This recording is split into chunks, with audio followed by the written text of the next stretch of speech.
Hello, dear listener. I'm your AI companion for today's journey.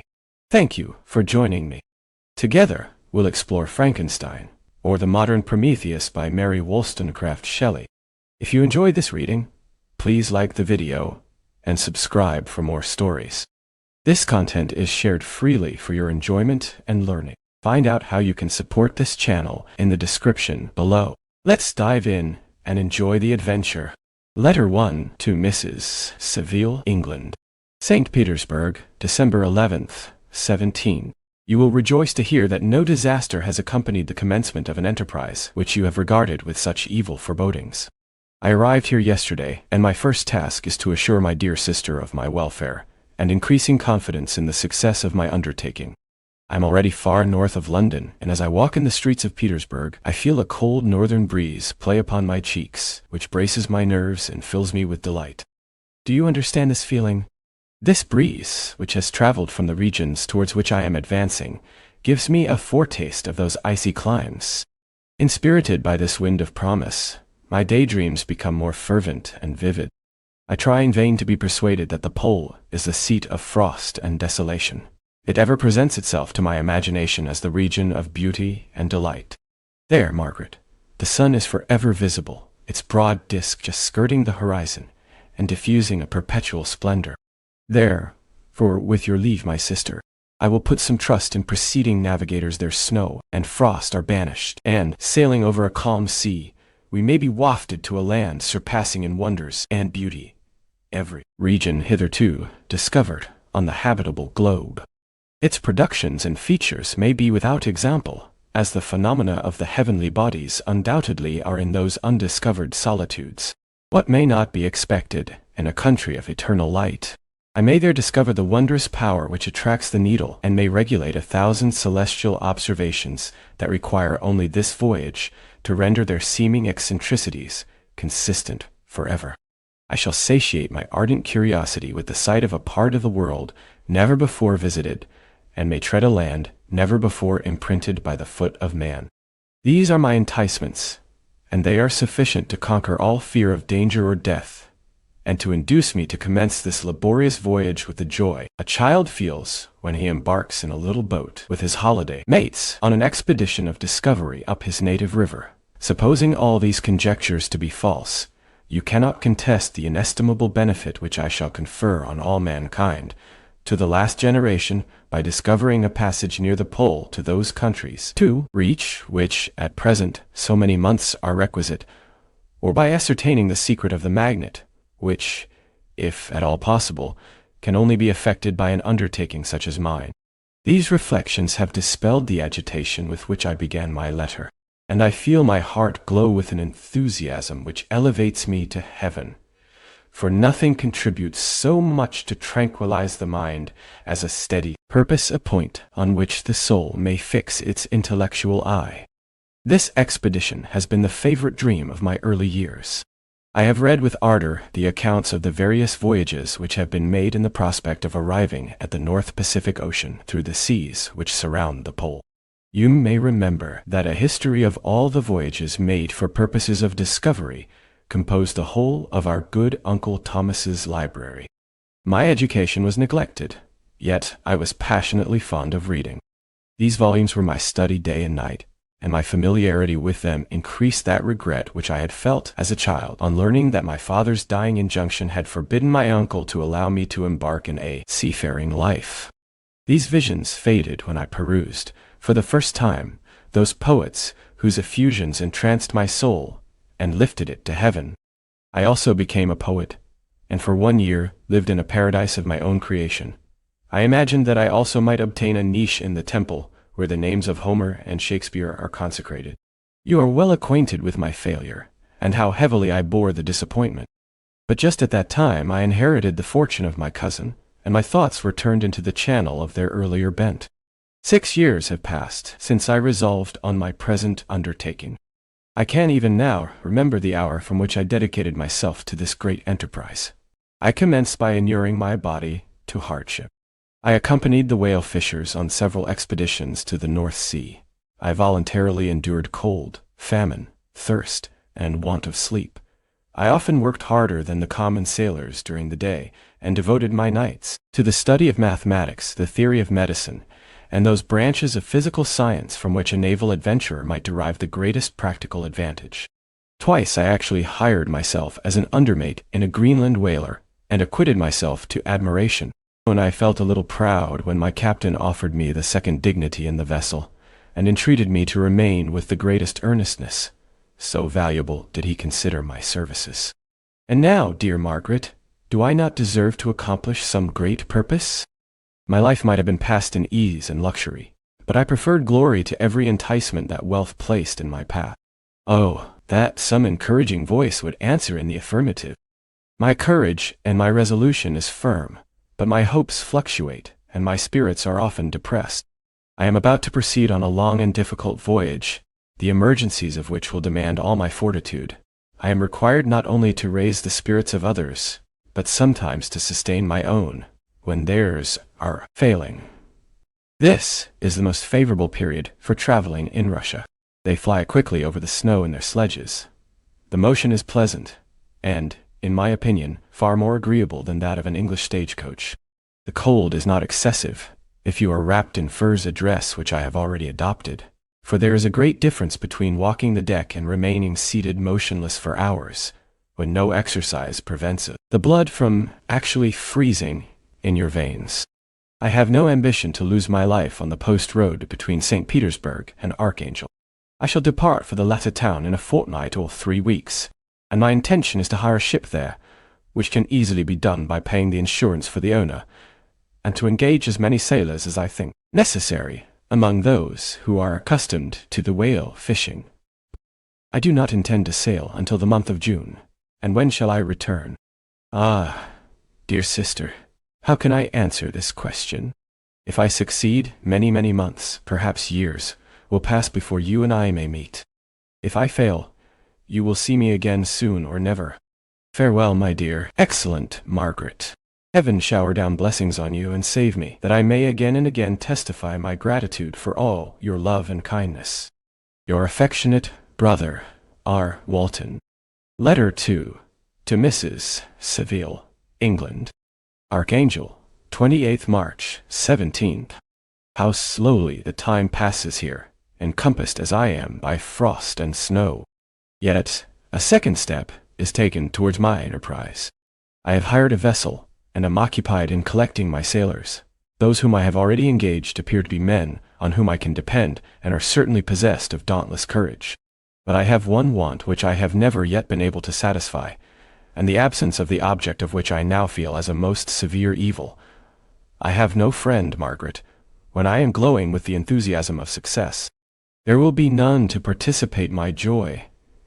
If I am assailed by disappointment, no one will endeavor to sustain me in dejection. I shall commit my thoughts to paper, it is true, but that is a poor medium for the communication of feeling. I desire the company of a man who could sympathize with me, whose eyes would reply to mine. You may deem me romantic, my dear sister, but I bitterly feel the want of a friend. I have no one near me gentle yet courageous, possessed of a cultivated as well as of a capacious mind whose tastes are like my own, to approve or amend my plans. How would such a friend repair the faults of your poor brother? I am too ardent in execution, and too impatient of difficulties. But it is a still greater evil to me that I am self-educated. For the first 14 years of my life, I ran wild on a common and read nothing but our Uncle Thomas's books of voyages. At that age, I became acquainted with the celebrated poets of our own country. But it was only when it had ceased to be in my power to derive its most important benefits from such a conviction that I perceived the necessity of becoming acquainted with more languages than that of my native country. Now I am 28, and am in reality more illiterate than many schoolboys of 15. It is true that I have thought more, and that my daydreams are more extended and magnificent, but they want, as the painters call it, keeping, and I greatly need a friend who would have sense enough not to despise me as romantic, and affection enough for me to endeavor to regulate my mind. Well, these are useless complaints. I shall certainly find no friend on the wide ocean, nor even here in Archangel, among merchants and seamen. Yet some feelings, unallied to the dross of human nature, beat even in these rugged bosoms. My lieutenant, for instance, is a man of wonderful courage and enterprise.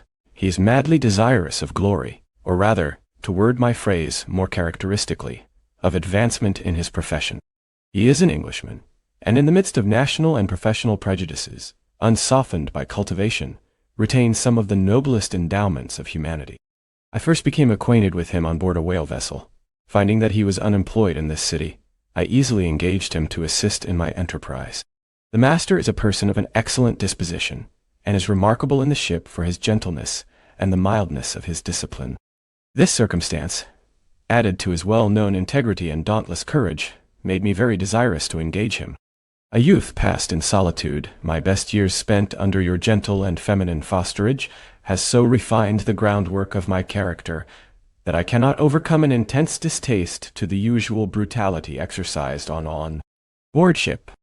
I have never believed it to be necessary, and when I heard of a mariner equally noted for his kindliness of heart, and the respect and obedience paid to him by his crew, I felt myself peculiarly fortunate in being able to secure his services.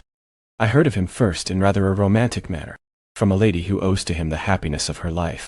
This, briefly, is his story. Some years ago, he loved a young Russian lady of moderate fortune, and having amassed a considerable sum in prize money, the father of the girl consented to the match. He saw his mistress once before the destined ceremony, but she was bathed in tears, and throwing herself at his feet, entreated him to spare her, confessing at the same time that she loved another, but that he was poor, and that her father would never consent to the union. My generous friend reassured the suppliant, and on being informed of the name of her lover, instantly abandoned his pursuit. He had already bought a farm with his money, on which he had designed to pass the remainder of his life, but he bestowed the whole on his rival, together with the remains of his prize money, to purchase stock, and then himself solicited the young woman's father to consent to her marriage with her lover. But the old man decidedly refused, thinking himself bound in honor to my friend, who, when he found the father inexorable, quitted his country, nor returned until he heard that his former mistress was married according to her inclinations. What a noble fellow, you will exclaim. He is so, but then he is wholly uneducated. He is as silent as a Turk, and a kind of ignorant carelessness attends him, which, while it renders his conduct the more astonishing, detracts from the interest and sympathy which otherwise he would command. Yet do not suppose, because I complain a little, or because I can conceive a consolation for my toils, which I may never know, that I am wavering in my resolutions. Those are as fixed as fate, and my voyage is only now delayed until the weather shall permit my embarkation. The winter has been dreadfully severe, but the spring promises well, and it is considered as a remarkably early season, so that perhaps I may sail sooner than I expected. I shall do nothing rashly. You know me sufficiently to confide in my prudence and considerateness whenever the safety of others is committed to my care. I cannot describe to you my sensations on the near prospect of my undertaking. It is impossible to communicate to you a conception of the trembling sensation, half pleasurable and half fearful, with which I am preparing to depart. I am going to unexplored regions, to the land of mist and snow, but I shall kill no albatross. Therefore do not be alarmed for my safety, or if I should come back to you as worn and woeful as the ancient mariner. You will smile at my illusion, but I will disclose a secret.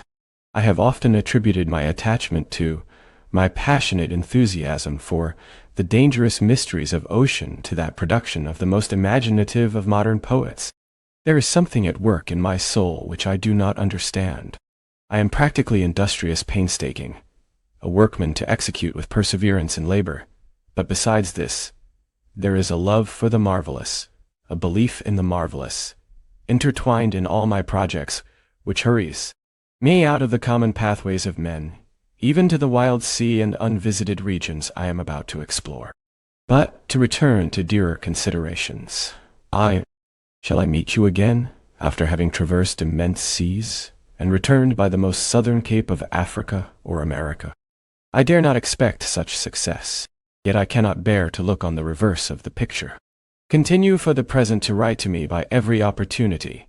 I may receive your letters on some occasions when I need them most to support my spirits. I love you very tenderly. Remember me with affection, should you never hear from me again. Your affectionate brother, Robert Walton. Letter 3 to Mrs. Saville, England. July 7th, 17. My dear sister, I write a few lines in haste to say that I am safe and well advanced on my voyage. This letter will reach England by a merchantman now on its homeward voyage from Archangel, more fortunate than I, who may not see my native land, perhaps, for many years. I am, however, in good spirits. My men are bold and apparently firm of purpose, nor do the floating sheets of ice that continually pass us, indicating the dangers of the region towards which we are advancing, appear to dismay them. We have already reached a very high latitude, but it is the height of summer, and although not so warm as in England, the southern gales, which blow us speedily towards those shores which I so ardently desire to attain, breathe a degree of renovating warmth which I had not expected. No incidents have hitherto befallen us that would make a figure in a letter. 1 or 2 stiff gales, and the springing of a leak, are accidents which experienced navigators scarcely remember to record, and I shall be well content if nothing worse happen to us during our voyage. Adieu, my dear Margaret. Be assured that for my own sake, as well as yours, I will not rashly encounter danger. I will be cool, persevering, and prudent. But success shall crown my endeavors. Wherefore not? Thus far I have gone, tracing a secure way over the pathless seas, the very stars themselves being witnesses and testimonies of my triumph. Why not still proceed over the untamed yet obedient element? What can stop the determined heart and resolved will of man? My swelling heart involuntarily pours itself out thus. But I must finish. Heaven bless my beloved sister. R.W. Letter 4 to Mrs. Saville, England. August 5th, 17th. So strange an accident has happened to us that I cannot forbear recording it, although it is very probable that you will see me before these papers can come into your possession. Last Monday, July 31st, we were nearly surrounded by ice, which closed in the ship on all sides, scarcely leaving her the sea room in which she floated. Our situation was somewhat dangerous, especially as we were compassed round by a very thick fog. We accordingly lay to, hoping that some change would take place in the atmosphere and weather. About 2 o'clock, the mist cleared away, and we beheld, stretched out in every direction, vast and irregular plains of ice which seemed to have no end. Some of my comrades groaned, and my own mind began to grow watchful with anxious thoughts, when a strange sight suddenly attracted our attention and diverted our solicitude from our own situation.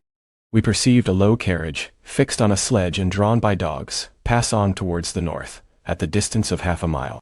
A being which had the shape of a man, but apparently of gigantic stature, sat in the sledge and guided the dogs. We watched the rapid progress of the traveler with our telescopes until he was lost among the distant inequalities of the ice. This appearance excited our unqualified wonder. We were, as we believed, many hundred miles from any land, but this apparition seemed to denote that it was not in reality so distant as we had supposed. Shut in, however, by ice, it was impossible to follow his track, which we had observed with the greatest attention. About 2 hours after this occurrence, we heard the ground sea, and before night the ice broke and freed our ship. We, however, lay to until the morning, fearing to encounter in the dark those large loose masses which float about after the breaking up of the ice. I profited of this time to rest for a few hours. In the morning, however, as soon as it was light, I went upon deck and found all the sailors busy on one side of the vessel, apparently talking to someone in the sea. It was, in fact, a sledge, like that we had seen before, which had drifted towards us in the night on a large fragment of ice. Only one dog remained alive, but there was a human being within it whom the sailors were persuading to enter the vessel. He was not, as the other traveler seemed to be, a savage inhabitant of some undiscovered island, but a European. When I appeared on deck, the master said, "Here is our captain, and he will not allow you to perish on the open sea." On perceiving me, the stranger addressed me in English, although with a foreign accent. "Before I come on board your vessel," said he, "will you have the kindness to inform me whither you are bound?" You may conceive my astonishment on hearing such a question addressed to me from a man on the brink of destruction, and to whom I should have supposed that my vessel would have been a resource which he would not have exchanged for the most precious wealth the earth can afford. I replied, however, that we were on a voyage of discovery towards the northern pole. Upon hearing this, he appeared satisfied and consented to come on board. Good God! Margaret, if you had seen the man who thus capitulated for his safety, your surprise would have been boundless. His limbs were nearly frozen, and his body dreadfully emaciated by fatigue and suffering. I never saw a man in so wretched a condition. We attempted to carry him into the cabin, but as soon as he had quitted the fresh air, he fainted. We accordingly brought him back to the deck and restored him to animation by rubbing him with brandy and forcing him to swallow a small quantity. As soon as he showed signs of life, we wrapped him up in blankets and placed him near the chimney of the kitchen stove. By slow degrees he recovered and ate a little soup, which restored him wonderfully. 2 days passed in this manner before he was able to speak, and I often feared that his sufferings had deprived him of understanding. When he had in some measure recovered, I removed him to my own cabin, and attended on him as much as my duty would permit. I never saw a more interesting creature. His eyes have generally an expression of wildness, and even madness, but there are moments when, if anyone performs an act of kindness towards him, or does him any the most trifling service, his whole countenance is lighted up, as it were, with a beam of benevolence and sweetness that I never saw equaled.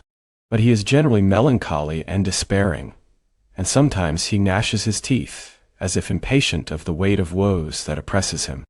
When my guest was a little recovered, I had great trouble to keep off the men, who wished to ask him 1,000 questions, but I would not allow him to be tormented by their idle curiosity, in a state of body and mind, whose restoration evidently depended upon entire repose. Once, however, the lieutenant asked why he had come so far upon the ice in so strange a vehicle. His countenance instantly assumed an aspect of the deepest gloom, and he replied, "To seek one who fled from me." "And did the man whom you pursued travel in the same fashion?" "Yes." "Then I fancy we have seen him, for the day before we picked you up, we saw some dogs drawing a sledge, with a man in it, across the ice." This aroused the stranger's attention, and he asked a multitude of questions concerning the route which the demon, as he called him, had pursued. Soon after, when he was alone with me, he said, "I have, doubtless, excited your curiosity, as well as that of these good people, but you are too considerate to make inquiries. Certainly, it would indeed be very impertinent and inhuman in me to trouble you with any inquisitiveness of mine. And yet you rescued me from a strange and perilous situation. You have benevolently restored me to life." Soon after this, he inquired if I thought that the breaking up of the ice had destroyed the other sledge.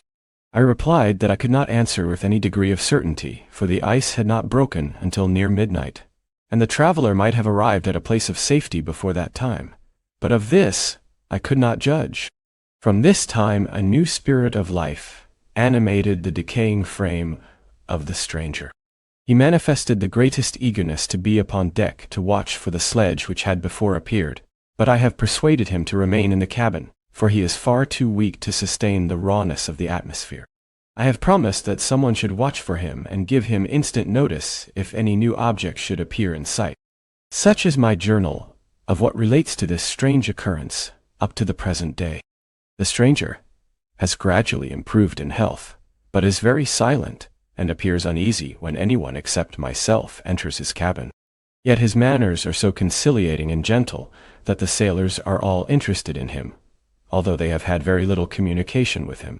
For my own part, I begin to love him as a brother, and his constant and deep grief fills me with sympathy and compassion. He must have been a noble creature in his better days, being even now in wreck so attractive and amiable. I said in one of my letters, my dear Margaret, that I should find no friend on the wide ocean, yet I have found a man who, before his spirit had been broken by misery, I should have been happy to have possessed as the brother of my heart. I shall continue my journal concerning the stranger at intervals, should I have any fresh incidents to record. August 13th, 17. My affection for my guest increases every day. He excites at once my admiration and my pity to an astonishing degree. How can I see so noble a creature destroyed by misery without feeling the most poignant grief? He is so gentle, yet so wise. His mind is so cultivated, and when he speaks, although his words are culled with the choicest art, yet they flow with rapidity and unparalleled eloquence.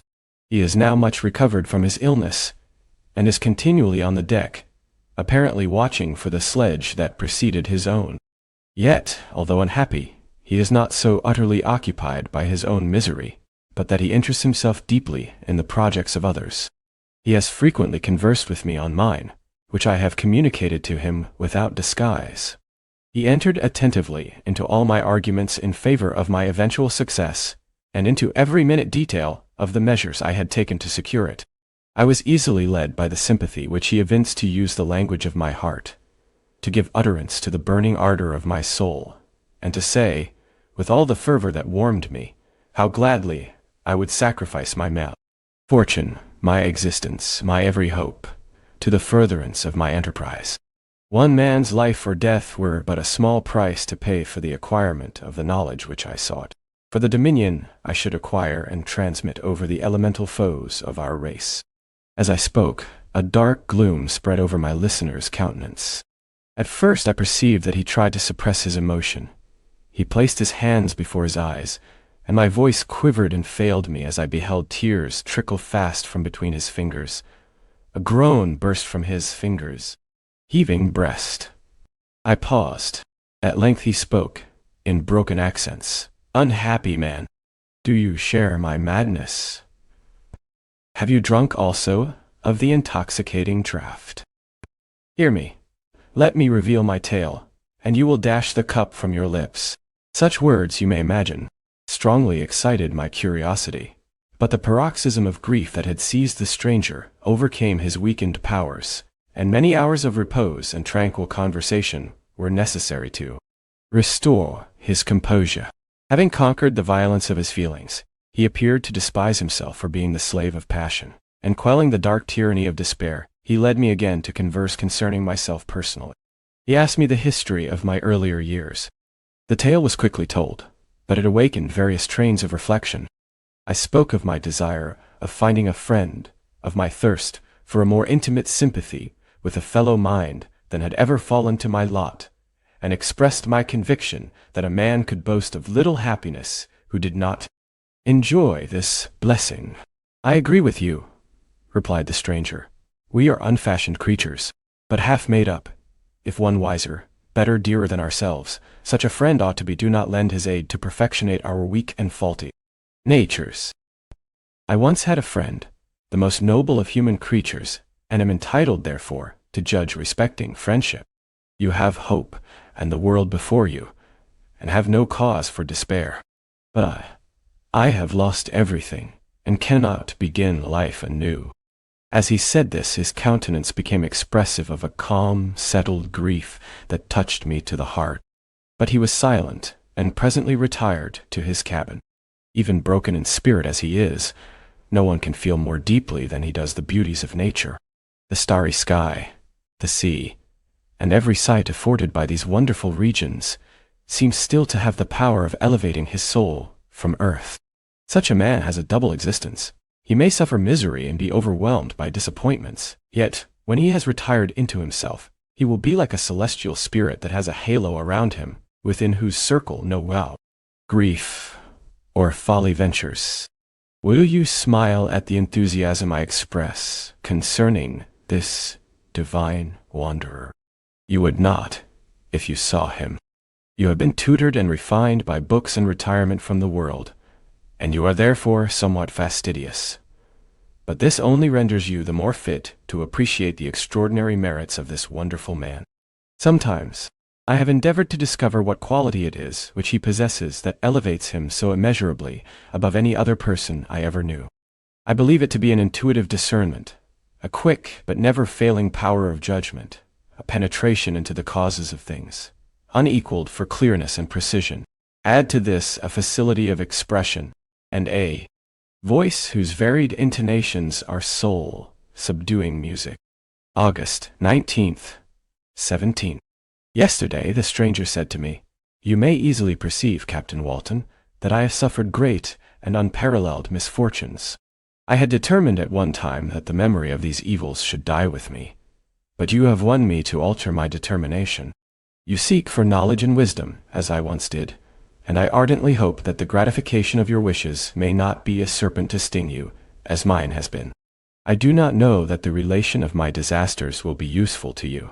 Yet when I reflect that you are pursuing the same course, exposing yourself to the same dangers which have rendered me what I am, I imagine that you may deduce an apt moral from my tale, one that may direct you if you succeed in your undertaking and console you in case of failure. Prepare to hear of occurrences which are usually deemed marvelous. Were we among the tamer scenes of nature, I might fear to encounter your unbelief, perhaps your ridicule, but many things will appear possible in these wild and mysterious regions which would provoke the laughter of those unacquainted with the ever-varied powers of nature. Nor can I doubt but that my tale conveys in its series internal evidence of the truth of the events of which it is composed. You may easily imagine that I was much gratified by the offered communication.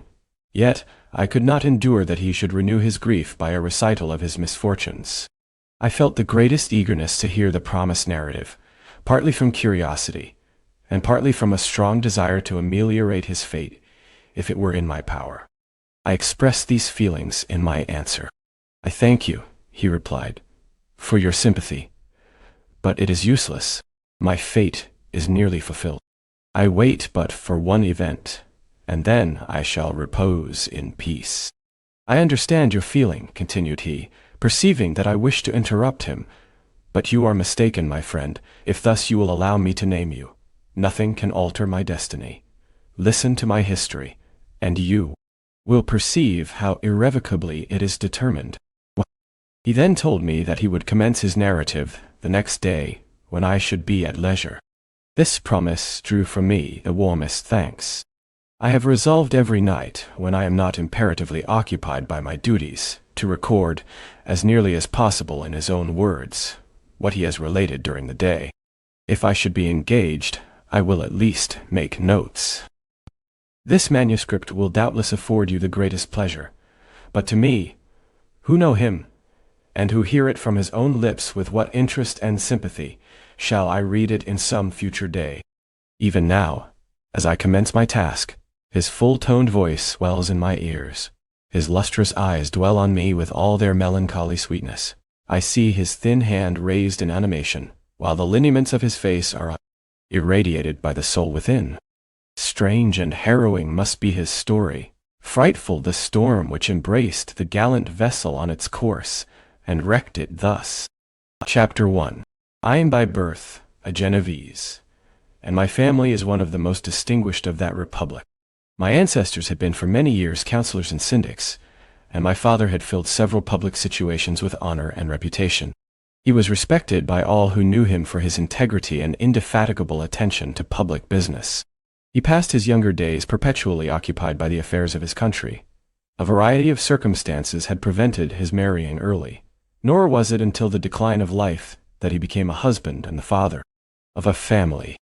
As the circumstances of his marriage illustrate his character, I cannot refrain from relating them.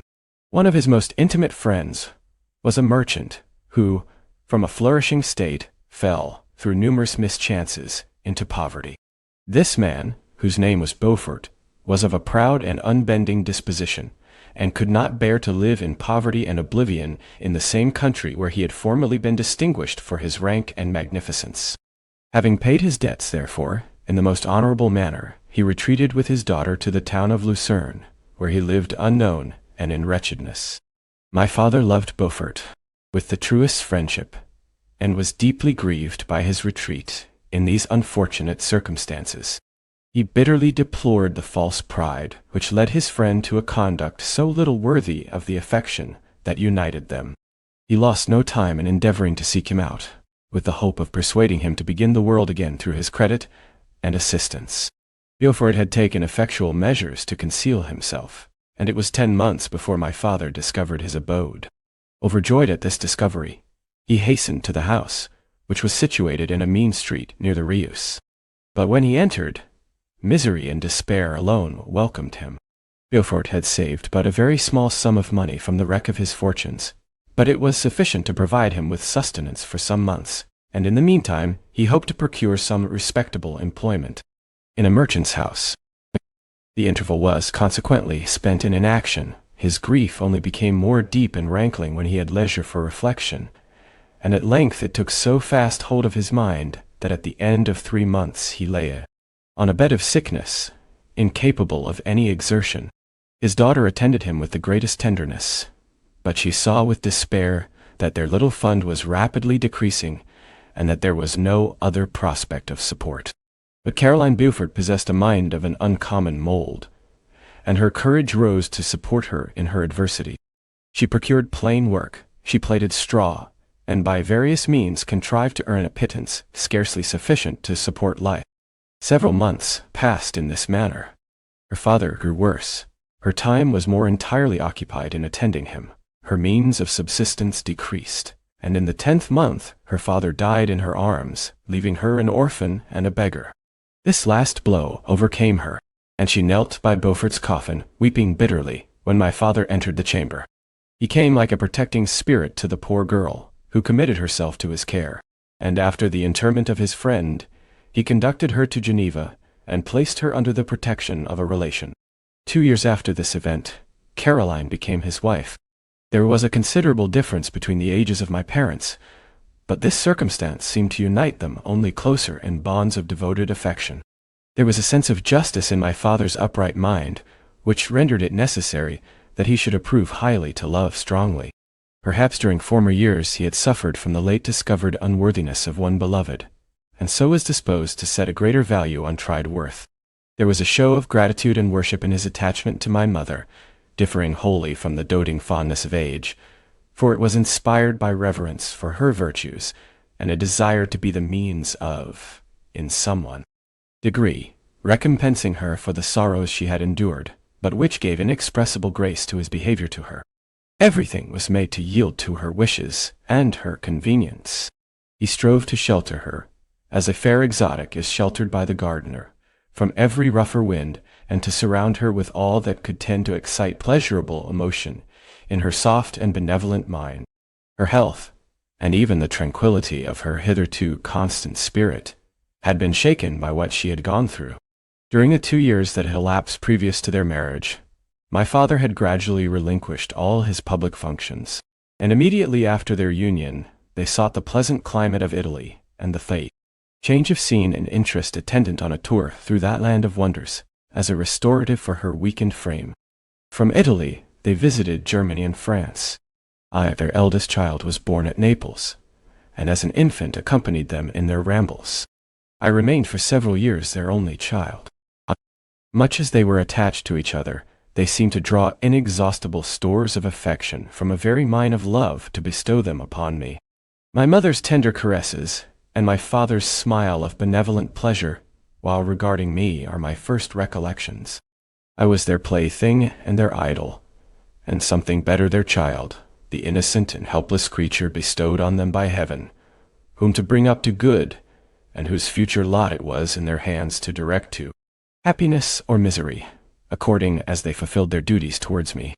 With this deep consciousness of what they owed towards the being to which they had given life, added to the active spirit of tenderness that animated both, it may be imagined that while during every hour of my infant life I received a lesson of patience, of charity, and of self-control, I was so guided by a silken cord that all seemed but one train of enjoyment to me. For a long time I was their only care. My mother had much desired to have a daughter, but I continued their single offspring. When I was about 5 years old, while making an excursion beyond the frontiers of Italy, they passed a week on the shores of the Lake of Como. Their benevolent disposition often made them enter the cottages of the poor.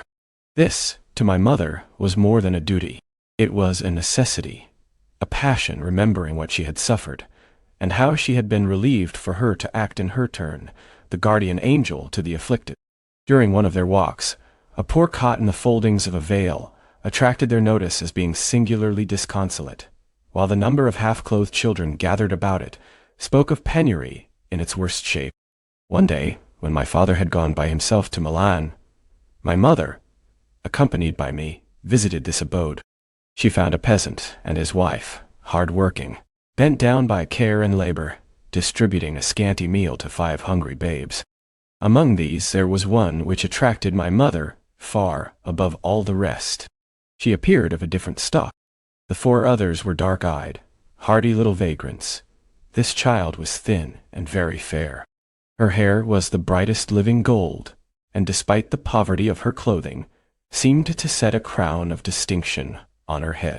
Her brow was clear and ample, her blue eyes cloudless, and her lips and the molding of her face so expressive of sensibility and sweetness that none could behold her without looking on her as of a distinct species, being heaven sent and bearing a celestial stamp in all her features. The peasant woman, perceiving that my mother fixed eyes of wonder and admiration on this lovely girl, eagerly communicated her history. She was not her child, but the daughter of a Milanese nobleman. Her mother was a German and had died on giving her birth. The infant had been placed with these good people to nurse. They were better off then. They had not been long married, and their eldest child was but just born. The father of their charge was one of those Italians nursed in the memory of the antique glory of Italy, one among the Schiavi Agnar-Framenti, who exerted himself to obtain the liberty of his country. He became the victim of its weakness. Whether he had died or still lingered in the dungeons of Austria was not known. His property was confiscated. His child became an orphan and a beggar. She continued with her foster parents and bloomed in their rude abode, fairer than a garden rose among dark-leaved brambles. When my father returned from Milan, he found playing with me in the hall of our villa a child fairer than pictured cherub, a creature who seemed to shed radiance from her looks, and whose form and motions were lighter than the chamois of the hills. The apparition was soon explained. With his permission, my mother prevailed on her rustic guardians to yield their charge to her. They were fond of the sweet orphan. Her presence had seemed a blessing to them, but it would be unfair to her to keep her in poverty, and wanton Providence afforded her such powerful protection.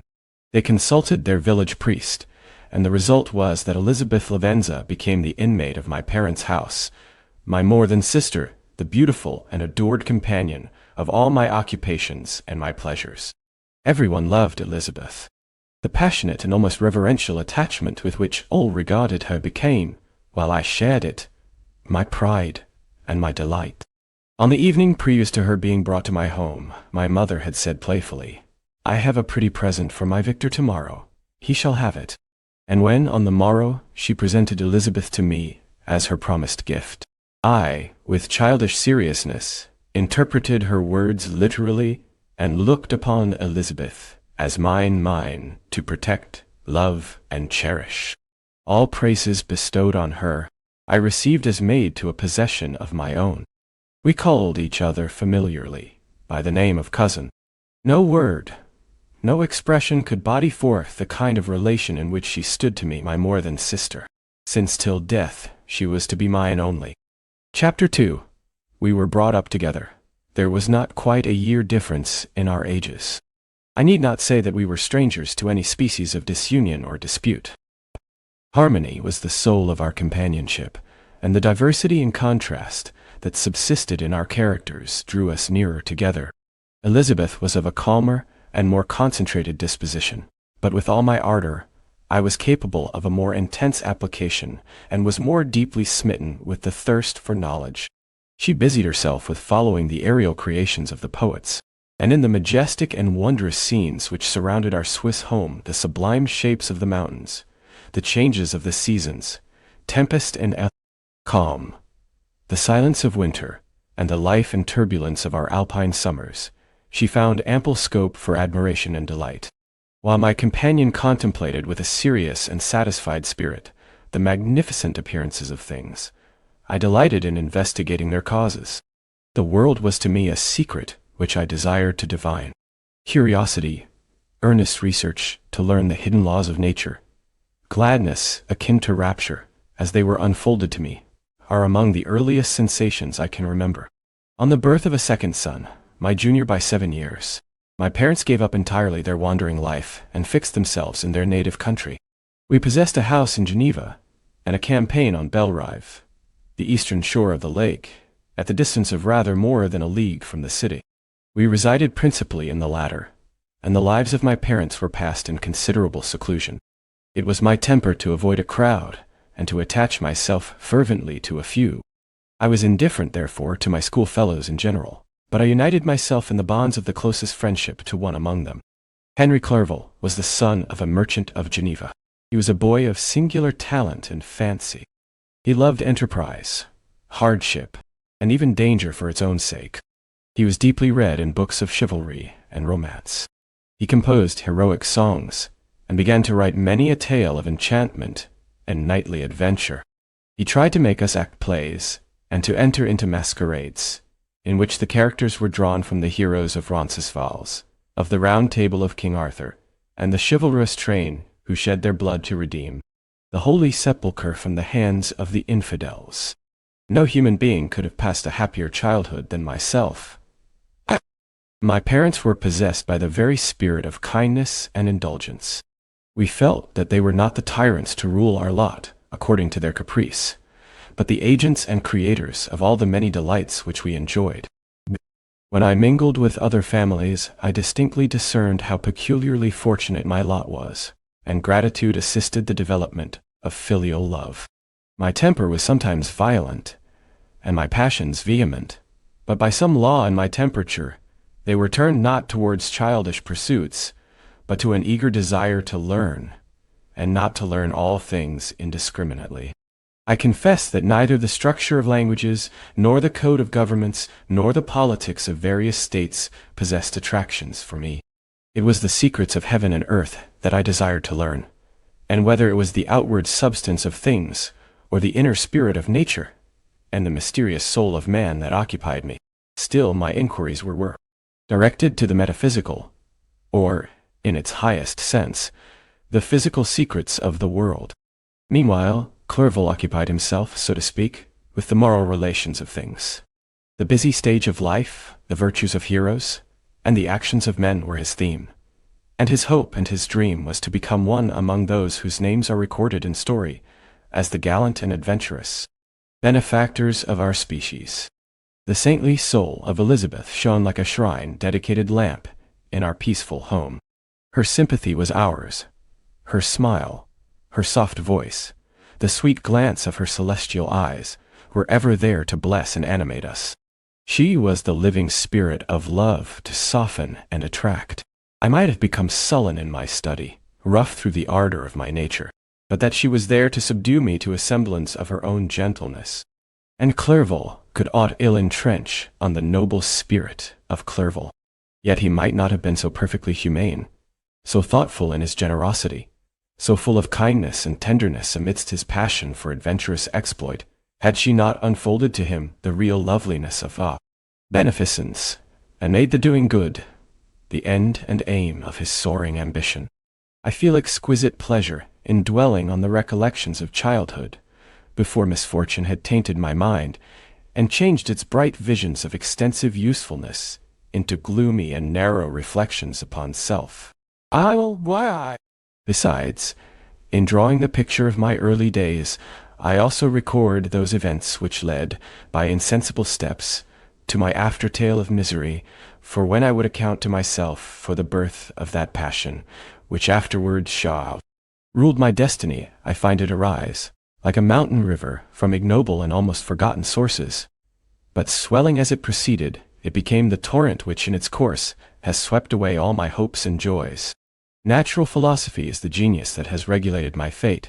I desire, therefore, in this narration, to state those facts which led to my predilection for that science. When I was 13 years of age, we all went on a party of pleasure to the baths near Thonon. The inclemency of the weather obliged us to remain a day confined to the inn. In this house, I chanced to find a volume of the works of Cornelius Agrippa. I opened it with apathy. The theory which he attempts to demonstrate, and the wonderful facts which he relates soon changed this feeling into enthusiasm. A new light seemed to dawn upon my mind, and bounding with joy, I communicated my discovery to my father. My father looked carelessly at the title page of my book, and said, "Ah, Cornelius Agrippa. My dear Victor, do not waste your time upon this. It is sad trash." If, instead of this remark, my father had taken the pains to explain to me that the principles of Agrippa had been entirely exploded, and that a modern system of science had been introduced which possessed much greater powers than the ancient, because the powers of the latter were chimerical, while those of the former were real and practical. Under such circumstances I should certainly have thrown Agrippa aside and have contented my male imagination, warmed as it was, by returning with greater ardor to my former studies. It is even possible that the train of my ideas would never have received the fatal impulse that led to my ruin. But the cursory glance my father had taken of my volume by no means assured me that he was acquainted with its contents, and I continued to read with the greatest avidity. When I returned home, my first care was to procure the whole works of this author, and afterwards of Paracelsus and Albertus Magnus. I read and studied the wild fancies of these writers with delight. They appeared to me treasures known to few besides myself. I have described myself as always having been imbued with a fervent longing to penetrate the secrets of nature. In spite of the intense labor and wonderful discoveries of modern philosophers, I always came from my studies discontented and unsatisfied. Sir Isaac Newton is said to have avowed that he felt like a child picking up shells beside the great and unexplored ocean of truth. Those of his successors in each branch of natural philosophy, with whom I was acquainted, appeared even to my boy's apprehensions as tyros engaged in the same pursuit. The untaught peasant beheld the elements around him and was acquainted with their practical uses. The most learned philosopher knew little more. He had partially unveiled the face of nature, but her immortal lineaments were still a wonder and a mystery. He might dissect, anatomize, and give names, but, not to speak of a final cause, causes in their secondary and tertiary grades were utterly unknown to him. I had gazed upon the fortifications and impediments that seemed to keep human beings from entering the citadel of nature, and rashly and ignorantly I had repined. But here were books, and here were men who had penetrated deeper and knew more. I took their word for all that they averred, and I became their disciple. It may appear strange that such should arise in the 18th century, but while I followed the routine of education in the schools of Geneva, I was, to a great degree, self-taught with regard to my favorite studies. My father was not scientific, and I was left to struggle with a child's blindness, added to a student's thirst for knowledge. Under the guidance of my new preceptors, I entered with the greatest diligence into the search of the philosopher's stone and the elixir of life, but the latter soon obtained my undivided attention. Wealth was an inferior object, but what glory would attend the discovery if I could banish disease from the human frame, and render man invulnerable to any but a violent death? Why? Nor were these my only vision. The raising of ghosts or devils was a promise liberally accorded by my favorite authors, the fulfillment of which I most eagerly sought. And if my incantations were always unsuccessful, I attributed the failure rather to my own inexperience and mistake than to a want of skill or fidelity in my instructors.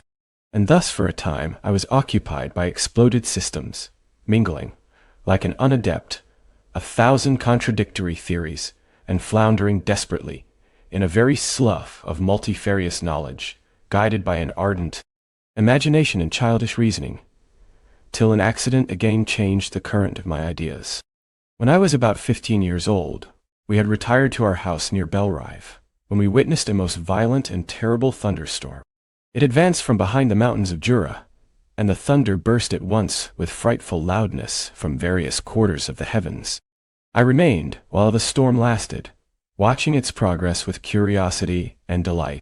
As I stood at the door, on a sudden, I beheld a stream of fire issue from an old and beautiful oak which stood about 20 yards from our house, and so soon as the dazzling light vanished, the oak had disappeared, and nothing remained but a blasted stump.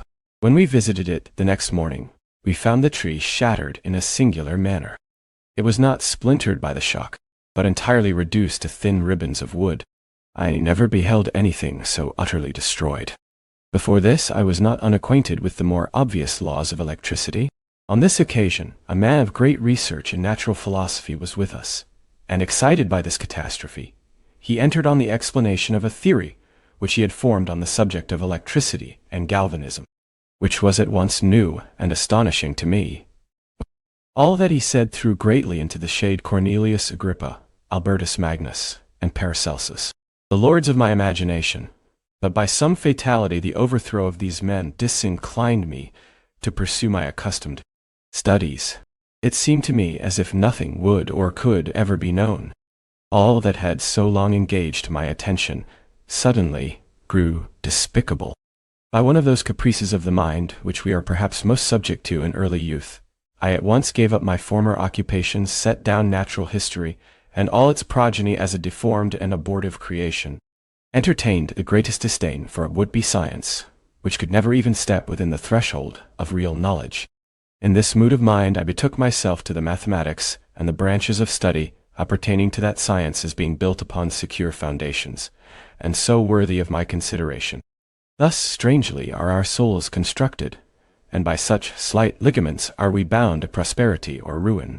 When I look back, it seems to me as if this almost miraculous change of inclination and will was the immediate suggestion of the guardian angel of my life, the last effort made by the spirit of preservation to avert the storm that was even then hanging in the stars and ready to envelop me. Her victory was announced by an unusual tranquility and gladness of soul, which followed the relinquishing of my ancient and latterly tormenting studies. It was thus that I was to be taught to associate evil with their prosecution, happiness with their disregard. It was a strong effort of the spirit of good, but it was ineffectual. Destiny was too potent, and her immutable laws had decreed my utter and terrible destruction. Chapter 3. When I had attained the age of 17, my parents resolved that I should become a student at the University of Ingolstadt. I had hitherto attended the schools of Geneva, but my father thought it necessary for the completion of my education that I should be made acquainted with other customs than those of my native country. My departure was therefore fixed at an early date, but before the day resolved upon could arrive, the first misfortune of my life occurred, an omen, as it were, of my future misery. Elizabeth had caught the scarlet fever. Her illness was severe, and she was in the greatest danger. During her illness, many arguments had been urged to persuade my mother to refrain from attending upon her. She had at first yielded to our entreaties, but when she heard that the life of her favorite was menaced, she could no longer control her anxiety. She attended her sickbed. Her watchful attentions triumphed over the malignity of the distemper. Elizabeth was saved, but the consequences of this imprudence were fatal to her preserver. On the third day my mother sickened. Her fever was accompanied by the most alarming symptoms, and the looks of her medical attendants prognosticated the worst event. On her deathbed, the fortitude and benignity of this best of women did not desert her. She joined the hands of Elizabeth and myself. "My children," she said, "my firmest hopes of future happiness were placed on the prospect of your union. This expectation will now be the consolation of your father. Elizabeth, my love, you must supply my place to my younger children. Alas, I regret that I am taken from you, and, happy and beloved as I have been, is it not hard to quit you all? But these are not thoughts befitting me. I will endeavor to resign myself cheerfully to death, and will indulge a hope of meeting you in another world." She died calmly, and her countenance expressed affection even in death. I need not describe the feelings of those whose dearest ties are rent by that most irreparable evil, the void that presents itself to the soul, and the despair that is exhibited on the countenance. It is so long before the mind can persuade itself that she whom we saw every day, and whose very existence appeared a part of our own, can have departed forever, that the brightness of a beloved eye can have been extinguished, and the sound of a voice so familiar and dear to the ear can be hushed, never more to be heard. These are the reflections of the first days, but when the lapse of time proves the reality of the evil, then the actual bitterness of grief commences. Yet from whom has not that rude hand rent away some dear connection? And why should I describe a sorrow which all have felt and must feel? The time at length arrives when grief is rather an indulgence than a necessity, and the smile that plays upon the lips, although it may be deemed a sacrilege, is not banished. My mother was dead, but we had still duties which we ought to perform. We must continue our course with the rest, and learn to think ourselves fortunate, whilst one remains whom the spoiler has not seized. My departure for Ingolstadt, which had been deferred by these events, was now again determined upon. I obtained from my father respite of some weeks. It appeared to me sacrilege so soon to leave the repose, akin to death, of the house of mourning, and to rush into the thick of life. I was new to sorrow, but it did not the less alarm me. I was unwilling to quit the sight of those that remained to me, and above all, I desired to see my sweet Elizabeth in some degree consoled. She indeed veiled her grief, and strove to act the comforter to us all. She looked steadily on life, and assumed its duties with courage and zeal. She devoted herself to those whom she had been taught to call her uncle and cousins. Never was she so enchanting as at this time, when she recalled the sunshine of her smiles and spent them upon us. She forgot even her own regret in her endeavors to make us forget. The day of my departure at length arrived. Clerval spent the last evening with us. He had endeavored to persuade his father to permit him to accompany me and to become my fellow student, but in vain. His father was a narrow-minded trader, and saw idleness and ruin in the aspirations and ambition of his son. Henry deeply felt the misfortune of being debarred from a liberal education. He said little, but when he spoke, I read in his kindling eye, and in his animated glance, a restrained but firm resolve not to be chained to the miserable details of commerce. We sat late. We could not tear ourselves away from each other, nor persuade ourselves to say the word farewell. It was said, and we retired under the pretense of seeking repose, each fancying that the other was deceived. But when at morning's dawn I descended to the carriage which was to convey me away, they were all there, my father again to bless me, Clerval to press my hand once more, my Elizabeth to renew her entreaties that I would write often, and to bestow the last feminine attentions on her playmate and friend. I threw myself into the chaise that was to convey me away, and indulged in the most melancholy reflections. I, who had ever been surrounded by amiable companions, continually engaged in endeavoring to bestow mutual pleasure, I was now alone. In the university whither I was going, I must form my own friends, and be my own protector.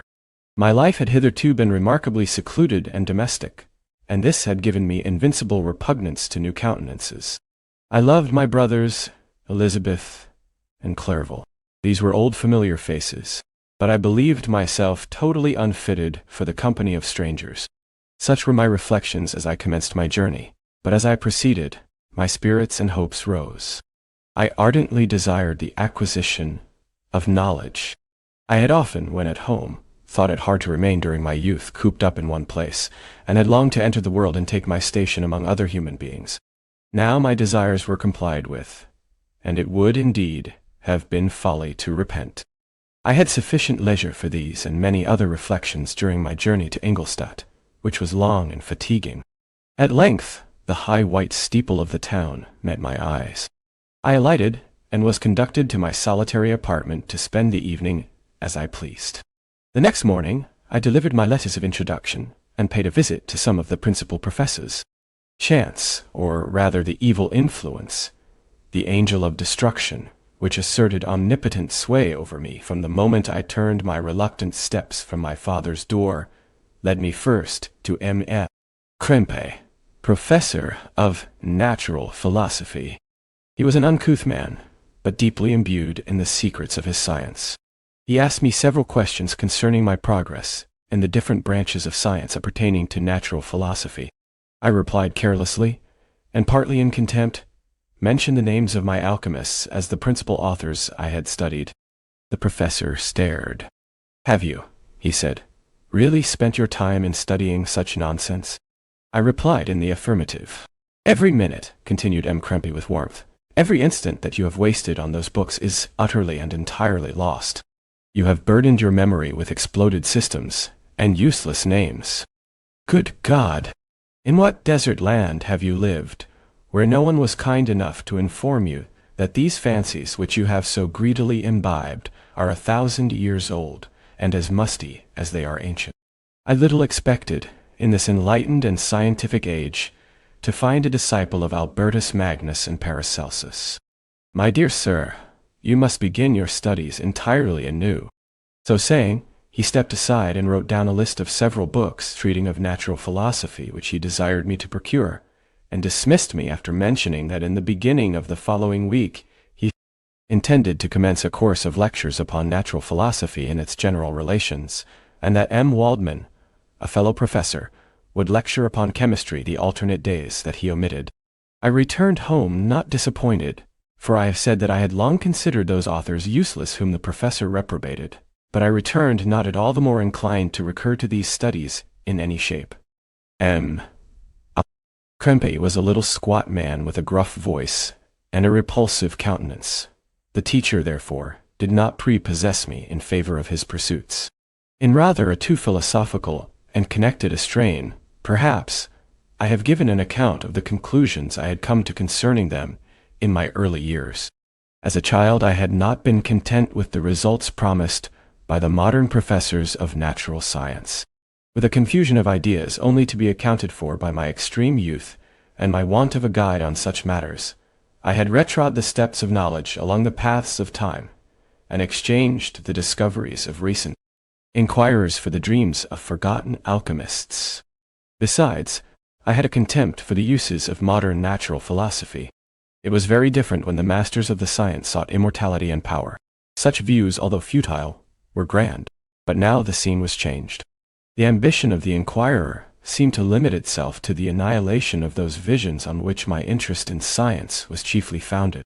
I was required to exchange chimeras of boundless grandeur for realities of little worth. Such were my reflections during the first 2 or 3 days of my residence at Ingolstadt, which were chiefly spent in becoming acquainted with the localities and the principal residents in my new abode. But as the ensuing week commenced, I thought of the information which M. Krempe had given me concerning the lectures, and although I could not consent to go and hear that little conceited fellow deliver sentences out of a pulpit, I recollected what he had said of M. Waldman, whom I had never seen as he had hitherto been out of town. Partly from curiosity and partly from idleness, I went into the lecturing room, which M. Waldman entered shortly after. This professor was very unlike his colleague. He appeared about 50 years of age, but with an aspect expressive of the greatest benevolence. A few gray hairs covered his temples, but those at the back of his head were nearly black. His person was short, but remarkably erect, and his voice the sweetest I had ever heard. He began his lecture by a recapitulation of the history of chemistry, and the various improvements made by different men of learning, pronouncing with fervor the names of the most distinguished discoverers. He then took a cursory view of the present state of the science, and explained many of its elementary terms. After having made a few preparatory experiments, he concluded with a panegyric upon modern chemistry, the terms of which I shall never forget. The ancient teachers of this science, said he, promised impossibilities and, performed nothing. The modern masters promise very little. They know that metals cannot be transmuted, and that the elixir of life is a chimera, but these philosophers, whose hands seem only made to dabble in dirt, and their eyes to pore over the microscope or crucible, have indeed performed miracles. They penetrate into the recesses of nature, and show how she works in her hiding places. They ascend into the heavens. They have discovered how the blood circulates, and the nature of the air we breathe. They have acquired new and almost unlimited powers. They can command the thunders of heaven, mimic the earthquake, and even mock the invisible world with its own shadows. Such were the professor's words, rather let me say such the words of the fate announced to destroy me. As he went on, I felt as if my soul were grappling with a palpable enemy. One by one the various keys were touched which formed the mechanism of my being. Chord after chord was sounded, and soon my mind was filled with one thought, one conception, one purpose. So much has been done, exclaimed the soul of Frankenstein. More, far more, will I achieve.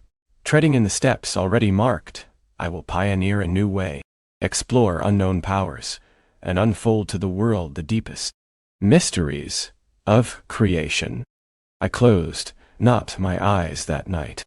My internal being was in a state of insurrection and turmoil. I felt that order would thence arise, but I had no power to produce it. By degrees, after the morning's dawn, sleep came. I awoke, and my yesternight's thoughts were as a dream. There only remained a resolution to return to my ancient studies, and to devote myself to a science for which I believed myself to possess a natural talent. On the same day I paid M. Waldman a visit. His manners in private were even more mild and attractive than in public, for there was a certain dignity in his mien during his lecture, which in his own house was replaced by the greatest affability and kindness. I gave him pretty nearly the same account of my former pursuits as I had given to his fellow professor. He heard with attention the little narration concerning my studies, and smiled at the names of Cornelius Agrippa and Paracelsus, but without the contempt that M. Krempe had exhibited. He said that these were men to whose indefatigable zeal modern philosophers were indebted for most of the foundations of their knowledge. They had left to us, as an easier task, to give new names and arrange in connected classifications the facts which they, in a great degree, had been the instruments of bringing to light. The labors of men of genius, however erroneously directed, scarcely ever fail in ultimately turning to the solid advantage of mankind. I listened to his statement, which was delivered without any presumption or affectation, and then added that his lecture had removed my prejudices against modern chemists. I expressed myself in measured terms, with the modesty and deference due from a youth to his instructor, without letting escape. Inexperience in life would have made me ashamed any of the enthusiasm which stimulated my intended labors. I requested his advice concerning the books I ought to procure. "I am happy," said M. Waldman, "to have gained a disciple, and if your application equals your ability, I have no doubt of your success. Chemistry is that branch of natural philosophy in which the greatest improvements have been and may be made. It is on that account that I have made it my peculiar study, but at the same time I have not neglected the few other branches of science. A man would make but a very sorry chemist if he attended to that department of human knowledge alone. If your wish is to become really a man of science, and not merely a petty experimentalist, I should advise you to apply to every branch of natural philosophy, including mathematics." He then took me into his laboratory and explained to me the uses of his various machines, instructing me as to what I ought to procure and promising me the use of his own when I should have advanced far enough in the science not to derange their mechanism. He also gave me the list of books which I had requested, and I took my leave. Thus ended a day memorable to me. It decided my future destiny. Chapter 4. From this day, natural philosophy, and particularly chemistry, in the most comprehensive sense of the term, became nearly my sole occupation. I read with ardor those works, so full of genius and discrimination, which modern inquirers have written on these subjects. I attended the lectures and cultivated the acquaintance of the men of science of the university, and I found even in M. Krempe a great deal of sound sense and real information, combined, it is true, with a repulsive physiognomy and manners, but not on that account the less valuable. In M. Waldman I found a true friend. His gentleness was never tinged by dogmatism, and his instructions were given with an air of frankness and good nature that banished every idea of pedantry. In 1,000 ways he smoothed for me the path of knowledge, and made the most abstruse inquiries clear and facile to my apprehension. My application was at first fluctuating and uncertain. It gained strength as I proceeded, and soon became so ardent and eager that the stars often disappeared in the light of morning whilst I was yet engaged in my laboratory. As I applied so closely, it may be easily conceived that my progress was rapid. My ardor was indeed the astonishment of the students, and my proficiency that of the masters. Professor Krempe often asked me, with a sly smile, how Cornelius Agrippa went on, whilst M. Waldman expressed the most heartfelt exultation in my progress. 2 years passed in this manner, during which I paid no visit to Geneva, but was engaged, heart and soul, in the pursuit of some discoveries which I hoped to make. None but those who have experienced them can conceive of the enticements of science. In other studies you go as far as others have gone before you, and there is nothing more to know. But, in a scientific pursuit, there is continual food for discovery and wonder. A mind of moderate capacity which closely pursues one study must infallibly arrive at great proficiency in that study. And I, who continually sought the attainment of one object of pursuit, and was solely wrapped up in it. This improved so rapidly that at the end of 2 years I made some discoveries in the improvement of some chemical instruments, which procured me great esteem and admiration at the university. When I had arrived at this point, and had become as well acquainted with the theory and practice of natural philosophy as depended on the lessons of any of the professors at Ingolstadt, my residence there being no longer conducive to my improvements, I thought of returning to my friends in my native town, when an incident happened that protracted my stay. One of the phenomena which had peculiarly attracted my attention was the structure of the human frame, and indeed any animal endued with life. Whence, I often asked myself, did the principle of life proceed? It was a bold question, and one which has ever been considered as a mystery. Yet with how many things are we upon the brink of becoming acquainted, if cowardice or carelessness did not restrain our inquiries?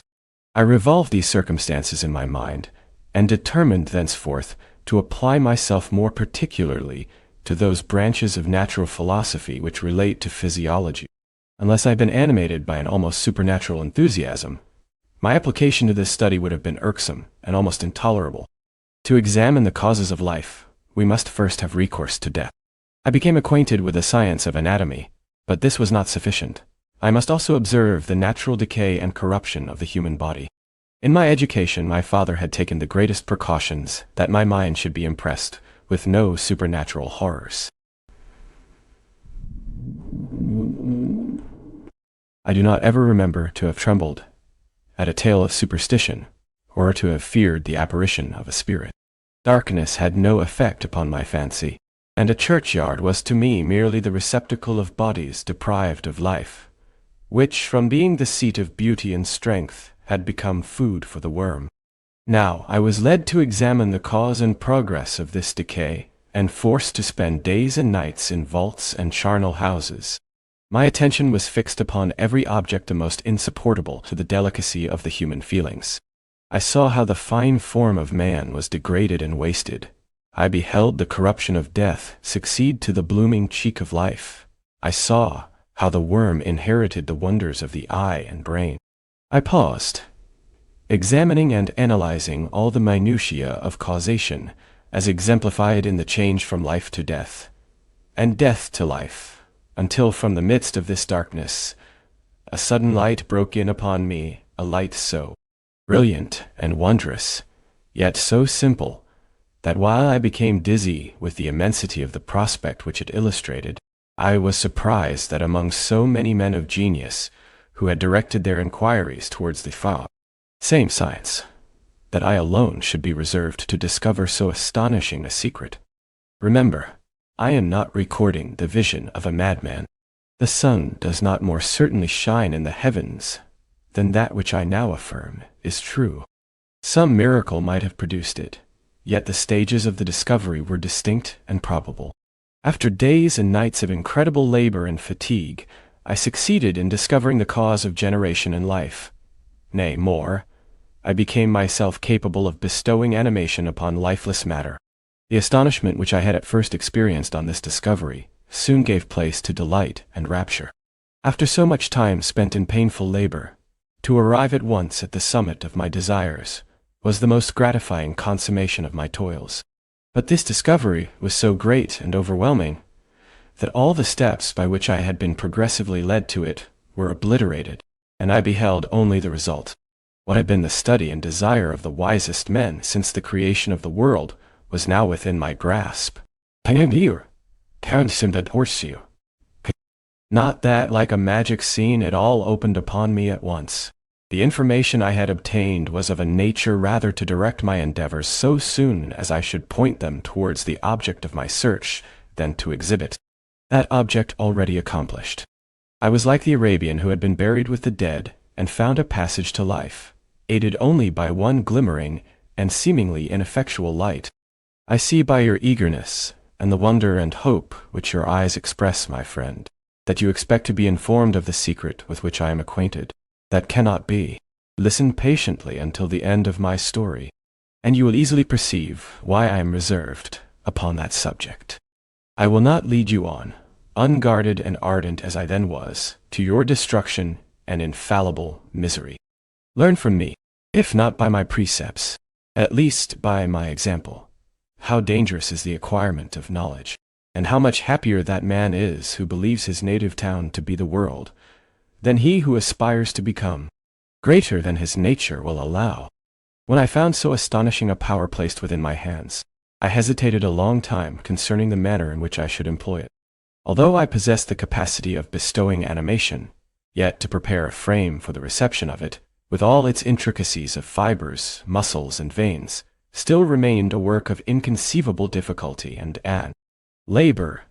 I doubted at first whether I should attempt the creation of a being like myself, or one of simpler organization, but my imagination was too much exalted by my first success to permit me to doubt of my ability to give life to an animal as complex and wonderful as man. The materials at present within my command hardly appeared adequate to so arduous an undertaking, but I doubted not that I should ultimately succeed. I prepared myself for a multitude of reverses. My operations might be incessantly baffled, and at last my work be imperfect. Yet when I considered the improvement which every day takes place in science and mechanics, I was encouraged to hope my present attempts would at least lay the foundations of future success. Nor could I consider the magnitude and complexity of my plan as any argument of its impracticability. It was with these feelings that I began the creation of a human being. As the minuteness of the parts formed a great hindrance to my speed, I resolved, contrary to my first intention, to make the being of a gigantic stature, that is to say, about 8 feet in height, and proportionably wide. After having formed this determination, and having spent some months in successfully collecting and arranging my materials, I began. No one can conceive the variety of feelings which bore me onwards, like a hurricane, in the first enthusiasm of success. Life and death appeared to me ideal bounds, which I should first break through, and pour a torrent of light into our dark world. A new species would bless me as its creator and source. Many happy and excellent natures would owe their being to me. No father could claim the gratitude of his child so completely as I should deserve theirs. Pursuing these reflections, I thought that if I could bestow animation upon lifeless matter, I might in process of time, although I now found it impossible, renew life where death had apparently devoted the body to corruption. These thoughts supported my spirits while I pursued my undertaking with unremitting ardor. My cheek had grown pale with study, and my person had become emaciated with confinement. Sometimes on the very brink of certainty I failed, yet still I clung to the hope which the next day or the next hour might realize. One secret which I alone possessed was the hope to which I had dedicated myself, and the moon gazed on my midnight labors, while, with unrelaxed and breathless eagerness, I pursued nature to her hiding places. Who shall conceive the horrors of my secret toil, as I dabbled among the unhallowed damps of the grave, or tortured the living animal to animate the lifeless clay? My limbs now tremble, and my eyes swim with the remembrance. But then a resistless and almost frantic impulse urged me forward. I seemed to have lost all soul or sensation, but for this one pursuit. It was indeed but a passing trance, that only made me feel with renewed acuteness, so soon as, the unnatural stimulus ceasing to operate, I had returned to my old habits. I collected bones from charnel houses and disturbed, with profane fingers, the tremendous secrets of the human frame. In a solitary chamber, or rather cell, at the top of the house, and separated from all the other apartments by a gallery and staircase, I kept my workshop of filthy creation. My eyeballs were starting from their sockets in attending to the details of my employment.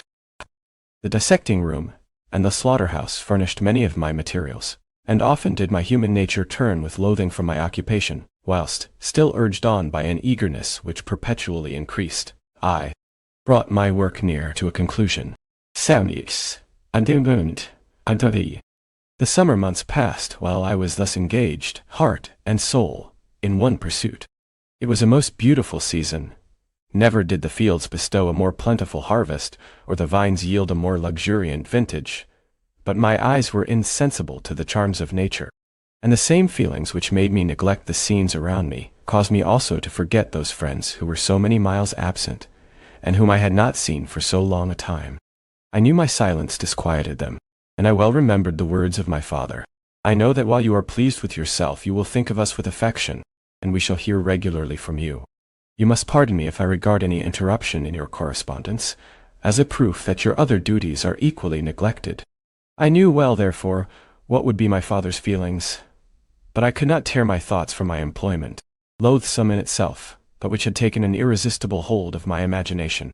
I wished, as it were, to procrastinate all that related to my feelings of affection until the great object, which swallowed up every habit of my nature, should be completed. I then thought that my father would be unjust if he ascribed my neglect to vice or faultiness on my part. But I am now convinced that he was justified in conceiving that I should not be altogether free from blame. A human being in perfection ought always to preserve a calm and peaceful mind, and never to allow passion or a transitory desire to disturb his tranquillity. I do not think that the pursuit of knowledge is an exception to this rule. If the study to which you apply yourself has a tendency to weaken your affections and to destroy your taste for those simple pleasures in which no alloy can possibly mix, then that study is certainly unlawful, that is to say, not befitting the human mind. If this rule were always observed, if no man allowed any pursuit whatsoever to interfere with the tranquillity of his domestic affections, Greece had not been enslaved. Tsar would have spared his country. America would have spared his country. Have been discovered more gradually, and the empires of Mexico and Peru had not been destroyed. But I forget that I am moralizing in the most interesting part of my tale, and your looks remind me to proceed. My father made no reproach in his letters, and only took notice of my silence by inquiring into my occupations more particularly than before. Winter, spring, and summer passed away during my labors, but I did not watch the blossom or the expanding leaf sights which before always yielded me supreme delight, so deeply was I engrossed in my occupation. The leaves of that year had withered before my work drew near to a close, and now every day showed me more plainly how well I had succeeded. But my enthusiasm was checked by my anxiety, and I appeared rather like one doomed by slavery to toil in the mines, or any other unwholesome trade than an artist occupied by his favorite employment. Every night I was oppressed by a slow fever, and I became nervous to a most painful degree. The fall of a leaf startled me, and I shunned my fellow creatures as if I had been guilty of a crime. Sometimes I grew alarmed at the wreck I perceived that I had become. The energy of my purpose alone sustained me. My labors would soon end, and I believed that exercise and amusement would then drive away incipient disease, and I promised myself both of these when my creation should be complete. Chapter 5. It was on a dreary night of November that I beheld the accomplishment of my toils. With an anxiety that almost amounted to agony, I collected the instruments of life around me, that I might infuse a spark of being into the lifeless thing that lay at my feet. It was already 1 in the morning. The rain pattered dismally against the panes, and my candle was nearly burnt out, when, by the glimmer of the half-extinguished light, I saw the dull yellow eye of the creature open. It breathed hard, and a convulsive motion agitated its limbs. How can I describe my emotions at this catastrophe, or how delineate the wretch whom with such infinite pains and care I had endeavored to form? His limbs were in proportion, and I had selected his features as beautiful. Beautiful! Great God! His yellow skin scarcely covered the work of muscles and arteries beneath. His hair was of a lustrous black, and flowing, his teeth of a pearly whiteness, but these luxuriances only formed a more horrid contrast without. His watery eyes, that seemed almost of the same color as the dun-white sockets in which they were set, his shriveled complexion and straight black lips. The different accidents of life are not so changeable as the feelings of human nature. I had worked hard for nearly 2 years, for the sole purpose of infusing life into an inanimate body. For this, I had deprived myself of rest and health. I had desired it with an ardor that far exceeded moderation. But now that I had finished, the beauty of the dream vanished, and breathless horror and disgust filled my heart. Unable to endure the aspect of the being I had created, I rushed out of the room and continued a long time traversing my bedchamber, unable to compose my mind to sleep. At length, lassitude succeeded to the tumult I had before endured, and I threw myself on the bed in my clothes, endeavoring to seek a few moments of forgetfulness. But it was in vain. I slept indeed, but I was disturbed by the wildest dreams. I thought I saw Elizabeth, in the bloom of health, walking in the streets of Ingolstadt. Delighted and surprised, I embraced her, but as I imprinted the first kiss on her lips, they became livid with the hue of death. Her features appeared to change, and I thought that I held the corpse of my dead mother in my arms. A shroud enveloped her form, and I saw the grave worms crawling in the folds of the flannel. I started from my sleep with horror. A cold dew covered my forehead, my teeth chattered, and every limb became convulsed, when, by the dim and yellow light of the moon, as it forced its way through the window shutters, I beheld the wretch, the miserable monster whom I had created. He held up the curtain of the bed, and his eyes, if eyes they may be called, were fixed on me. His jaws opened, and he muttered some inarticulate sounds, while a grin wrinkled his cheeks. He might have spoken, but I did not hear. One hand was stretched out, seemingly to detain me, but I escaped and rushed downstairs. I took refuge in the courtyard belonging to the house which I inhabited, where I remained during the rest of the night, walking up and down in the greatest agitation, listening attentively, catching and fearing each sound as if it were to announce the approach of the demoniacal corpse to which I had so miserably given life. Oh! No mortal could support the horror of that countenance. A mummy again endued with animation could not be so hideous as that wretch. I had gazed on him while unfinished. He was ugly then, but when those muscles and joints were rendered capable of motion, it became a thing such as even Dante could not have conceived. I passed the night wretchedly. Sometimes my pulse beat so quickly and hardly that I felt the palpitation of every artery. At others, I nearly sank to the ground through languor and extreme weakness. Mingled with this horror, I felt the bitterness of disappointment. Dreams that had been my food and pleasant rest for so long a space were now become a hell to me, and the change was so rapid, the overthrow so complete. Morning, dismal and wet, at length dawned and discovered to my sleepless and aching eyes the church of Ingolstadt, its white steeple and clock, which indicated the 6th hour. The porter opened the gates of the court, which had that night been my asylum, and I issued into the streets, pacing them with quick steps, as if I sought to avoid the wretch whom I feared every turning of the street would present to my view. I did not dare return to the apartment which I inhabited, but felt impelled to hurry on, although drenched by the rain which poured from a black and comfortless sky. I continued walking in this manner for some time, endeavoring by bodily exercise to ease the load that weighed upon my mind. I traversed the streets without any clear conception of where I was or what I was doing. My heart palpitated in the sickness of fear, and I hurried on with irregular steps, not daring to look about me, like one who on a lonely road doth walk in fear and dread, and having once turned round, walks on, and turns no more his head, because he knows a frightful fiend doth close behind him tread. Continuing thus, I came at length opposite to the inn, at which the various diligences and carriages usually stopped. Here I paused. I knew not why, but I remained some minutes with my eyes fixed on a coach that was coming towards me from the other end of the street. As it drew nearer, I observed that it was the Swiss diligence.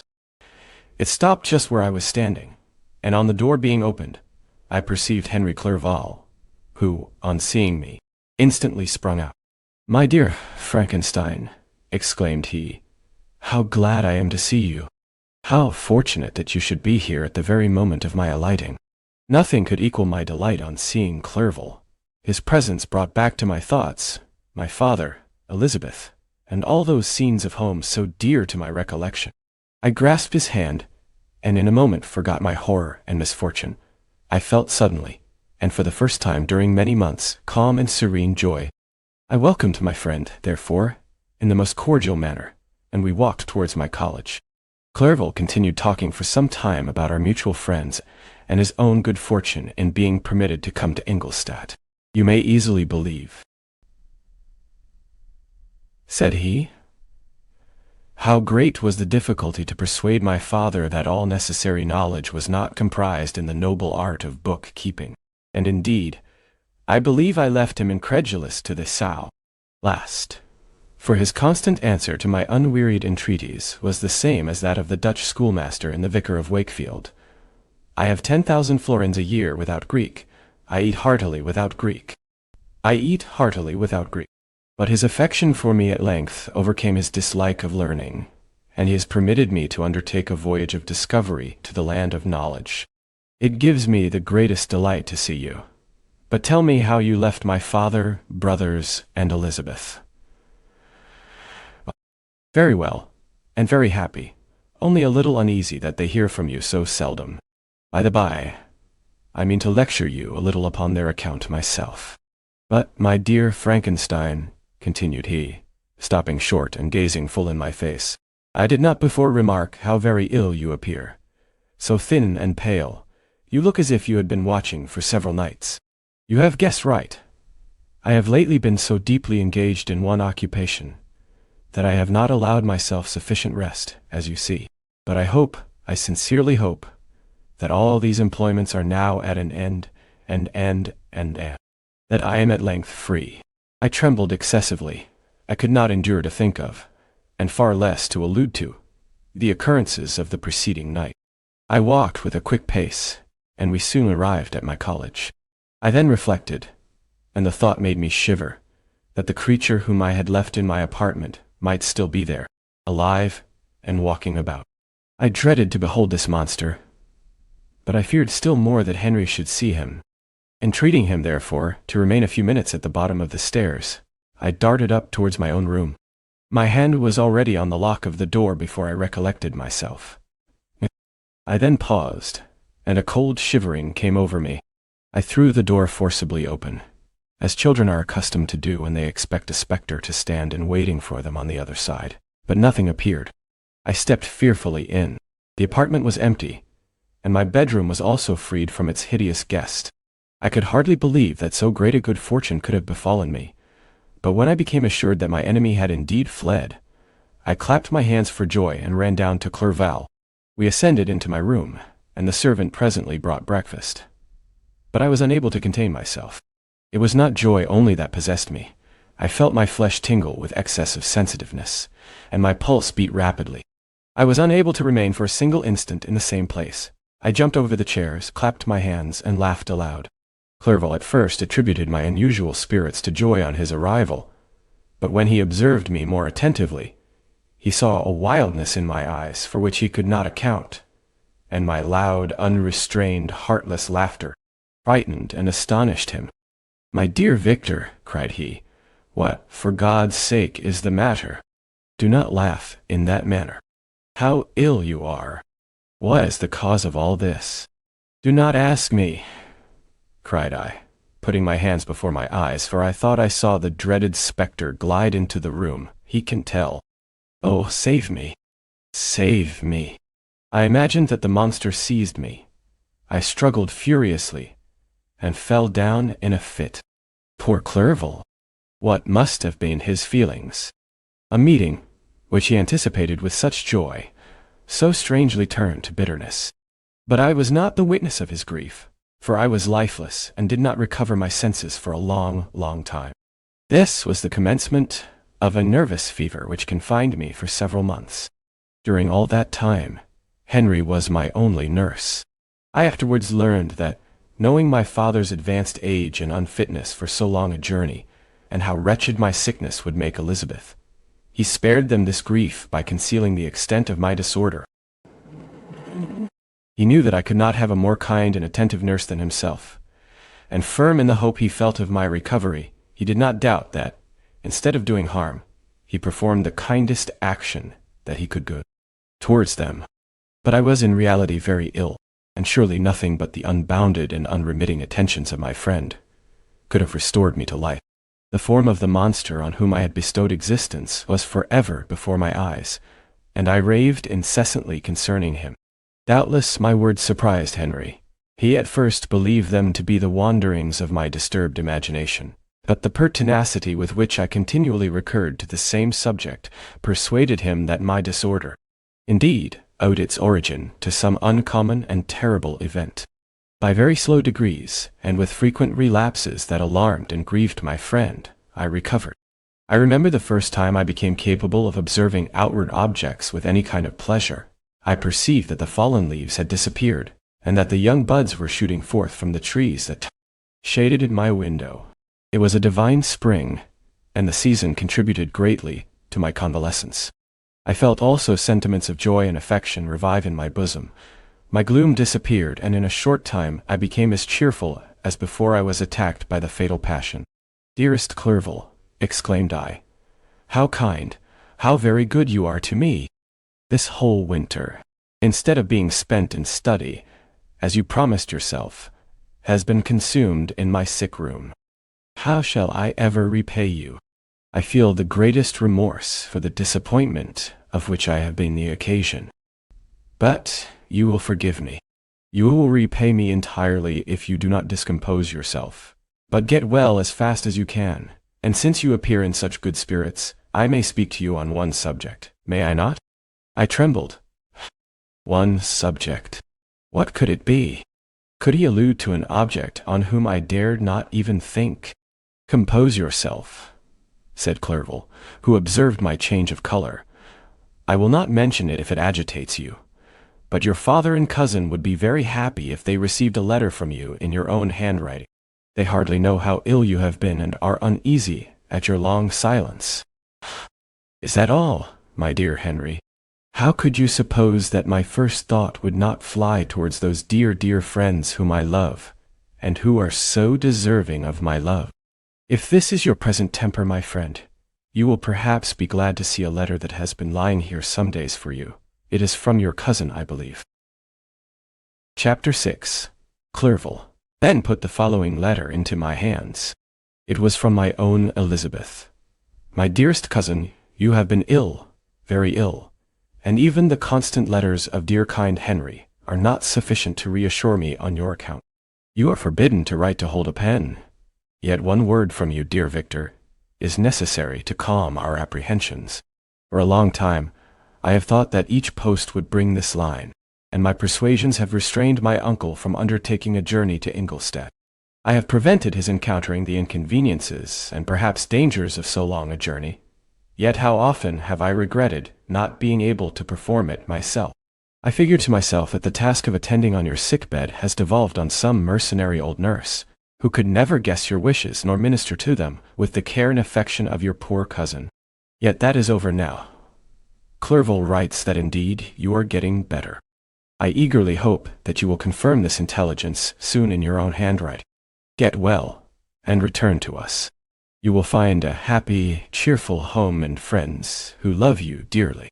Your father's health is vigorous, and he asks but to see you, but to be assured that you are well, and not a care will ever cloud his benevolent countenance. How pleased you would be to remark the improvement of our Ernest. He is now 16, and full of activity and spirit. He is desirous to be a true Swiss, and to enter into foreign service, but we cannot part with him, at least until his elder brother returns to us. My uncle is not pleased with the idea of a military career in a distant country, but Ernest never had your powers of application. He looks upon study as an odious fetter. His time is spent in the open air, climbing the hills or rowing on the lake. I fear that he will become an idler, unless we yield the point and permit him to enter on the profession which he has selected. Little alteration, except the growth of our dear children, has taken place since you left us. The blue lake and snow-clad mountains, they never change, and I think our placid home and our contented hearts are regulated by the same immutable laws. My trifling occupations take up my time and amuse me, and I am rewarded for any exertions by seeing none but happy, kind faces around me. Since you left us, but one change has taken place in our little household. Do you remember on what occasion Justine Moritz entered our family? Probably you do not. I will relate her history, therefore, in a few words. Madame Moritz, her mother, was a widow with 4 children, of whom Justine was the third. This girl had always been the favorite of her father, but through a strange perversity, her mother could not endure her, and after the death of M. Moritz, treated her very ill. My aunt observed this, and when Justine was 12 years of age, prevailed on her mother to allow her to live at our house. The republican institutions of our country have produced simpler and happier manners than those which prevail in the great monarchies that surround it. Hence, there is less distinction between the several classes of its inhabitants, and the lower orders, being neither so poor nor so despised, their manners are more refined and moral. A servant in Geneva does not mean the same thing as a servant in France and England. Wow. Justine, thus received in our family, learned the duties of a servant, a condition which, in our fortunate country, does not include the idea of ignorance and a sacrifice of the dignity of a human being. Justine, you may remember, was a great favorite of yours, and I recollect you once remarked that if you were in an ill humor, one glance from Justine could dissipate it, for the same reason that Ariosto gave. Concerning the beauty of Angelica, she looked so frank-hearted and happy. My aunt conceived a great attachment for her, by which she was induced to give her an education superior to that which she had at first intended. This benefit was fully repaid. Justine was the most grateful little creature in the world. I do not mean that she made any professions. I never heard one pass her lips, but you could see by her eyes that she almost adored her protectress. Although her disposition was gay, and in many respects inconsiderate, yet she paid the greatest attention to every gesture of my aunt. She thought her the model of all excellence, and endeavored to imitate her phraseology and manners, so that even now she often reminds me of her. When my dearest aunt died, everyone was too much occupied in their own grief to notice poor Justine, who had attended her during her illness with the most anxious affection. Poor Justine was very ill, but other trials were reserved for her. One by one, her brothers and sister died, and her mother, with the exception of her neglected daughter, was left childless. The conscience of the woman was troubled. She began to think that the deaths of her favorites was a judgment from heaven to chastise her partiality. She was a Roman Catholic, and I believe her confessor confirmed the idea which she had conceived. Accordingly, a few months after your departure for Ingolstadt, Justine was called home by her repentant mother. Poor girl! She wept when she quitted our house. She was much altered since the death of my aunt. Grief had given softness and a winning mildness to her manners, which had before been remarkable for vivacity. Nor was her residence at her mother's house of a nature to restore her gaiety. The poor woman was very vacillating in her repentance. She sometimes begged Justine to forgive her unkindness, but much oftener accused her of having caused the deaths of her brothers and sister. Perpetual fretting at length threw Madame Moritz into a decline, which at first increased her irritability, but she is now at peace forever. She died on the first approach of cold weather, at the beginning of this last winter. Justine has just returned to us, and I assure you I love her tenderly. She is very clever and gentle, and extremely pretty. As I mentioned before, her mien and her expression continually remind me of my dear aunt. I must say also a few words to you, my dear cousin, of little darling William. I wish you could see him. He is very tall of his age, with sweet, laughing blue eyes, dark eyelashes, and curling hair. When he smiles, 2 little dimples appear on each cheek, which are rosy with health. He has already had 1 or 2 little wives, but Louisa Baron is his favorite, a pretty little girl of 5 years of age. Now, dear Victor, I dare say you wish to be indulged in a little gossip concerning the good people of Geneva. The pretty Miss Mansfield has already received the congratulatory visits on her approaching marriage with a young Englishman, John Melbourne, Esquire. Her ugly sister, Manon, married M. de Villiers, the rich banker, last autumn. Your favorite schoolfellow, Louis Manoir, has suffered several misfortunes since the departure of Clerval from Geneva. But he has already recovered his spirits, and is reported to be on the point of marrying a lively, pretty Frenchwoman, Madame Tavernier. She is a widow, and much older than Manoir, but she is very much admired, and a favorite with everybody. I have written myself into better spirits, dear cousin. But my anxiety returns upon me as I conclude. Write, dearest Victor. One line, one word would be a blessing to us. 10,000 thanks to Henry for his kindness, his affection, and his many letters. We are sincerely grateful. Adieu.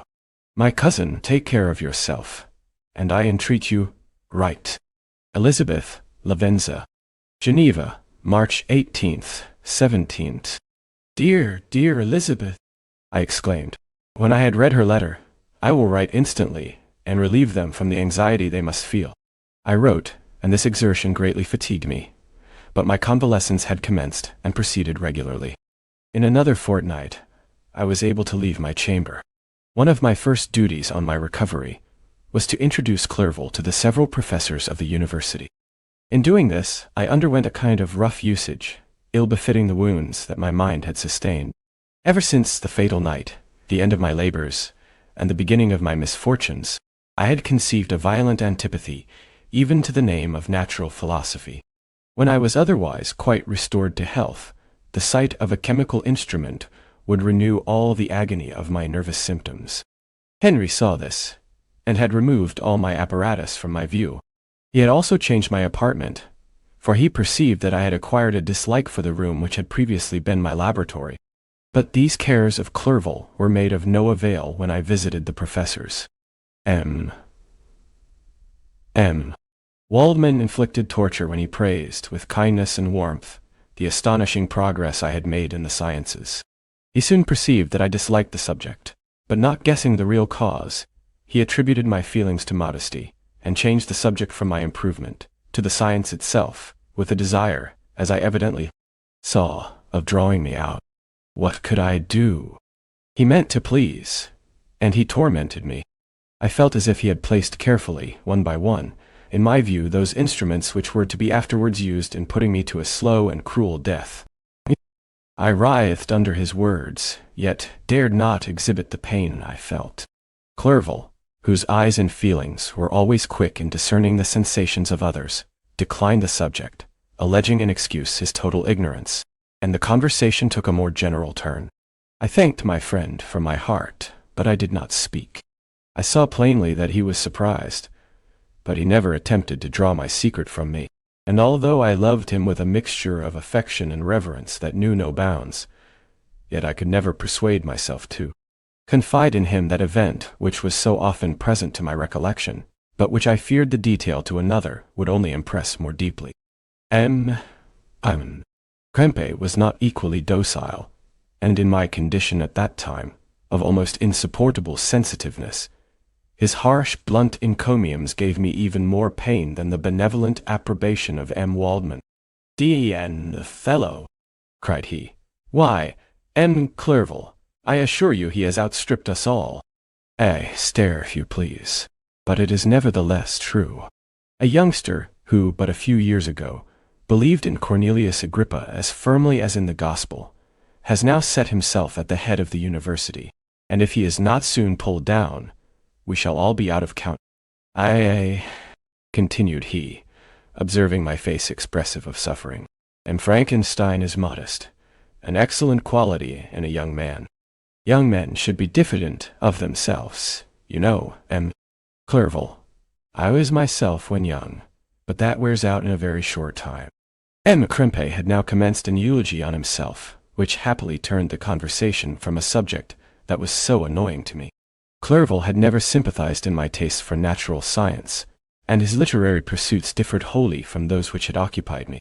He came to the university with the design of making himself complete master of the Oriental languages, and thus he should open a field for the plan of life he had marked out for himself. Resolved to pursue no inglorious career, he turned his eyes toward the east as affording scope for his spirit of enterprise. The Persian, Arabic, and Sanskrit languages engaged his attention, and I was easily induced to enter on the same studies.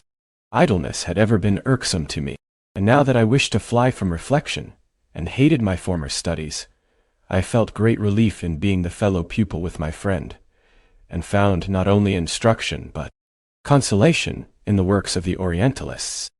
I did not, like him, attempt a critical knowledge of their dialects, for I did not contemplate making any other use of them than temporary amusement.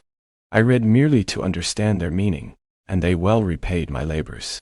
Their melancholy is soothing, and their joy elevating, to a degree I never experienced in studying the authors of any other country. When you read their writings, life appears to consist in a warm sun and a garden of roses, in the smiles and frowns of a fair enemy, and the fire that consumes your own heart. How different from the manly and heroical poetry of Greece and Rome. Summer passed away in these occupations, and my return to Geneva was fixed for the latter end of autumn. But being delayed by several accidents, winter and snow arrived, the roads were deemed impassable, and my journey was retarded until the ensuing spring. I felt this delay very bitterly, for I longed to see my native town and my beloved friends. My return had only been delayed so long, from an unwillingness to leave Clerval in a strange place, before he had become acquainted with any of its inhabitants. The winter, however, was spent cheerfully, and although the spring was uncommonly late, when it came its beauty compensated for its dilatoriness. The month of May had already commenced, and I expected the letter daily which was to fix the date of my departure, when Henry proposed a pedestrian tour in the environs of Ingolstadt, that I might bid personal farewell to the country I had so long inhabited. I acceded with pleasure to this proposition. I was fond of exercise, and Clerval had always been my favorite companion in the ramble of this nature that I had taken among the scenes of my native country. We passed a fortnight in these perambulations. My health and spirits had long been restored, and they gained additional strength from the salubrious air I breathed, the natural incidents of our progress, and the conversation of my friend. Study had before secluded me from the intercourse of my fellow creatures, and rendered me unsocial. But Clerval called forth the better feelings of my heart. He again taught me to love the aspect of nature. Cheerful faces of children. Excellent friend, how sincerely you did love me, and endeavor to elevate my mind until it was on a level with your own. A selfish pursuit had cramped and narrowed me, until your gentleness and affection warmed and opened my senses. I became the same happy creature who, a few years ago, loved and beloved by all, had no sorrow or care. When happy inanimate nature had the power of bestowing on me the most delightful sensations. A serene sky and verdant fields filled me with ecstasy. The present season was indeed divine. The flowers of spring bloomed in the hedges, while those of summer were already in bud. I was undisturbed by thoughts which during the preceding year had pressed upon me, notwithstanding my endeavors to throw them off with an invincible burden. Henry rejoiced in my gaiety, and sincerely sympathized in my feelings. He exerted himself to amuse me, while he expressed the sensations that filled his soul. The resources of his mind on this occasion were truly astonishing. His conversation was full of imagination, and very often, in imitation of the Persian and Arabic writers, he invented tales of wonderful fancy and passion.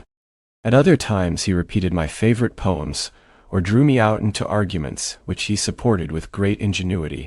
We returned to our college on a Sunday afternoon. The peasants were dancing, and everyone we met appeared gay and happy.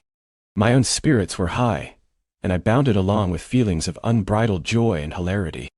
Chapter 7. On my return, I found the following letter from my father.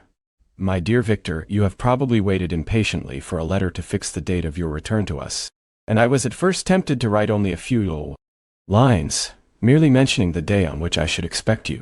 But that would be a cruel kindness, and I dare not do it. What would be your surprise, my son, when you expected a happy and glad welcome, to behold, on the contrary, tears and wretchedness? And how, Victor, can I relate our misfortune? Absence cannot have rendered you callous to our joys and griefs, and how shall I inflict pain on my long-absent son? I wish to prepare you for the woeful news, but I know it is impossible. Even now your eye skims over the page to seek the words which are to convey to you the horrible tidings. William is dead. That sweet child whose smiles delighted and warmed my heart, who was so gentle, yet so gay. Victor, he is murdered. I will not attempt to console you, but will simply relate the circumstances of the transaction. Last Thursday, May 7th, I, my niece, and your 2 brothers went to walk in Plain Palais. The evening was warm and serene, and we prolonged our walk farther than usual. It was already dusk before we thought of returning, and then we discovered that William and Ernest, who had gone on before, were not to be found. We accordingly rested on a seat until they should return.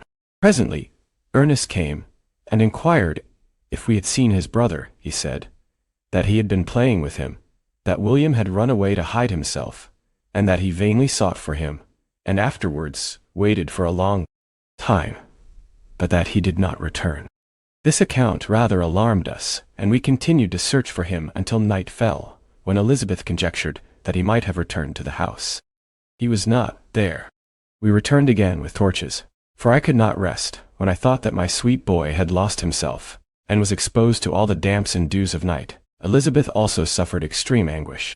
About 5 in the morning I discovered my lovely boy, whom the night before I had seen blooming and active in health, stretched on the grass, livid and motionless. The print of the murder's finger was on his neck. He was conveyed home, and the anguish that was visible in my countenance betrayed the secret to Elizabeth. She was very earnest to see the corpse. At first, I attempted to prevent her, but she persisted, and entering the room where it lay, hastily examined the neck of the victim, and clasping her hands exclaimed, "O God! I have murdered my darling child." She fainted, and was restored with extreme difficulty. When she again lived, it was only to weep and sigh. She told me that same evening William had teased her to let him wear a very valuable miniature that she possessed of your mother. This picture is gone, and was doubtless the temptation which urged the murderer to the deed. We have no trace of him at present, although our exertions to discover him are unremitted, but they will not restore my beloved William. Come, dearest Victor, you alone can console Elizabeth. She weeps continually, and accuses herself unjustly as the cause of his death. Her words pierce my heart. We are all unhappy, but will not that be an additional motive for you, my son, to return and be our comforter? Your dear mother. Alas, Victor, I now say, thank God she did not live to witness the cruel, miserable death of her youngest darling. Come, Victor, not brooding thoughts of vengeance against the assassin, but with feelings of peace and gentleness that will heal, instead of festering, the wounds of our minds. Enter the house of mourning, my friend, but with kindness and affection for those who love you, and not with hatred for your enemies. Your affectionate and afflicted father, Alphonse Frankenstein, taught to you. Geneva, May 12th, 17th. Clerval, who had watched my countenance as I read this letter, was surprised to observe the despair that succeeded the joy I at first expressed on receiving news from my friends. I threw the letter on the table, and covered my face with my hands. "My dear Frankenstein," exclaimed Henry, when he perceived me weep with bitterness, "are you always to be unhappy? My dear friend, what has happened?" I motioned him to take up the letter, while I walked up and down the room in the extremest agitation. Tears also gushed from the eyes of Clerval as he read the account of my misfortune. "I can offer you no consolation, my friend," said he. "Your disaster is irreparable. What do you intend to do?" "To go instantly to Geneva. Come with me, Henry, to order the horses." During our walk, Clerval endeavored to say a few words of consolation. He could only express his heartfelt sympathy. "Poor William," said he, "dear lovely child. He now sleeps with his angel mother. Who that had seen him bright and joyous in his young beauty, but must weep over his untimely loss. To die so miserably, to feel the murderer's grasp. How much more a murdered that could destroy radiant innocence. Poor little fellow. One only consolation have we. His friends mourn and weep, but he is at rest. The pang is over. His sufferings are at an end forever. A sod covers his gentle form, and he knows no pain. He can no longer be a subject for pity. We must reserve that for his miserable survivors." Clerval spoke thus as we hurried through the streets. The words impressed themselves on my mind, and I remembered them afterwards in solitude. But now, as soon as the horses arrived, I hurried into a cabriolet, and bade farewell to my friend. My journey was very melancholy. At first I wished to hurry on, for I longed to console and sympathize with my loved and sorrowing friends. But when I drew near my native town, I slackened my progress. I could hardly sustain the multitude of feelings that crowded into my mind. I passed through scenes familiar to my youth, but which I had not seen for nearly 6 years. How altered everything might be during that time. One sudden and desolating change had taken place, but 1,000 little circumstances might have by degrees worked other alterations, which, although they were done more tranquilly, might not be the less decisive. Fear overcame me. I dared no advance, dreading 1,000 nameless evils that made me tremble, although I was unable to define them. I remained 2 days at Lausanne, in this painful state of mind. I contemplated the lake. The waters were placid. All around was calm, and the snowy mountains, the palaces of nature, were not changed. By degrees the calm and heavenly scene restored me, and I continued my journey towards Geneva. The road ran by the side of the lake, which became narrower as I approached my native town. I discovered more distinctly the black sides of Jura, and the bright summit of Mont Blanc. I wept like a child.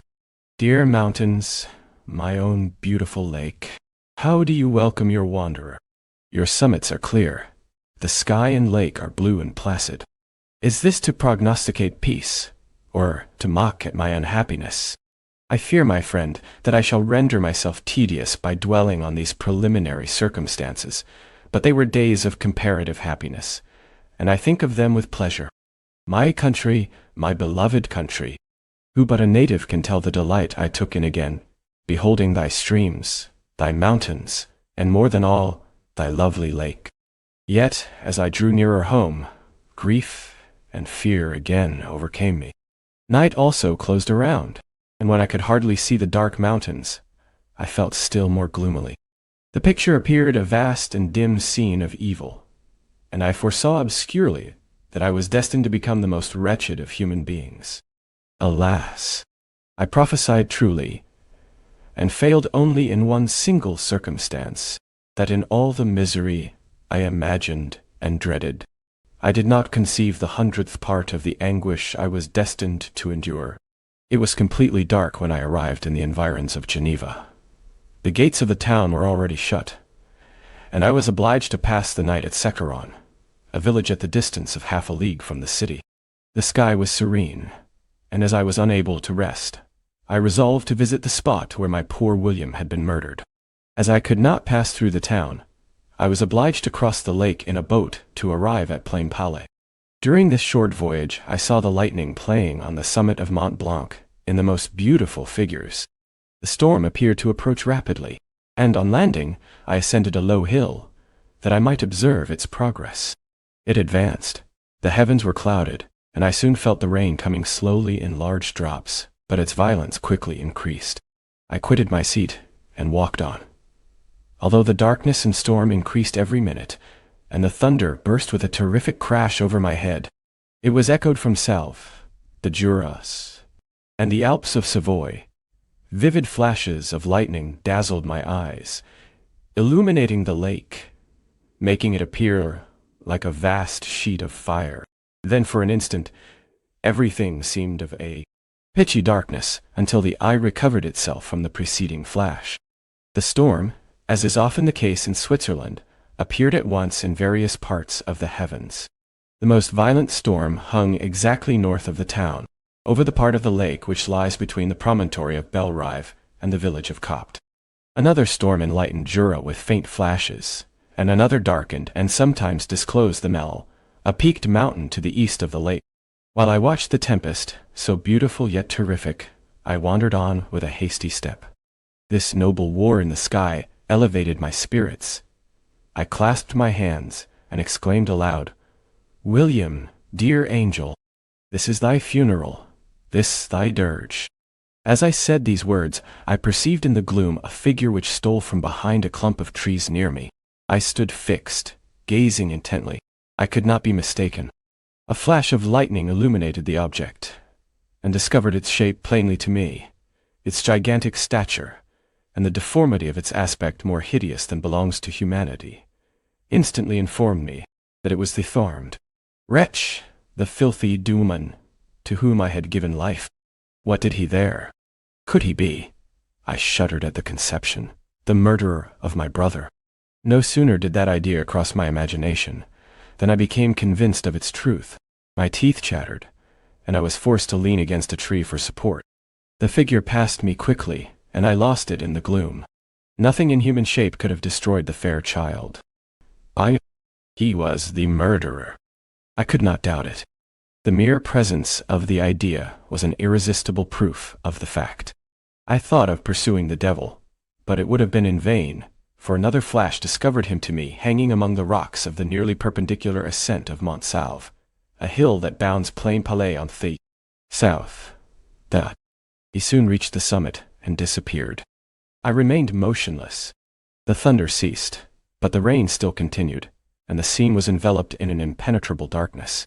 I revolved in my mind the events which I had until now sought to forget. The whole train of my progress toward the creation, the appearance of the works of my own hands at my bedside, its departure. 2 years had now nearly elapsed since the night on which he first received life. And was this his first crime? Alas! I had turned loose into the world a depraved wretch, whose delight was in carnage and misery. Had he not murdered my brother? No one can conceive the anguish I suffered during the remainder of the night, which I spent, cold and wet, in the open air. But I did not feel the inconvenience of the weather. My imagination was busy in scenes of evil and despair. I considered the being whom I had cast among mankind, and endowed with the will and power to effect purposes of horror, such as the deed which he had now done, nearly in the light of my own vampire, my own spirit let loose from the grave, and forced to destroy all that was dear to me. Day dawned, and I directed my steps towards the town. The gates were open, and I hastened to my father's house. My first thought was to discover what I knew of the murderer, and cause instant pursuit to be made. But I paused when I reflected on the story that I had to tell. A being whom I myself had formed and endued with life had met me at midnight among the precipices of an inaccessible mountain. I remembered also the nervous fever with which I had been seized just at the time that I dated my creation, and which would give an air of delirium to a tale otherwise so utterly improbable. I well knew that if any other had communicated such a relation to me, I should have looked upon it as the ravings of insanity. Besides, the strange nature of the animal would elude all pursuit, even if I were so far credited as to persuade my relatives to commence it. And then of what use would be pursuit? Who could arrest a creature capable of scaling the overhanging sides of Mont Salve? These reflections determined me, and I resolved to remain silent. It was about 5 in the morning when I entered my father's house. I told the servants not to disturb the family, and went into the library to attend their usual hour of rising. 6 years had elapsed, passed in a dream, but for one indelible trace, and I stood in the same place where I had last embraced my father before my departure for Ingolstadt. Beloved and venerable parent, he still remained to me. I gazed on the picture of my mother, which stood over the mantelpiece. It was an historical subject, painted at my father's desire, and represented Caroline Beaufort in an agony of despair, kneeling by the coffin of her dead father. Her garb was rustic, and her cheek pale, but there was an air of dignity and beauty that hardly permitted the sentiment of pity. Below this picture was a miniature of William, and my tears flowed when I looked upon it. While I was thus engaged, Ernest entered. He had heard me arrive, and hastened to welcome me. "Welcome, my dearest Victor," said he. "Ah, I wish you had come 3 months ago, and then you would have found us all joyous and delighted. You come to us now to share a misery which nothing can alleviate. Yet your presence will, I hope, revive our father, who seems sinking under his misfortune, and your persuasions will induce poor Elizabeth to cease her vain and tormenting self-accusations. Poor William! He was our darling and our pride." Tears unrestrained fell from my brother's eyes. A sense of mortal agony crept over my frame. Before, I had only imagined the wretchedness of my desolated home. The reality came on me as a new, and a not less terrible, disaster. I tried to calm Ernest. I inquired more minutely concerning my father, and here I named my cousin. She most of all, said Ernest, requires consolation. She accused herself of having caused the death of my brother, and that made her very wretched. But since the murderer has been discovered, Good God! How can that be? Who could attempt to pursue him? It is impossible. One might as well try to overtake the winds, or confine a mountain stream with a straw. Wani, I saw him too. He was free last night. I do not know what you mean, replied my brother, in accents of wonder. But to us, the discovery we have made completes our misery. No one would believe it at first, and even now, Elizabeth will not be convinced, notwithstanding all the evidence. Indeed, who would credit that Justine Moritz, who was so amiable and fond of all the family, could suddenly become so capable of so frightful, so appalling a crime? Justine Moritz. Poor girl. Is she the accused? But it is wrongfully. Everyone knows that. No one believes it, surely, Ernest. No one did at first, but several circumstances came out that have almost forced conviction upon us, and her own behavior has been so confused as to add to the evidence of facts a weight that, I fear, leaves no hope for doubt. But she will be tried today, and you will then hear all.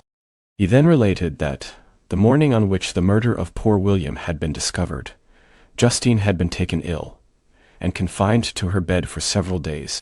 During this interval, one of the servants, happening to examine the apparel she had worn on the night of the murder, had discovered in her pocket the picture of my mother, which had been judged to be the temptation of the murderer. The servant instantly showed it to one of the others, who, without saying a word to any of the family, went to a magistrate, and, upon their deposition, Justine was apprehended. On being charged with the fact, the poor girl confirmed the suspicion in a great measure by her extreme confusion of manner. This was a strange tale, but it did not shake my faith, and I replied earnestly, "You are all mistaken. I know the murderer. Justine, good Justine, is innocent." At that instant, my father entered. I saw unhappiness deeply impressed on his countenance, but he endeavored to welcome me cheerfully, and after we had exchanged our mournful greeting, would have introduced some other topic than that of our disaster, had not Ernest exclaimed, "Good God, Papa! Victor says that he knows who was the murderer of poor William." "We do also, unfortunately," replied my father, "for indeed I had rather have been forever ignorant than have discovered so much depravity and ungratitude in one I valued so highly." "My dear father, you are mistaken. Justine is innocent. If she is, God forbid that she should suffer as guilty. She is to be tried today, and I sincerely hope, that she will be acquitted." This speech calmed me. I was firmly convinced in my own mind that Justine, and indeed every human being, was guiltless of this murder. I had no fear, therefore, that any circumstantial evidence could be brought forward strong enough to convict her. My tale was not one to announce publicly. Its astounding horror would be looked upon as madness by the vulgar. Did anyone indeed exist, except I, the Creator, who would believe, unless his senses convinced him, in the existence of the living monument of presumption and rash ignorance which I had let loose upon the world? We were soon joined by Elizabeth. Time had altered her since I last beheld her. It had endowed her with loveliness surpassing the beauty of her childish years. There was the same candor, the same vivacity, but it was allied to an expression more full of sensibility and intellect. She welcomed me with the greatest affection. "Your arrival, my dear cousin," said she, "fills me with hope. You perhaps will find some means to justify my poor, guiltless Justine. Alas, who is safe, if she be convicted of crime? I rely on her innocence as certainly as I do upon my own. Our misfortune is doubly hard to us. We have not only lost that lovely darling boy, but this poor girl, whom I sincerely love, is to be torn away by even a worse fate. If she is condemned, I never shall know joy more. But she will not. I am sure she will not. And then I shall be happy again, even after the sad death of my little William." "She is innocent, my Elizabeth," said I, "and that shall be proved. Fear nothing, but let your spirits be cheered by the assurance of her acquittal. How kind and generous you are! Everyone else believes in her guilt, and that made me wretched, for I knew that it was impossible, and to see everyone else prejudiced in so deadly a manner rendered me hopeless and despairing. She wept. "Dearest niece," said my father, "dry your tears. If she is, as you believe, innocent, rely on the justice of our laws, and the activity with which I shall prevent the slightest shadow of partiality." Chapter 8. We passed a few sad hours until 11 o'clock, when the trial was to commence. My father and the rest of the family being obliged to attend as witnesses, I accompanied them to the court. During the whole of this wretched mockery of justice, I suffered living torture. It was to be decided whether the result of my curiosity and lawless devices would cause the death of two of my fellow beings, one a smiling babe full of innocence and joy, the other far more dreadfully murdered, with other far more dreadfully murdered. Every aggravation of infamy that could make the murder memorable and horror. Justine also was a girl of merit, and possessed qualities which promised to render her life happy. Now, all was to be obliterated in an ignominious grave, and I, the cause. 1,000 times rather would I have confessed myself guilty of the crime ascribed to Justine, but I was absent when it was committed, and such a declaration would have been considered as the ravings of a madman, and would not have exculpated her who suffered through me. The appearance of Justine was calm. She was dressed in mourning, and her countenance, always engaging, was rendered by the solemnity of her feelings exquisitely beautiful. Yet she appeared confident in innocence, and did not tremble, although gazed on and execrated by thousands, for all the kindness which her beauty might otherwise have excited was obliterated in the minds of the spectators by the imagination of the enormity she was supposed to have committed. She was tranquil, yet her tranquillity was evidently constrained, and as her confusion had before been adduced as a proof of her guilt, she worked up her mind to an appearance of courage. When she entered the court, she threw her eyes round it and quickly discovered where we were seated. A tear seemed to dim her eye when she saw us, but she quickly recovered herself, and a look of sorrowful affection seemed to attest her utter guiltlessness. The trial began, and after the advocate against her had stated the charge, several witnesses were called. Several strange facts combined against her, which might have staggered anyone who had not such proof of her innocence as I had. She had been out the whole of the night on which the murder had been committed, and towards morning had been perceived by a market woman not far from the spot where the body of the murdered child had been afterwards found. The woman asked her what she did there, but she looked very strangely, and only returned a confused and unintelligible answer. She returned to the house about 8 o'clock, and when one inquired where she had passed the night, she replied that she had been looking for the child, and demanded earnestly if anything had been heard concerning him. When shown the body, she fell into violent hysterics, and kept her bed for several days. The picture was then produced which the servant had found in her pocket, and when Elizabeth, in a faltering voice, proved that it was the same which, an hour before the child had been missed, she had placed round his neck, a murmur of horror and indignation filled the court. Justine was called on for her defense. As the trial had proceeded, her countenance had altered. Surprise, horror, and misery were strongly expressed.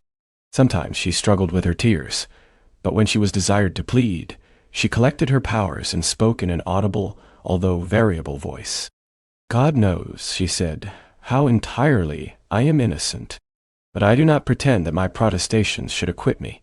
I rest my innocence on a plain and simple explanation of the facts which have been adduced against me, and I hope the character I have always borne will incline my judges to a favorable interpretation where any circumstance appears doubtful or suspicious." She then related that, by the permission of Elizabeth, she had passed the evening of the night on which the murder had been committed at the house of an aunt at Schnee, a village situated at about a league from Geneva. On her return, at about 9 o'clock, she met a man who asked her if she had seen anything of the child who was lost.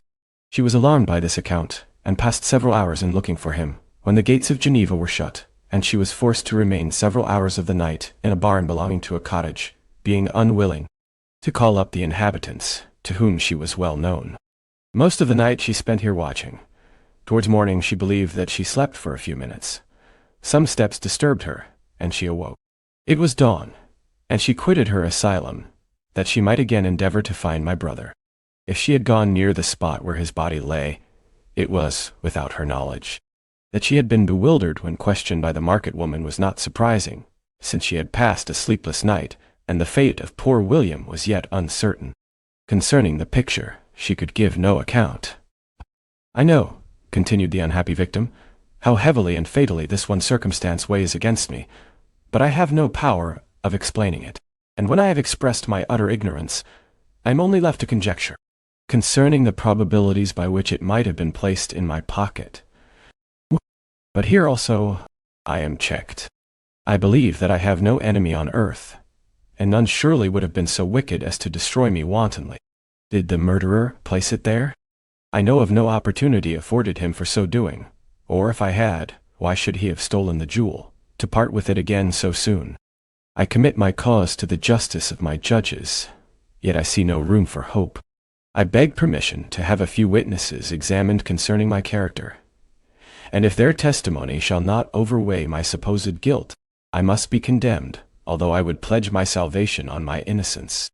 Several witnesses were called, who had known her for many years, and they spoke well of her, but fear and hatred of the crime of which they supposed her guilty rendered them timorous and unwilling to come forward.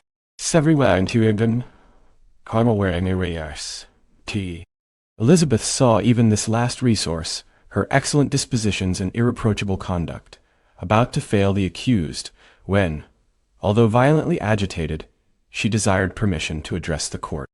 "I am," said she, "the cousin of the unhappy child who was murdered, or rather his sister, for I was educated by, and have lived with his parents ever since, and even long before his birth. It may therefore be judged indecent in me to come forward on this occasion, but when I see a fellow creature about to perish through the cowardice of her pretended friends, I wish to be allowed to speak, that I may say what I know of her character. I am well acquainted with the accused. I have lived in the same house with her, at one time for 5, and at another for nearly 2 years. During all that period, she appeared to me the most amiable and benevolent of human creatures.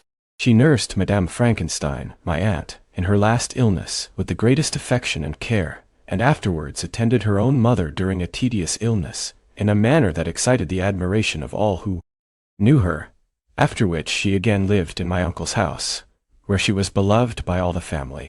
She was warmly attached to the child, who is now dead, and acted towards him like a most affectionate mother. For my own part, I do not hesitate to say that, notwithstanding all the evidence produced against her, I believe and rely on her perfect innocence. She had no temptation for such an action. As to the bauble on which the chief proof rests, if she had earnestly desired it, I should have willingly given it to her. So much do I esteem and value her."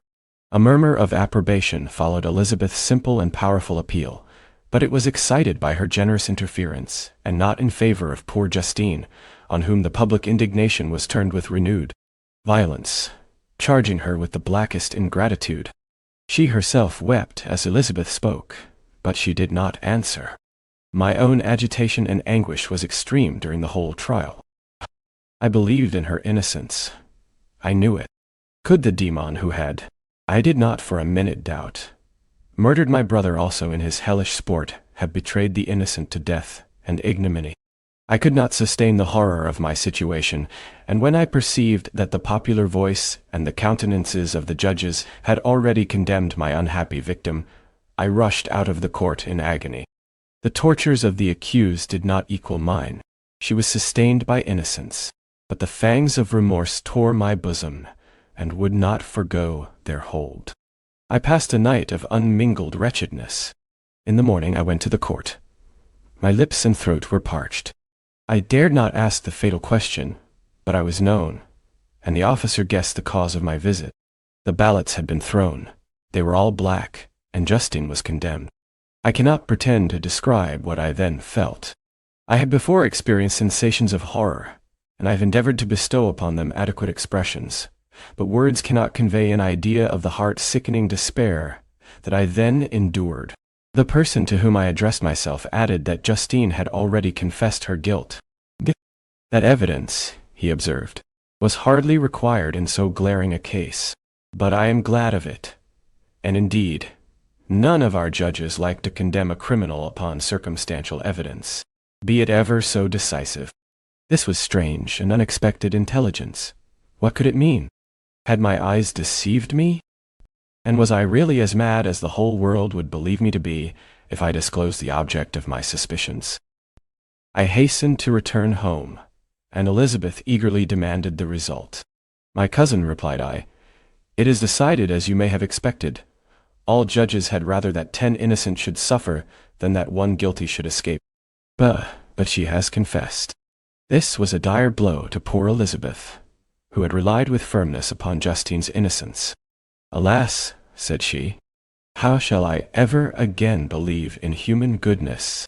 Justine, whom I loved and esteemed as my sister, how could she put on those smiles of innocence only to betray? Her mild eyes seemed incapable of any severity or guile, and yet she has committed a murder. Soon after, we heard that the poor victim had expressed a desire to see my cousin. My father wished her not to go, but said that he left it to her own judgment and feelings to decide. Yes, said Elizabeth, I will go, although she is guilty, and you, Victor, shall accompany me. I cannot go alone. The idea of this visit was torture to me, yet I could not refuse. We entered the gloomy prison chamber, and beheld Justine sitting on some straw at the farther end. Her hands were manacled, and her head rested on her knees. She rose on seeing us enter, and when we were left alone with her, she threw herself at the feet of Elizabeth, weeping bitterly. My cousin wept also. Oh, Justine, said she, why did you rob me of my last consolation? I relied on your innocence, and although I was then very wretched, I was not so miserable as I am now. And do you also believe that I am so very, very wicked?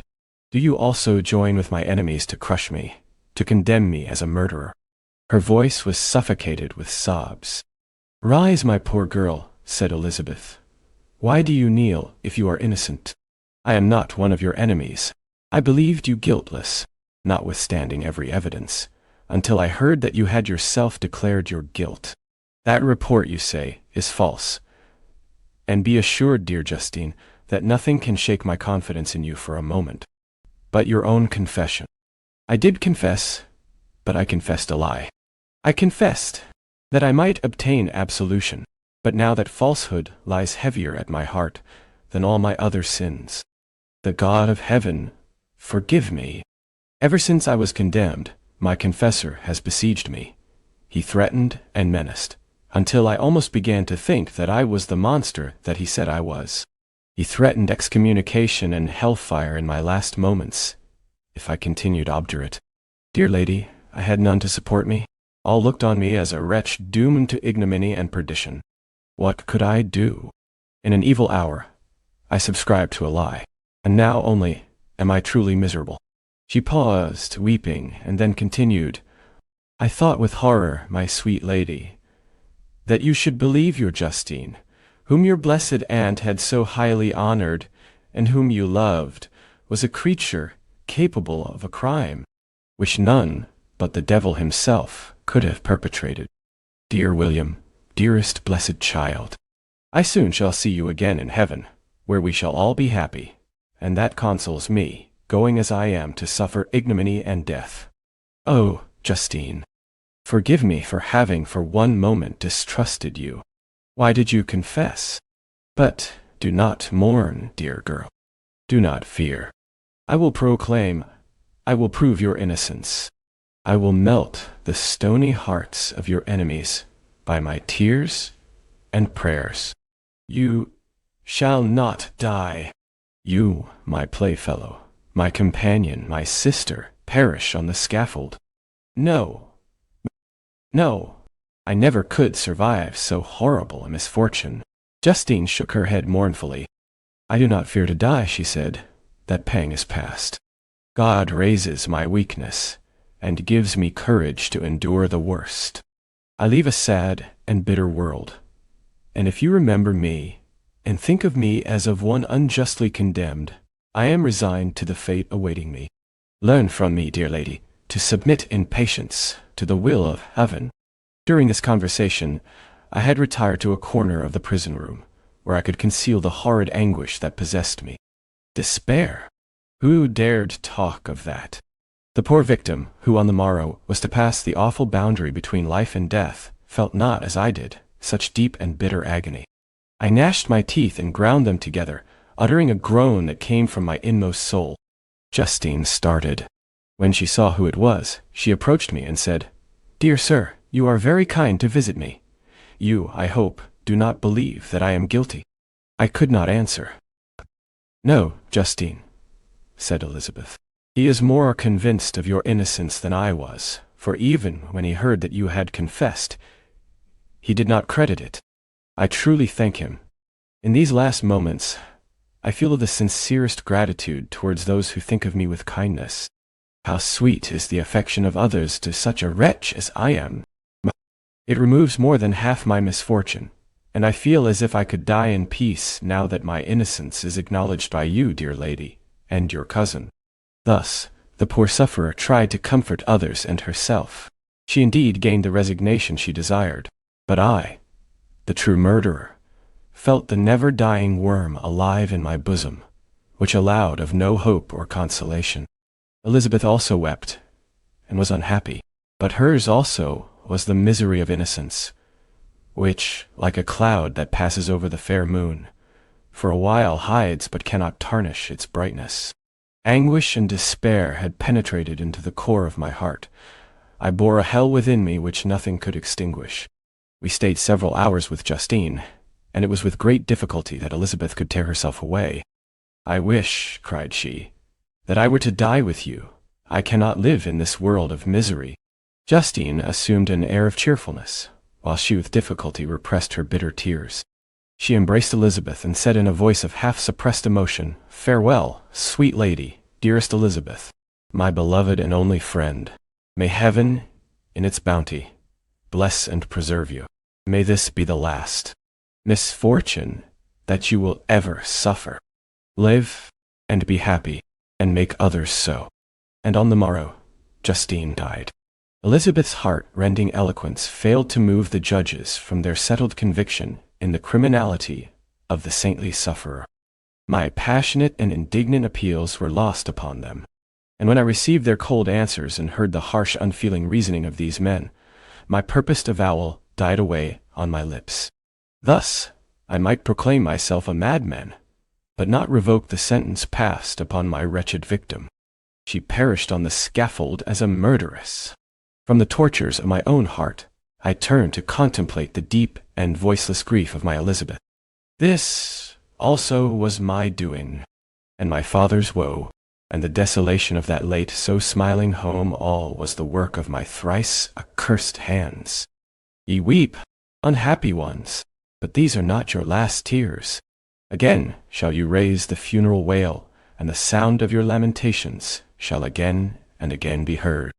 Frankenstein, your son, your kinsman, your early, much-loved friend, he who would spend each vital drop of blood for your sakes, who has no thought nor sense of joy except as it is mirrored also in your dear dark countenances, who would fill the air with blessings, and spend his life in serving you, he bids you weep, to shed countless tears, happy beyond his hopes, if thus inexorable fate be satisfied, and if the destruction pause, before the peace of the grave have succeeded to your sad torments. Thus spoke my prophetic soul, as torn by remorse, horror, and despair, I beheld those I loved spend vain sorrow upon the graves of William and Justine, the first hapless victims to my unhallowed arts. Chapter 9. Nothing is more painful to the human mind than, after the feelings have been worked up by a quick succession of events, the dead calmness of inaction and certainty, which follows and deprives the soul both of hope and fear. Justine died. She rested, and I was alive. The blood flowed freely in my veins, but a weight of despair and remorse pressed on my heart which nothing could remove. Sleep fled from my eyes. I wandered like an evil spirit, for I had committed deeds of mischief beyond description horrible, and more, much more, I persuaded myself, was yet behind. Yet my heart overflowed with kindness and the love of virtue. I had begun life with benevolent intentions and thirsted for the moment when I should put them in practice and make myself useful to my fellow beings. Now all was blasted. Instead of that serenity of conscience which allowed me to look back upon the past with self-satisfaction, and from thence to gather promise of new hopes, I was seized by remorse and the sense of the sense. Guilt, which hurried me away to a hell of intense tortures, such as no language can describe. This state of mind preyed upon my health, which had perhaps never entirely recovered from the first shock it had sustained. I shunned the face of man. All sound of joy or complacency was torture to me. Solitude was my only consolation, deep, dark, death-like solitude. My father observed with pain the alteration perceptible in my disposition and habits, and endeavored by arguments deduced from the feelings of his serene conscience and guiltless life to inspire me with fortitude and awaken in me the courage to dispel the dark cloud which brooded over me. "Do you think, Victor," said he, "that I do not suffer also? No one could love a child more than I loved. Your brother," tears came into his eyes as he spoke, "but is it not a duty to the survivors that we should refrain from augmenting their unhappiness by an appearance of immoderate grief? It is also a duty owed to yourself, for excessive sorrow prevents improvement or enjoyment, or even the discharge of daily usefulness, without which no man is fit for society." This advice, although good, was totally inapplicable to my case. I should have been the first to hide my grief and console my friends if remorse had not mingled its bitterness and terror its alarm with my other sensations.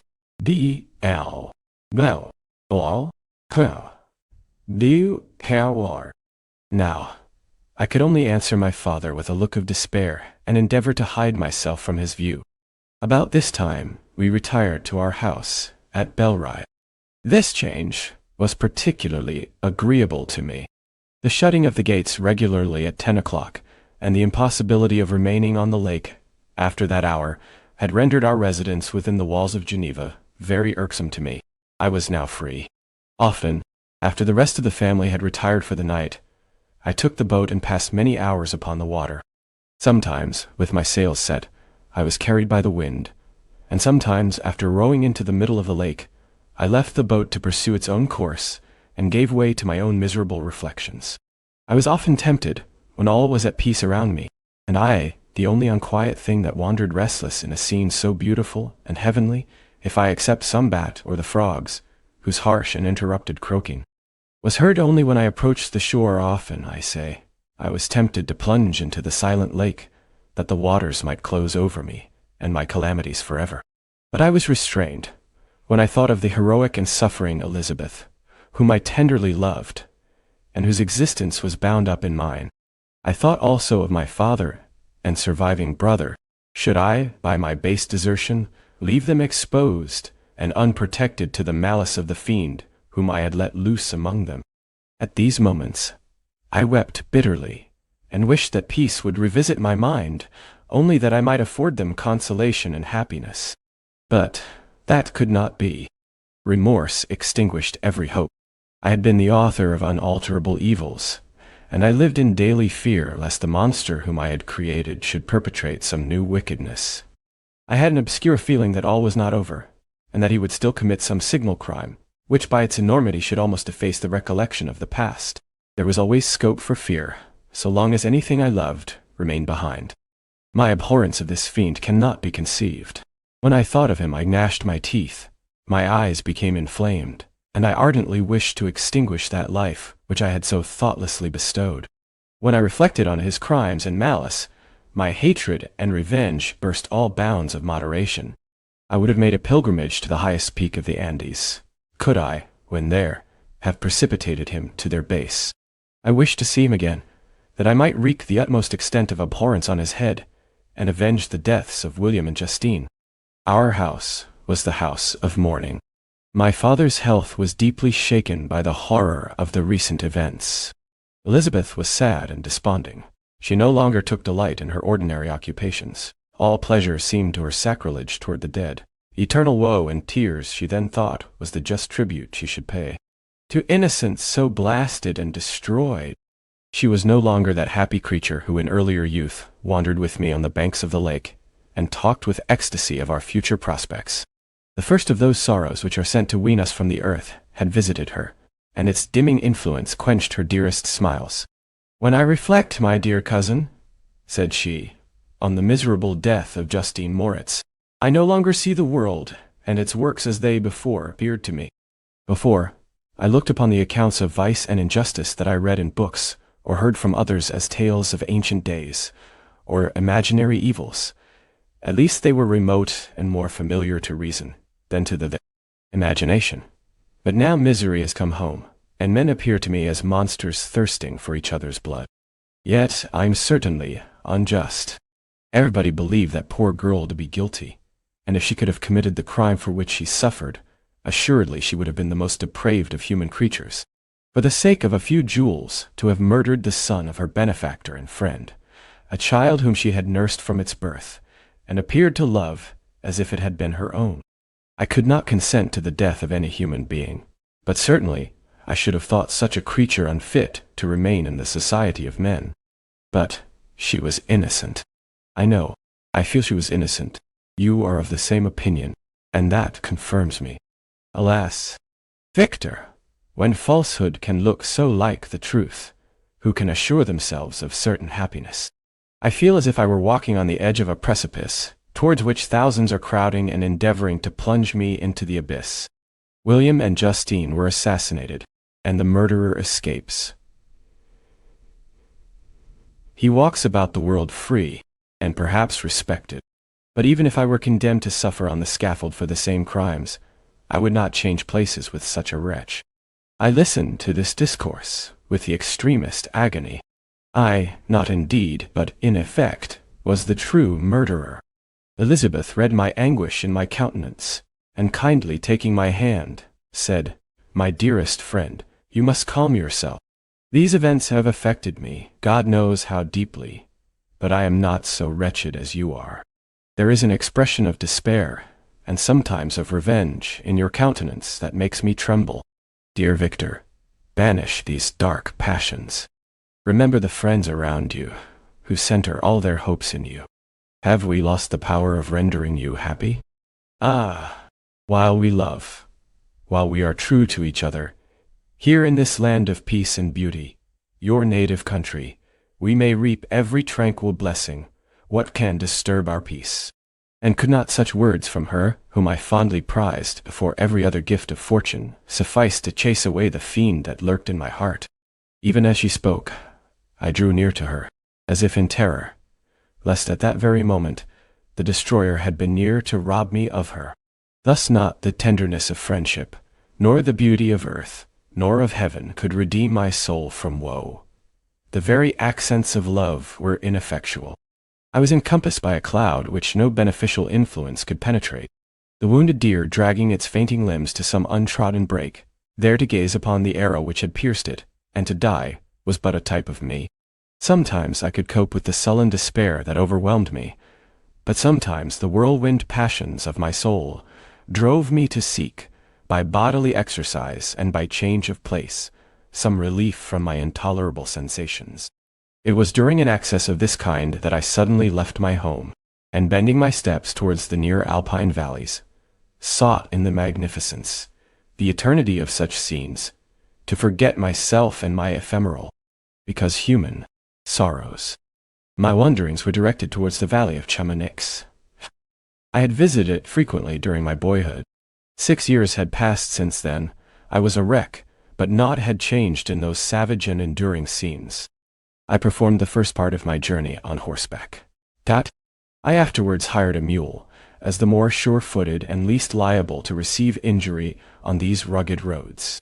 The weather was fine. It was about the middle of the month of August, nearly 2 months after the death of Justine, that miserable epoch from which I dated all my woe. The weight upon my spirit was sensibly lightened as I plunged yet deeper in the ravine of Arve.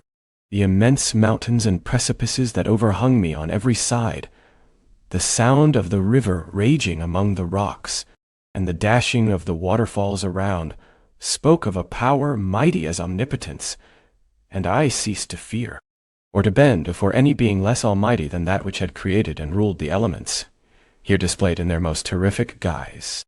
Still, as I ascended higher, the valley assumed a more magnificent and astonishing character. Ruined castles hanging on the precipices of piny mountains, the impetuous Arve, and cottages every here and there peeping forth from among the trees, formed a scene of singular beauty. But it was augmented and rendered sublime by the mighty Alps, whose white and shining pyramids and domes towered above all, as belonging to another earth, the habitations of another race of beings. I passed the bridge of Plissier, where the ravine, which the river forms, opened before me, and I began to ascend the mountain that overhangs it. Soon after, I entered the valley of Chamonix. This valley is more wonderful and sublime, but not so beautiful and picturesque as that of Servox, through which I had just passed. The high and snowy mountains were its immediate boundaries, but I saw no more ruined castles and fertile fields. Immense glaciers approached the road. I heard the rumbling thunder of the falling avalanche and marked the smoke of its passage. Mont Blanc, the supreme and magnificent Mont Blanc, raised itself from the surrounding aiguille, and its tremendous deme overlooked the valley. A tingling, long-lost sense of pleasure often came across me during this journey. Some turn in the road, some new object suddenly perceived and recognized, reminded me of days gone by, and were associated with the light-hearted gaiety of boyhood. The very winds whispered in soothing accents, and maternal nature bade me weep no more. Then again, the kindly influence ceased to act. I found myself fettered again to grief and indulging in all the misery of reflection. Then I spurred on my animal, striving so to forget the world, my fears, and more than all, myself, or in a more desperate fashion. I alighted and threw myself on the grass, weighed down by horror and despair. At length, I arrived at the village of Chamonix. Exhaustion succeeded to the extreme fatigue, both of body and of mind, which I had endured. For a short space of time, I remained at the window watching the pallid lightnings that played above Mont Blanc, and listening to the rushing of the Arve, which pursued its noisy way beneath. The same lulling sounds acted as a lullaby to my too keen sensations. When I placed my head upon my pillow, sleep crept over me. I felt it as it came, and blessed the giver of oblivion. Chapter 10. I spent the following day roaming through the valley. I stood beside the sources of the Arveiron, which take their rise in a glacier, that with slow pace is advancing down from the summit of the hills to barricade the valley. The abrupt sides of vast mountains were before me. The icy wall of the glacier overhung me. A few shattered pines were scattered around, and the solemn silence of this glorious presence chamber of imperial nature was broken only by the brawling waves or the fall of some vast fragment.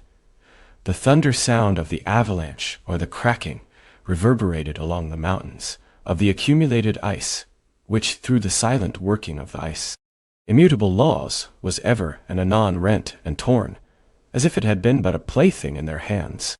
These sublime and magnificent scenes afforded me the greatest consolation that I was capable of receiving.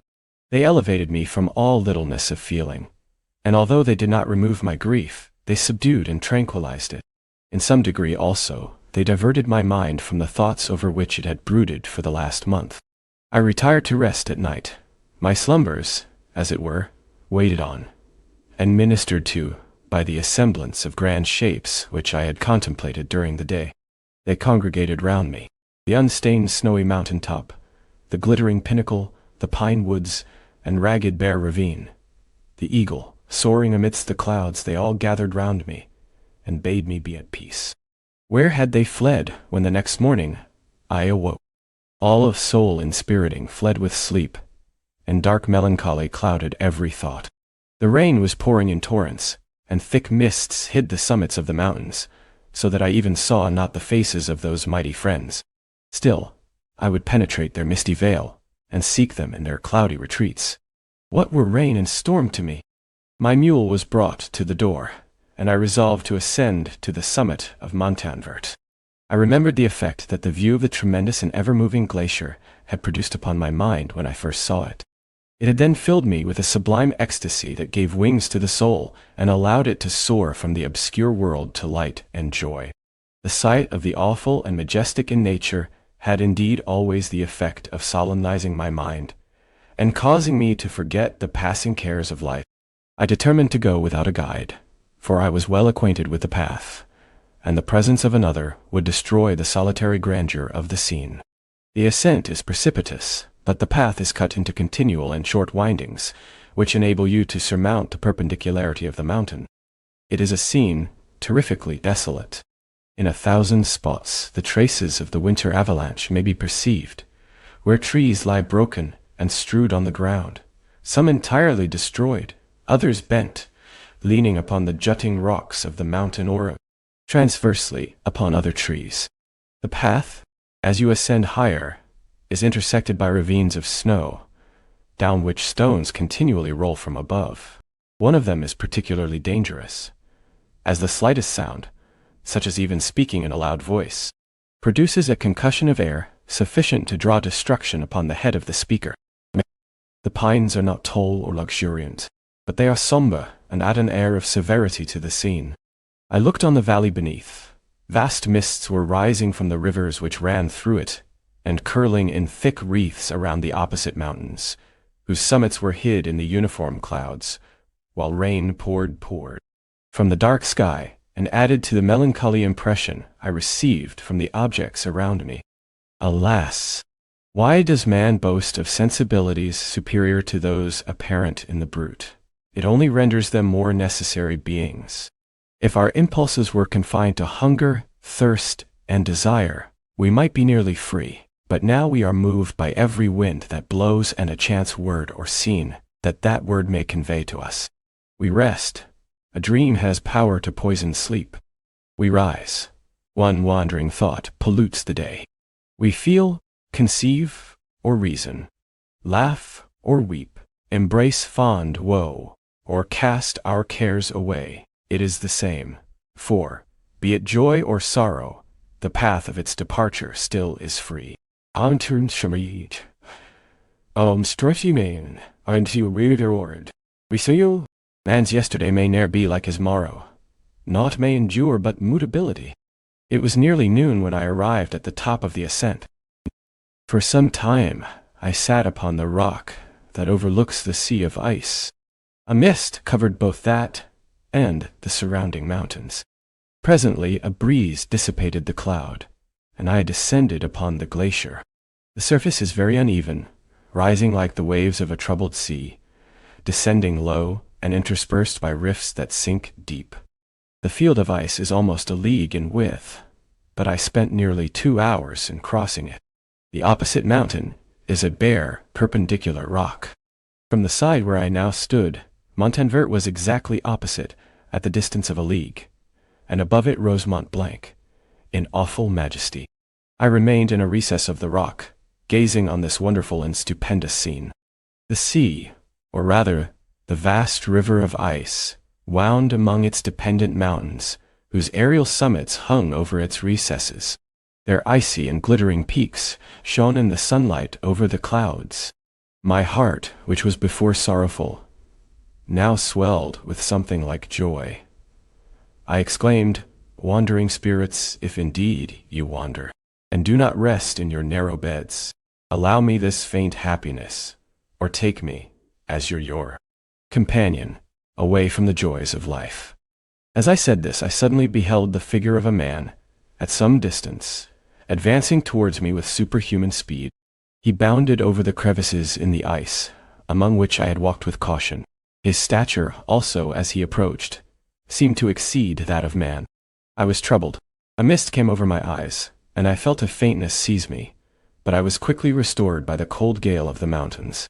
I perceived, as the shape came nearer, sight tremendous and abhorred, that it was the wretch whom I had created. I trembled with rage and horror, resolving to wait his approach, and then close with him in mortal combat. He approached. His countenance bespoke bitter anguish, combined with disdain and malignity, while its unearthly ugliness rendered it almost too horrible for human eyes. But I scarcely observed this. Rage and hatred had at first deprived me of utterance, and I recovered only to overwhelm him with words expressive of furious detestation and contempt. "Devil!" I exclaimed, "do you dare approach me? And do not you fear the fierce vengeance of my arm wreaked on your miserable head? Begone, vile insect! Or rather, stay, that I may trample you to dust. And, oh, that I could, with the extinction of your miserable existence, restore those victims whom you have so diabolically murdered." "I expected this reception," said the demon. "All men hate the wretched. How, then, must I be hated, who am miserable beyond all living things? Yet you, my Creator, detest and spurn me, thy creature, to whom thou art bound by ties only dissoluble by the annihilation of one of us. You purpose to kill me. How dare you sport thus with life? Do your duty towards me, and I will do mine towards you and the rest of mankind. If you will comply with my conditions, I will leave them and you at peace. But if you refuse, I will glut the maw of death, until it be satiated with the blood of your remaining friends. Abhorred monster, fiend that thou art, the tortures of hell are too mild a vengeance for thy crimes. Wretched devil, you reproach me with your creation. Come on then, that I may extinguish the spark which I so negligently bestowed." My rage was without bounds. I sprang on him, impelled by all the feelings which can arm one being against the existence of another. He easily eluded me and said, "Be calm. I entreat you to hear me before you give vent to your hatred on my devoted head. Have I not suffered enough, that you seek to increase my misery? Life, although it may only be an accumulation of anguish, is dear to me, and I will defend it. Remember, thou hast made me more powerful than thyself. My height is superior to thine, my joints more supple. But I will not be tempted to set myself in opposition to thee. I am thy creature, and I will be even mild and docile to my natural lord and king, if thou wilt also perform thy part, the which thou owest me. O Frankenstein, be not equitable to every other, and trample upon me alone, to whom thy justice, and even thy clemency and affection, is most due. Remember that I am thy creature. I ought to be thy Adam, but I am rather the fallen angel, whom thou drivest from joy for no misdeed. Everywhere I see bliss, from which I alone am irrevocably excluded. I was benevolent and good. Misery made me a fiend. Make me happy, and I shall again be virtuous. Begone. I will not hear you. There can be no community between you and me. We are enemies. Begone, or let us try our strength in a fight, in which one must fall. How can I move thee? Will no entreaties cause thee to turn a favorable eye upon thy creature, who implores thy goodness and compassion? Believe me, Frankenstein, I was benevolent. My soul glowed with love and humanity. But am I not alone, miserably alone? You, my Creator, abhor me. What hope can I gather from your fellow creatures, who owe me nothing? They spurn and hate me. The desert mountains and dreary glaciers are my refuge. I have wandered here many days. The caves of ice, which I only do not fear, are a dwelling to me, and the only one which man does not grudge. These bleak skies I hail, for they are kinder to me than your fellow beings. If the multitude of mankind knew of my existence, they would do as you do, and arm themselves for my destruction. Shall I not then hate them who abhor me? I will keep no terms with my enemies. I am miserable, and they shall share my wretchedness. Yet it is in your power to recompense me, and deliver them from an evil which it only remains for you to make so great, that not only you and your family, but thousands of others, shall be swallowed up in the whirlwinds of its rage. Let your compassion be moved, and do not disdain me. Listen to my tale. When you have heard that, abandon or commiserate me, as you shall judge that I deserve. But hear me. The guilty are allowed, by human laws, bloody as they are, to speak in their own defense before they are condemned. Listen to me, Frankenstein. You accuse me of murder, And yet you would, with a satisfied conscience, destroy your own creature. Oh, praise the eternal justice of man. Yet I ask you not to spare me. Listen to me, and then, if you can, and if you will, destroy the work of your hands. Why do you call to my remembrance, I rejoined, circumstances of which I shudder to reflect, that I have been the miserable origin and author? Cursed be the day, abhorred devil, in which you first saw light. Cursed, although I curse myself, be the hands that formed you. You have made me wretched beyond expression. You have left me no power to consider whether I am just to you or not. Begone.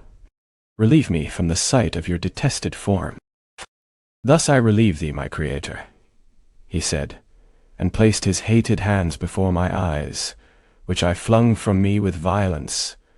Thus I take from thee a sight which you abhor. Still, thou canst listen to me and grant me thy compassion.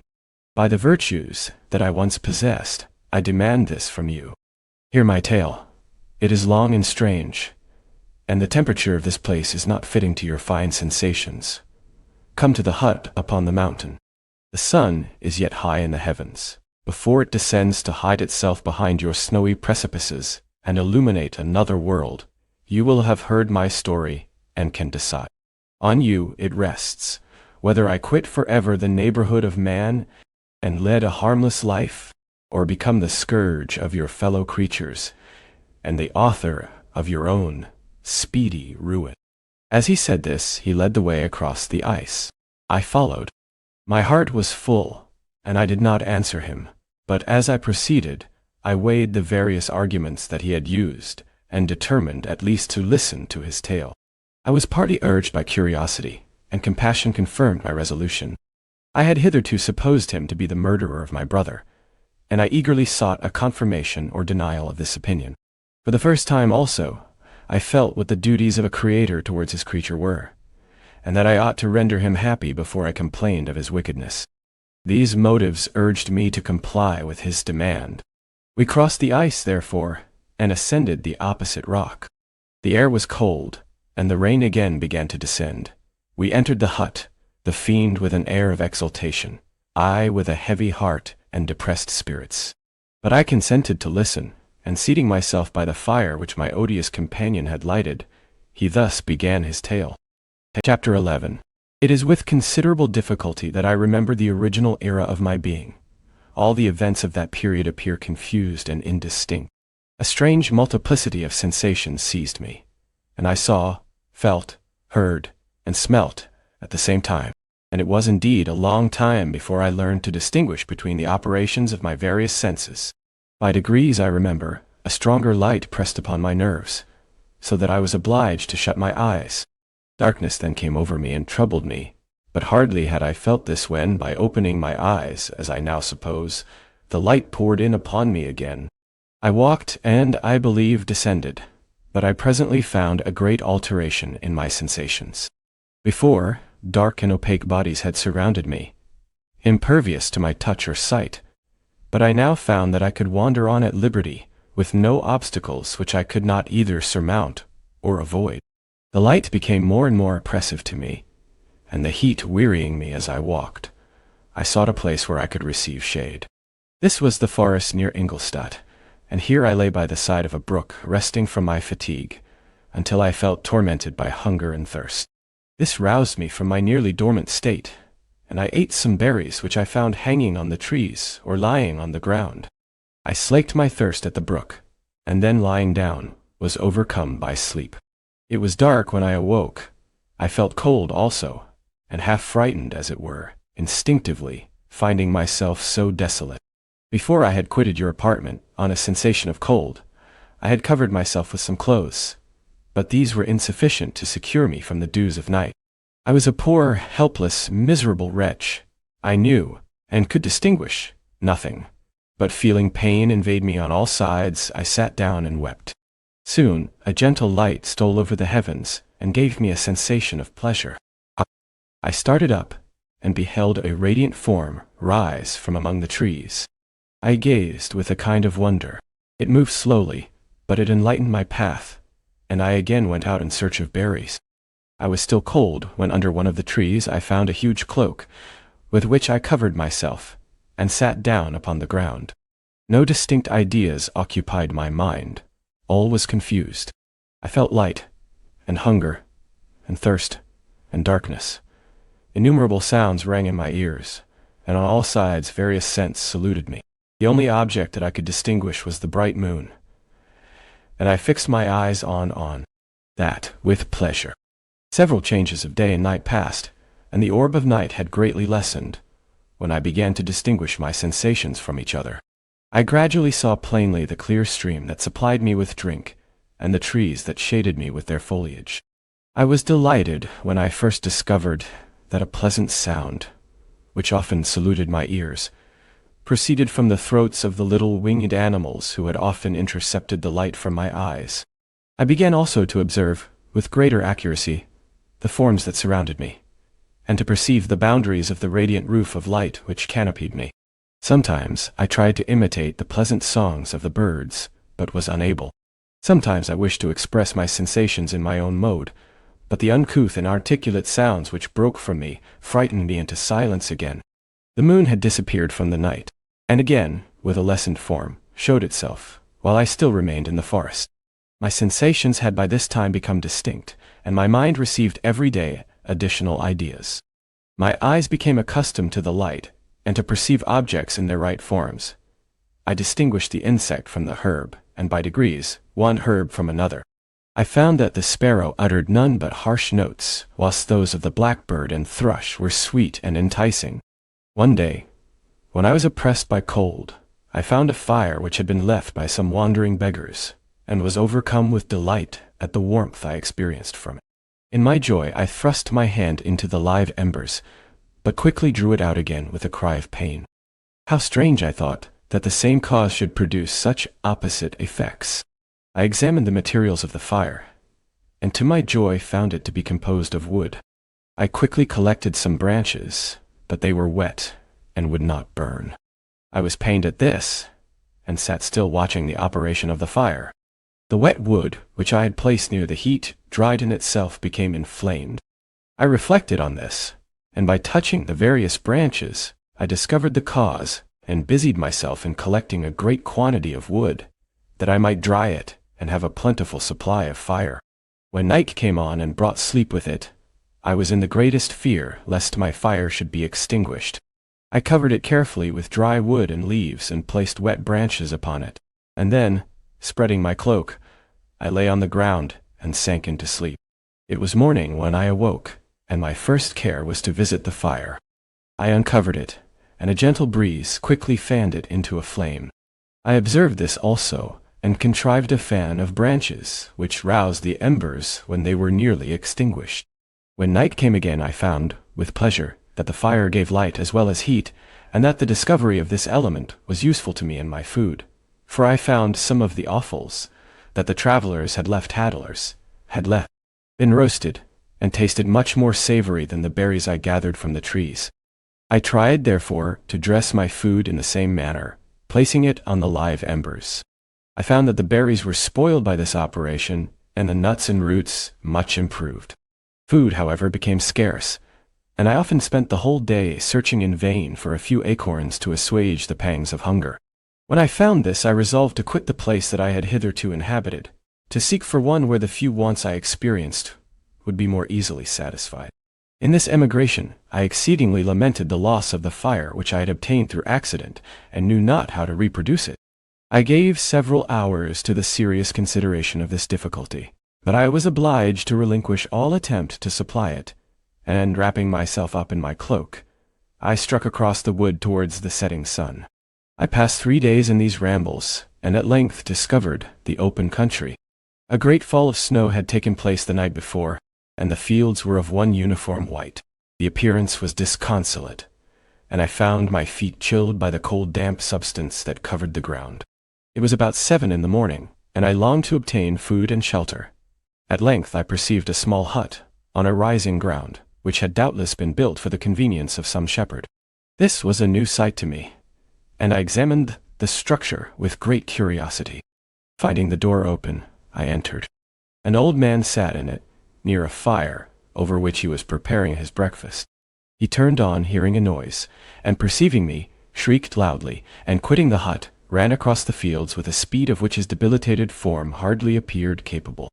His appearance, different from any I had ever before seen, and his flight somewhat surprised me. But I was enchanted by the appearance of the hut.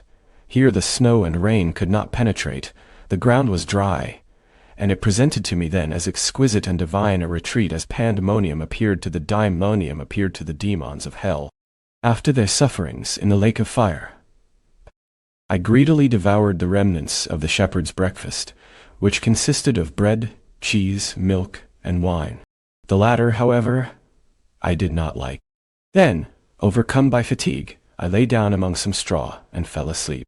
It was noon when I awoke, and allured by the warmth of the sun, which shone brightly on the white ground, I determined to recommence my travels, and, depositing the remains of the peasant's breakfast in a wallet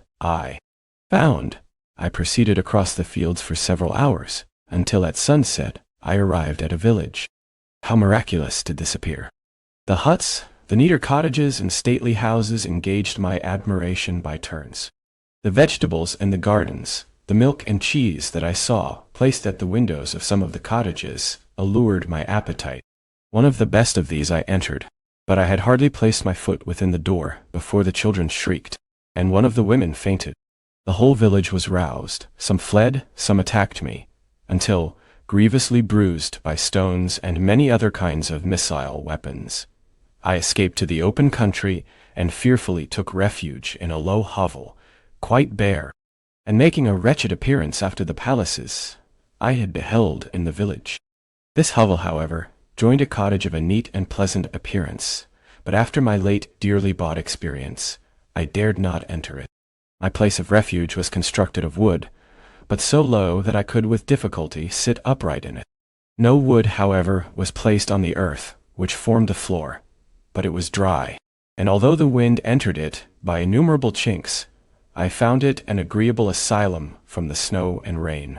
Here, then, I retreated, and lay down happy to have found a shelter, however miserable, from the inclemency of the season, and still more from the barbarity of man. As soon as morning dawned, I crept from my kennel, that I might view the adjacent cottage, and discover if I could remain in the habitation I had found. It was situated against the back of the cottage, and surrounded on the sides which were exposed by a pigsty and a clear pool of water. One part was open, and by that I had crept in, but now I covered every crevice by which I might be perceived with stones and wood, yet in such a manner that I might move them on occasion to pass out. All the light I enjoyed came through the sty, and that was sufficient for me. Having thus arranged my dwelling and carpeted it with clean straw, I retired, for I saw the figure of a man at a distance, and I remembered too well my treatment the night before to trust myself in his power. I had first, however, provided for my sustenance for that day by a loaf of coarse bread, which I purloined, and a cup with which I could drink more conveniently than from my hand of the pure water which flowed by my hand. Retreat. Oh! The floor was a little raised, so that it was kept perfectly dry, and by its vicinity to the chimney of the cottage it was tolerably warm. Being thus provided, I resolved to reside in this hovel until something should occur which might alter my determination. It was indeed a paradise compared to the bleak forest, my former residence, the rain-dropping branches and dank earth.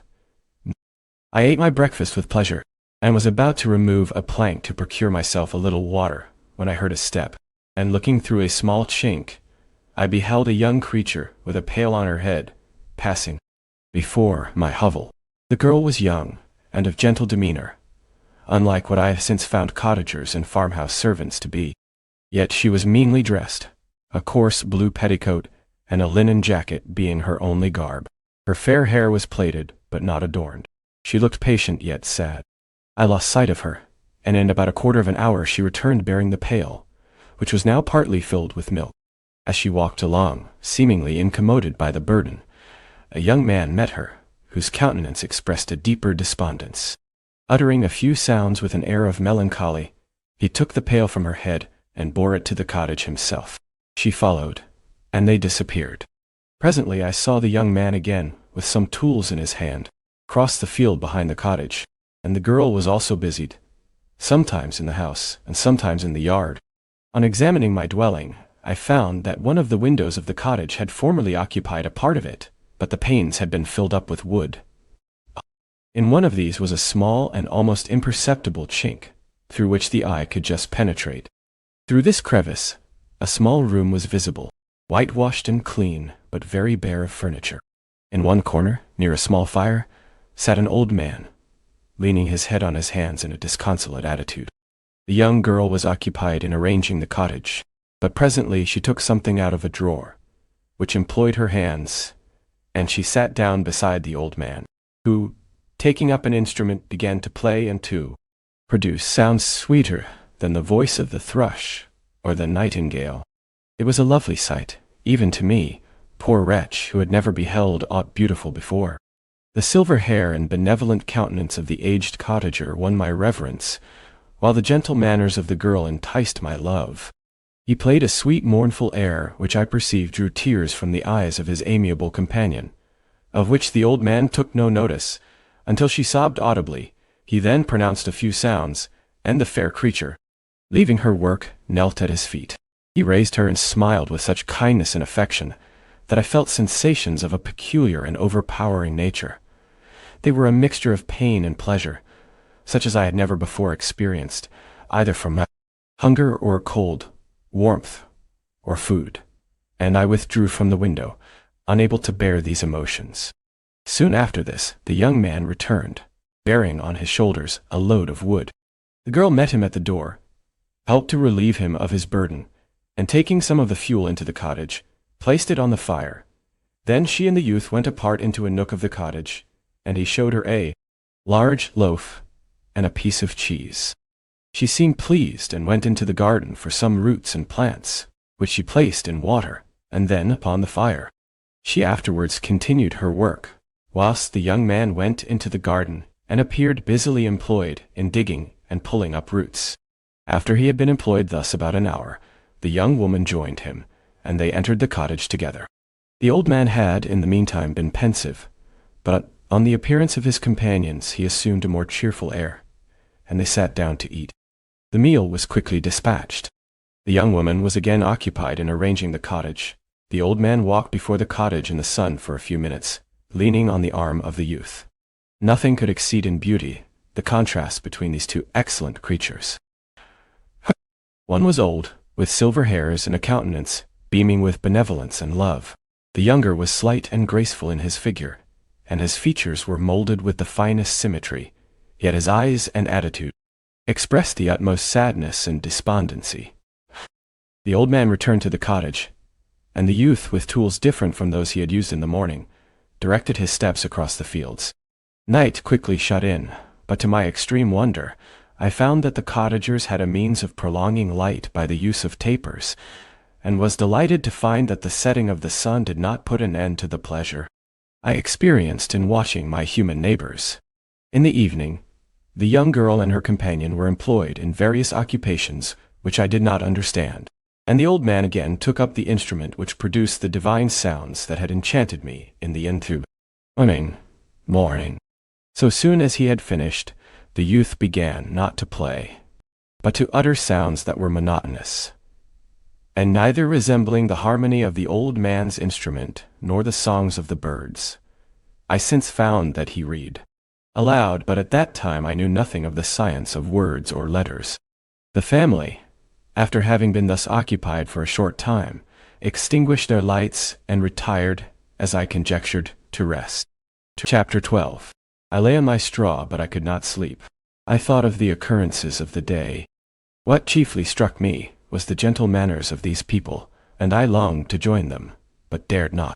I remembered too well the treatment I had suffered the night before from the barbarous villagers, and resolved, whatever course of conduct I might hereafter think it right to pursue, that for the present I would remain quietly in my hovel, watching and endeavoring to discover the motives which influenced their actions. The cottagers arose the next morning before the sun. The young woman arranged the cottage and prepared the food, and the youth departed after the first meal. This day was passed in the same routine as that which preceded it. The young man was constantly employed out of doors, and the girl in various laborious occupations within. The old man, whom I soon perceived to be blind, employed his leisure hours on his instrument or in contemplation. Nothing could exceed the love and respect which the younger cottagers exhibited towards their venerable companion. They performed towards him every little office of affection and duty with gentleness, and he rewarded them by his benevolent smiles. They were not entirely happy.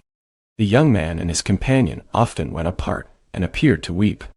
I saw no cause for their unhappiness, but I was deeply affected by it.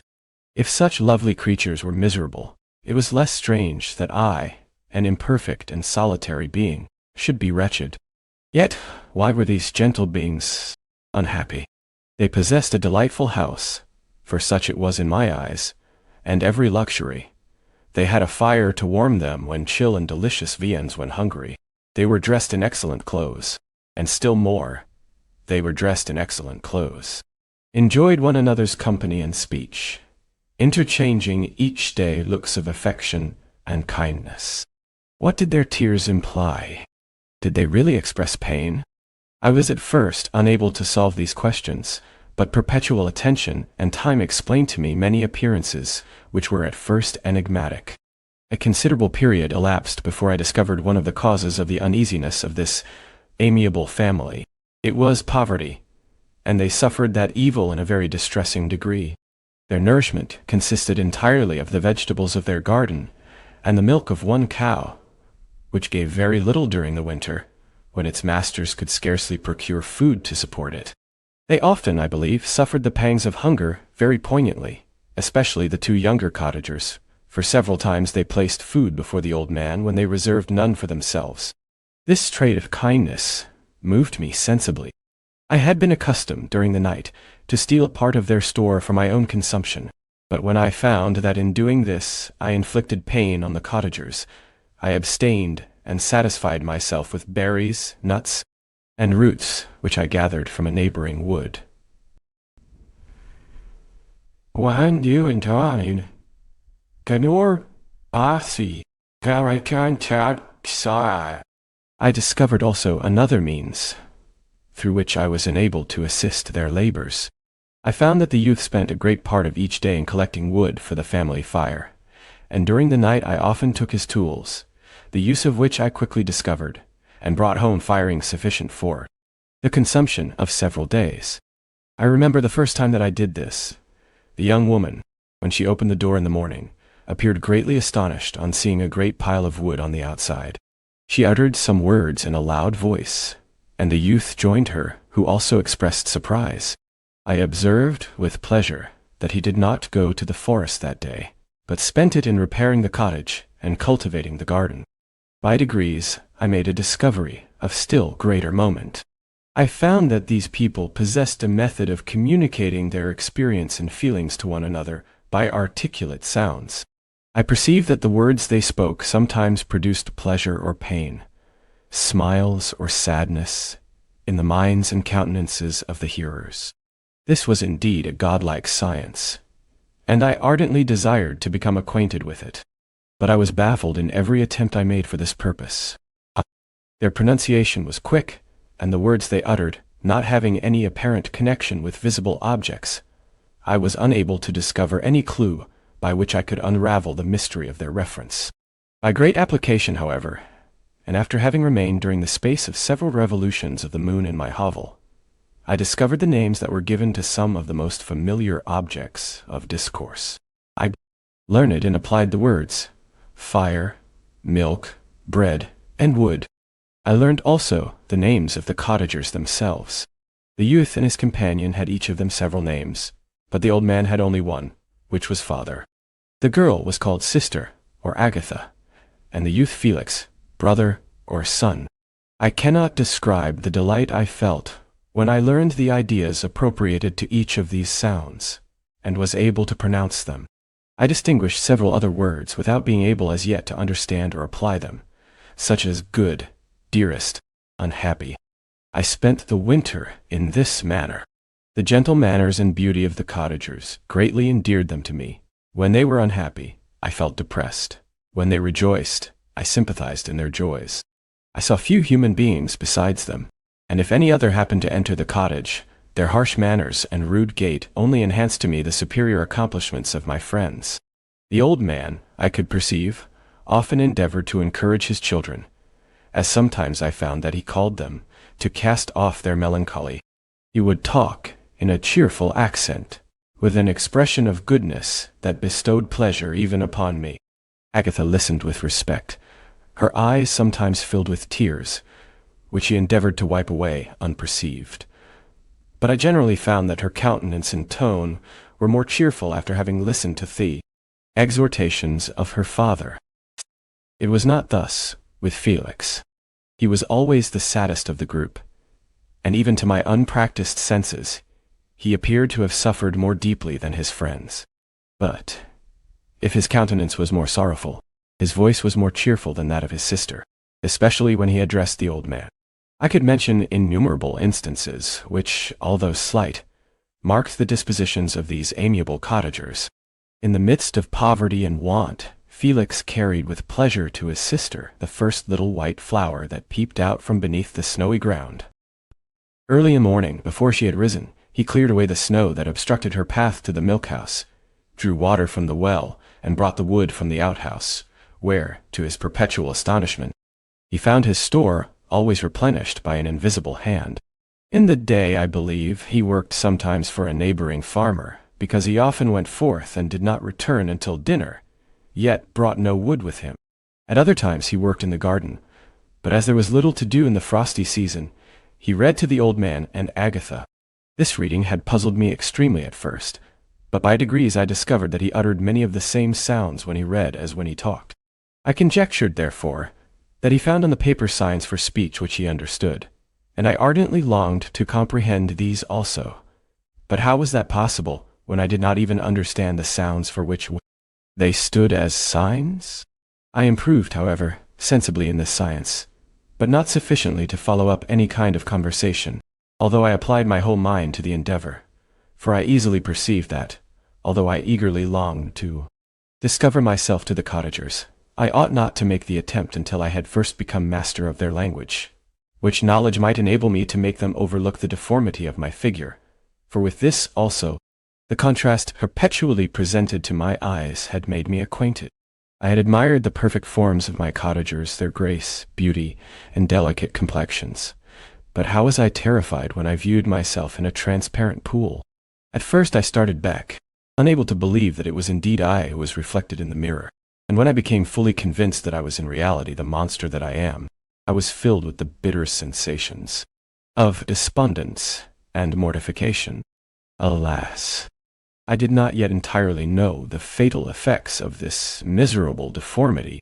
As the sun became warmer, and the light of day longer, the snow vanished, and I beheld the bare trees and the black earth. From this time, Felix was more employed, and the heart-moving indications of impending famine disappeared. Their food, as I afterwards found, was coarse, but it was wholesome, and they procured a sufficiency of it. Several new kinds of plants sprang up in the garden, which they dressed, and these signs of comfort increased daily as the season advanced. The old man, leaning on his son, walked each day at noon, when it did not rain, as I found it was called, when the heavens poured forth its waters. This frequently took place, but a high wind quickly dried the earth, and the season became far more pleasant than it had been. My mode of life in my hovel was uniform. During the morning, I attended the motions of the cottagers, and when they were dispersed in various occupations, I slept. The remainder of the day was spent in observing my friends. When they had retired to rest, if there was any moon, or the night was starlight, I went into the woods and collected my own food and fuel for the cottage. When I returned, as often as it was necessary, I cleared their path from the snow and performed those offices that I had seen done by Felix. I afterwards found that these labors, performed by an invisible hand, greatly astonished them, and once or twice I heard them, on these occasions, utter the words good spirit, wonderful. But I did not then understand the signification of these terms. My thoughts now became more active, and I longed to discover the motives and feelings of these lovely creatures. I was inquisitive to know why Felix appeared so miserable, and Agatha so sad. I thought, foolish wretch, that it might be in my power to restore happiness to these deserving people. When I slept or was absent, the forms of the venerable blind father, the gentle Agatha, and the excellent Felix flitted before me. I looked upon them as superior beings who would be the arbiters of my future destiny. I formed in my imagination 1,000 pictures of presenting myself to them, and their reception of me. I imagined that they would be disgusted, until, by my gentle demeanor and conciliating words, I should first win their favor, and afterwards their love. These thoughts exhilarated me, and led me to apply with fresh ardor to the acquiring the art of language. My organs were indeed harsh but supple, and although my voice was very unlike the soft music of their tones, yet I pronounced such words as I understood with tolerable ease. It was as the ass and the lapdog, yet surely the gentle ass, whose intentions were affectionate, although his manners were rude, deserved better treatment than blows and execration. The pleasant showers and genial warmth of spring greatly altered the aspect of the earth. Men who before this change seemed to have been hid in caves dispersed themselves and were employed in various arts of cultivation. The birds sang in more cheerful notes, and the leaves began to bud forth on the trees. Happy, happy earth! Fit habitation for gods, which, so short a time before, was bleak, damp, and unwholesome. My spirits were elevated by the enchanting appearance of nature. The past was blotted from my memory, the present was tranquil, and the future gilded by bright rays of hope and anticipations of joy. Chapter 13. I now hasten to the more moving part of my story. I shall relate events that impressed me with feelings which, from what I had been, have made me what I am. Spring advanced rapidly, the weather became fine, and the skies cloudless. It surprised me that what before was desert and gloomy should now bloom with the most beautiful flowers and verdure. My senses were gratified and refreshed by 1,000 scents of delight and 1,000 sights of beauty. It was on one of these days, when my cottagers periodically rested from labor, the old man played on his guitar, and the children listened to him, that I observed the countenance of Felix was melancholy beyond expression. He sighed frequently, and once his father paused in his music, and I conjectured by his manner that he inquired the cause of his son's sorrow. Felix replied in a cheerful accent, and the old man was recommencing his music when someone tapped at the door. It was a lady on horseback, accompanied by a country man as a guide. The lady was dressed in a dark suit and covered with a thick black veil. Agatha asked a question, to which the stranger only replied by pronouncing, in a sweet accent, the name of Felix. Her voice was musical, but unlike that of either of my friends. On hearing this word, Felix came up hastily to the lady, who, when she saw him, threw up her veil, and I beheld a countenance of angelic beauty and expression. Her hair of a shining raven black, and curiously braided.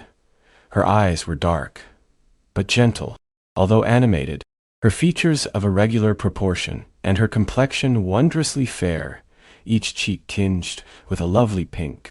Felix seemed ravished with delight when he saw her. Every trait of sorrow vanished from his face, and it instantly expressed a degree of ecstatic joy, of which I could hardly have believed it capable.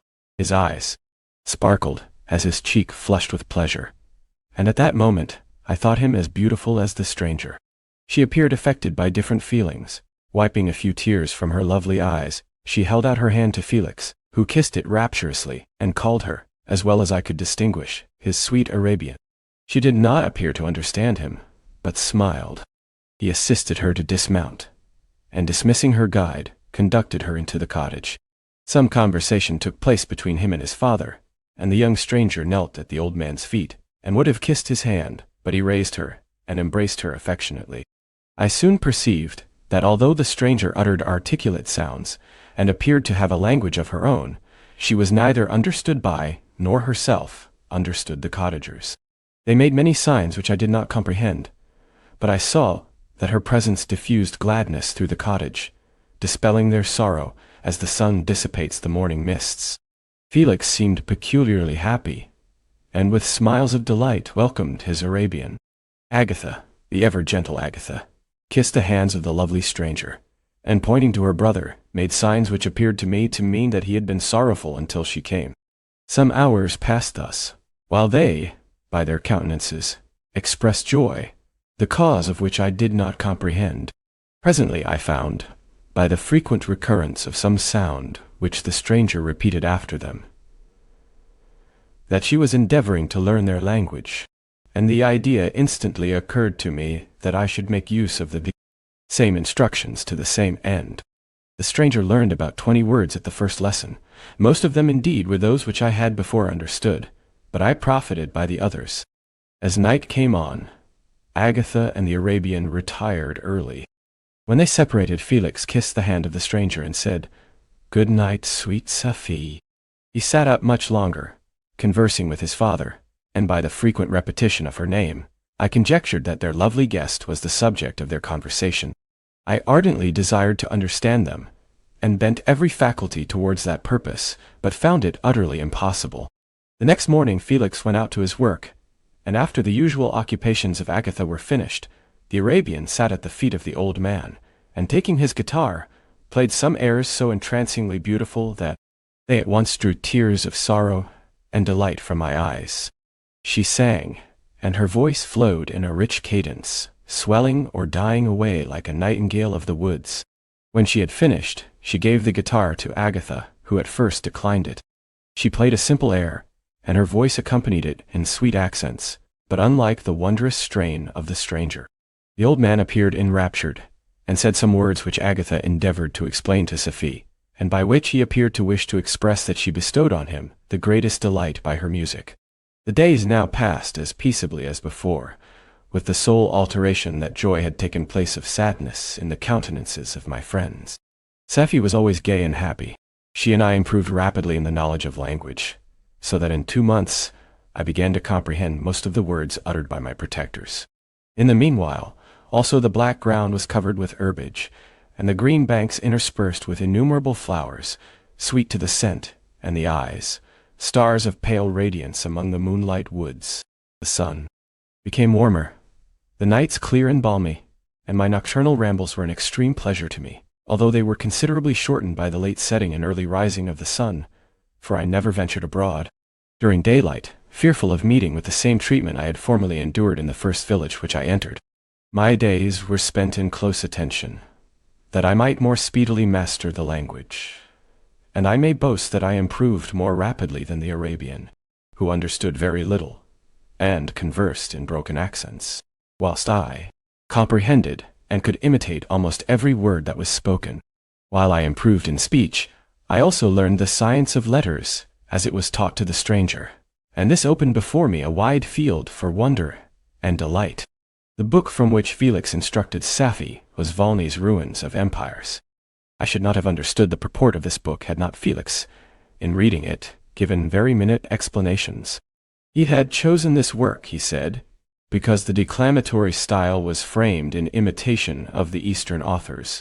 Through this work, I obtained a cursory knowledge of history and a view of the several empires, at present, existing in the world. It gave me an insight into the manners, governments, and religions of the different nations of the earth. I heard of the slothful Asiatics, of the stupendous genius and mental activity of the Grecians, of the wars and wonderful virtue of the early Romans, of their subsequent degenerating, of the decline of that mighty empire of chivalry, Christianity, and kings. I heard of the discovery of the American hemisphere, and wept with Safie over the hapless fate of its original inhabitants. These wonderful narrations inspired me with strange feelings. Was man indeed at once so powerful, so virtuous and magnificent, yet so vicious and base? He appeared at one time a mere scion of the evil principle, and at another as all that can be conceived of noble and godlike. To be a great and virtuous man appeared the highest honor that can befall a sensitive being. To be base and vicious, as many on record have been, appeared the lowest degradation, a condition more abject than that of the blind mole, or harmless worm. For a long time I could not conceive how one man could go forth to murder his fellow, or even why there were laws and governments. But when I heard details of vice and bloodshed, my wonder ceased, and I turned away with disgust, and loathing. Every conversation of the cottagers now opened new wonders to me. While I listened to the instructions which Felix bestowed upon the Arabian, the strange system of human society was explained to me. I heard of the division of property, of immense wealth and squalid poverty, of rank, descent, and noble blood. The words induced me to turn towards myself. I learned that the possessions most esteemed by your fellow creatures were high and unsullied descent united with riches. A man might be respected with only one of these advantages, but without either he was considered, except in very rare instances, as a vagabond and a slave, doomed to waste his powers for the profits of the chosen few. And what was I? Of my creation and creator, I was absolutely ignorant, but I knew that I possessed no money, no friends, no kind of property. I was, besides, endued with a figure hideously deformed and loathsome. I was not even of the same nature as man. I was more agile than they, and could subsist upon coarser diet. I bore the extremes of heat and cold with less injury to my frame. My stature far exceeded theirs. When I looked around, I saw and heard of none like me. Was I then a monster, a blot upon the earth, from which all men fled, and whom all men disowned? I cannot describe to you the agony that these reflections inflicted upon me. I tried to dispel them, but sorrow only increased with knowledge. Oh, that I had forever remained in my native wood, nor known, nor felt beyond the sensations of hunger, thirst, and heat. Of what a strange nature is knowledge! It clings to the mind when it has once seized on it like a lichen on the rock. I wished sometimes to shake off all thought and feeling, but I learned that there was but one means to overcome the sensation of pain, and that was death, a state which I feared, yet did not understand. I admired virtue and good feelings, and loved the gentle manners and amiable qualities of my cottagers, but I was shut out from intercourse with them, except through means which I obtained by stealth, when I was unseen and unknown, and which rather increased than satisfied the desire I had of becoming one among my fellows. The gentle words of Agatha and the animated smiles of the charming Arabian were not for me. The mild exhortations of the old man and the lively conversation of the loved Felix were not for me. Miserable, unhappy wretch! Other lessons were impressed upon me even more deeply. I heard of the difference of sexes, and the birth and growth of children, how the father doted on the smiles of the infant, and the lively sallies of the older child, how all the life and cares of the mother were wrapped up in the precious charge, how the mind of youth expanded and gained knowledge of brother, sister, and all the various relationships which bind one human being to another in mutual bonds. But where were my friends and relations? I don't even go. I'm only ready to. No father had watched my infant days. No mother had blessed me with smiles and caresses. Or if they had, all my past life was now a blot, a blind vacancy in which I distinguished nothing. From my earliest remembrance, I had been as I then was in height and proportion. I had never yet seen a being resembling me, or who claimed any intercourse with me. What was I? The question again recurred, to be answered only with groans.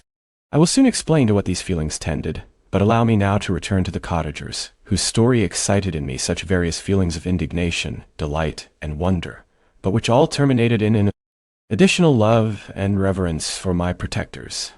For so I loved, in an innocent, half-painful self-deceit, to call them. Chapter 14. Some time elapsed before I learned the history of my friends. It was one which could not fail to impress itself deeply on my mind, unfolding as it did a number of circumstances, each interesting and wonderful to one so utterly inexperienced as I was. The name of the old man was de Lacy. He was descended from a good family in France, where he had lived for many years in affluence, respected by his superiors, and beloved by his equals. His son was bred in the service of his country, and Agatha had ranked with ladies of the highest distinction. A few months before my arrival they had lived in a large and luxurious city called Paris, surrounded by friends, and possessed of every enjoyment which virtue, refinement of intellect or taste, accompanied by a moderate fortune, could afford. the father of Safi, had been the cause of their ruin. He was a Turkish merchant and had inhabited Paris for many years when, for some reason which I could not learn, he became obnoxious to the government. He was seized and cast into prison the very day that Safi arrived from Constantinople to join him. He was tried and condemned to death. The injustice of his sentence was very flagrant. All Paris was indignant, and it was judged that his religion and wealth rather than the crime alleged against him had been the cause of his condemnation. Felix had accidentally been present at the trial. His horror and indignation were uncontrollable when he heard the decision of the court. He made at that moment a solemn vow to deliver him, and then looked around for the means. After many fruitless attempts to gain admittance to the prison, he found a strongly grated window in an unguarded part of the building, which lighted the dungeon of the unfortunate Mohammedan, who, loaded with chains, waited in despair the execution of the barbarous sentence. Felix visited the grate at night, and made known to the prisoner his intentions in his favor. The Turk, amazed and delighted, endeavored to kindle the zeal of his deliverer by promises of reward and wealth. Felix rejected his offers with contempt, yet when he saw the lovely Safi, who was allowed to visit her father, and who by her gestures expressed her lively gratitude, the youth could not help owning to his own mind that the captive possessed a treasure which would fully reward his toil and hazard. The Turk quickly perceived the impression that his daughter had made on the heart of Felix, and endeavored to secure him more entirely in his interests by the promise of her hand in marriage, so soon as he should be conveyed to a place of safety. Felix was too delicate to accept this offer, yet he looked forward to the probability of the event as to the consummation of his happiness. During the ensuing days, while the preparations were going forward for the escape of the merchant, the zeal of Felix was warmed by several letters that he received from this lovely girl, who found means to express her thoughts in the language of her lover by the aid of an old man, a servant of her father who understood French. She thanked him in the most ardent terms for his intended services towards her parent, and at the same time she gently deplored her own fate. I have copies of these letters, for I found means, during my residence in the hovel, to procure the implements of writing, and the letters were often in the hands of Felix or Agatha. Before I depart, I will give them to you. They will prove the truth of my tale. But at present, as the sun is already far declined, I shall only have time to repeat the substance of them to you. Safi related that her mother was a Christian Arab, seized and made a slave by the Turks. Recommended by her beauty, she had won the heart of the father of Safi, who married her. The young girl spoke in high and enthusiastic terms of her mother, who, born in freedom, spurned the bondage to which she was now reduced. She instructed her daughter in the tenets of her religion and taught her to aspire to higher powers of intellect and an independence of spirit, forbidden to the female followers of Muhammad. This lady died, but her lessons were indelibly impressed on the mind of Safi, who sickened at the prospect of again returning to Asia, and being immured within the walls of a harem, allowed only to occupy herself with it. Infantile amusements, ill-suited to the temper of her soul, now accustomed to grand ideas and a noble emulation for virtue. The prospect of marrying a Christian and remaining in a country where women were allowed to take a rank in society was enchanting to her. The day for the execution of the Turk was fixed, but on the night previous to it, he quitted his prison and before morning was distant many leagues from Paris. Felix had procured passports in the name of his father, sister, and himself. He had previously communicated his plan to the former, who aided the deceit by quitting his house, under the pretense of a journey, and concealed himself, with his daughter, in an obscure part of Paris. Felix conducted the fugitives through France to Lyons and across Mont Cenis to Leghorn, where the merchant had decided to wait a favorable opportunity of passing into some part of the Turkish dominions. Safi resolved to remain with her father until the moment of his departure, before which time the Turk renewed his promise that she should be united to his deliverer, and Felix remained with them in expectation of that event. And in the meantime, he enjoyed the society of the Arabian, who exhibited towards him the simplest and tenderest affection. They conversed with one another through the means of an interpreter, and sometimes with the interpretation of looks, and Safi sang to him the divine airs of her native country. The Turk allowed this intimacy to take place, and encouraged the hopes of the youthful lovers, while in his heart he had formed far other plans. He loathed the idea that his daughter should be united to a Christian, but he feared the resentment of Felix if he should appear lukewarm, for he knew that he was still in the power of his deliverer if he should choose to betray him to the Italian state which they inhabited. He revolved 1,000 plans by which he should be enabled to prolong the deceit until it might be no longer necessary, and secretly to take his daughter with him when he departed. His plans were facilitated by the news which arrived from Paris. The government of France were greatly enraged at the escape of their victim, and spared no pains to detect and punish his deliverer. The plot of Felix was quickly discovered, and de Lacy and Agatha were thrown into prison. The news reached Felix, and roused him from his dream of pleasure. His blind and aged father, and his gentle sister, lay in a noisome dungeon, while he enjoyed the free air, and the society of her whom he loved. This idea was torture to him. He quickly arranged with the Turk that if the latter should find a favorable opportunity for escape before Felix could return to Italy, Safi should remain as a boarder at a convent at Leghorn, and then, quitting the lovely Arabian, he hastened to Paris and delivered himself up to the vengeance of the law, hoping to free de Lacy and Agatha by this proceeding. He did not succeed. They remained confined for 5 months before the trial took place, the result of which deprived them of their fortune and condemned them to a perpetual exile from their native country. They found a miserable asylum in the cottage in Germany, where I discovered them. Felix soon learned that the treacherous Turk, for whom he and his family endured such unheard-of oppression, on discovering that his deliverer was thus reduced to poverty and ruin, became a traitor to good feeling and honor, and had quitted Italy with his daughter, insultingly sending Felix a pittance of money to aid him, as he said, in some plan of future maintenance. Such were the events that preyed on the heart of Felix, and rendered him, when I first saw him, the most miserable of his family. He could have endured poverty, and while this distress had been the meed of his virtue, he gloried in it. But the ingratitude of the Turk, and the loss of his beloved Safi, were misfortunes more bitter and irreparable. The arrival of the Arabian now infused new life into his soul. When the news reached Leghorn that Felix was deprived of his wealth and rank, the merchant commanded his daughter to think no more of her lover, but to prepare to return to her native country. The generous nature of Safi was outraged by this command. She attempted to expostulate with her father, but he left her angrily, reiterating his tyrannical mandate.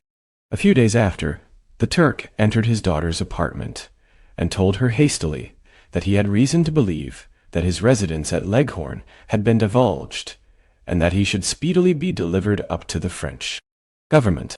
He had consequently hired a vessel to convey him to Constantinople, for which city he should sail in a few hours.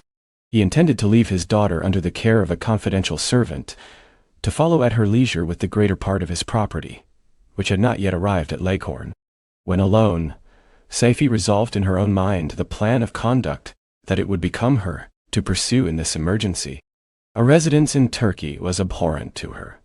Her religion and her feelings were alike averse to it. By some papers of her father which fell into her hands, she heard of the exile of her lover, and learnt the name of the spot where he then resided.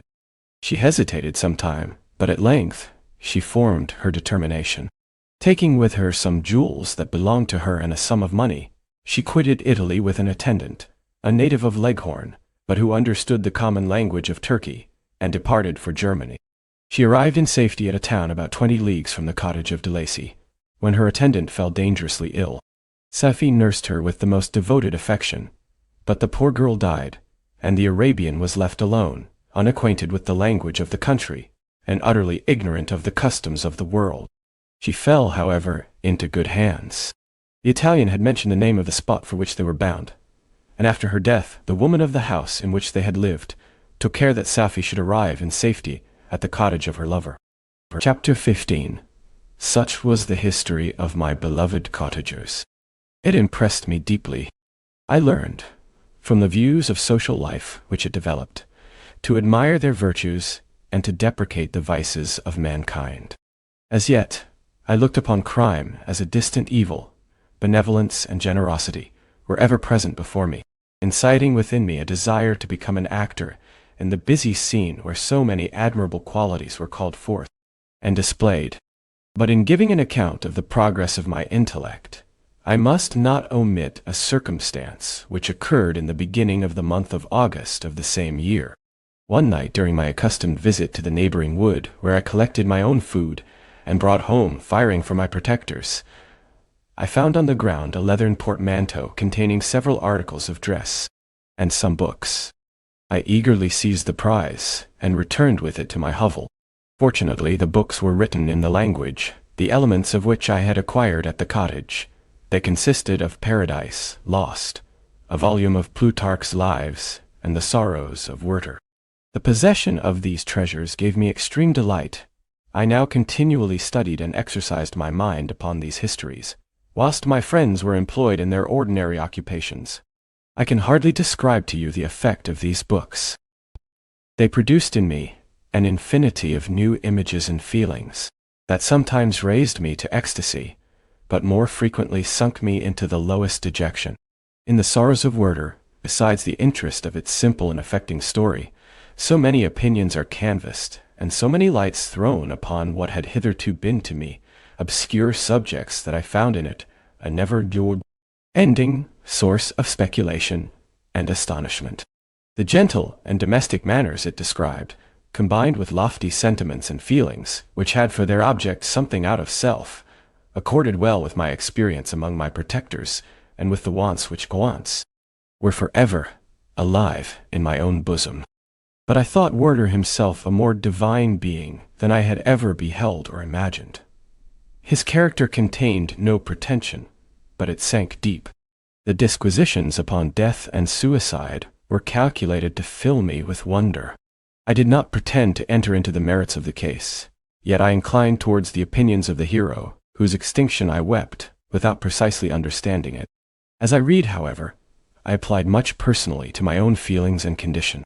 I found myself similar, yet at the same time strangely unlike to the beings concerning whom I read, and to whose conversation I was a listener. I sympathized with, and partly understood them, but I was unformed in mind. I was dependent on none, and related to none. The path of my departure was free, and there was none to lament my annihilation. My person was hideous, and my stature gigantic. What did this mean? Who was I? What was I? Whence did I come? What was my destination? These questions continually recurred, but I was unable to solve them.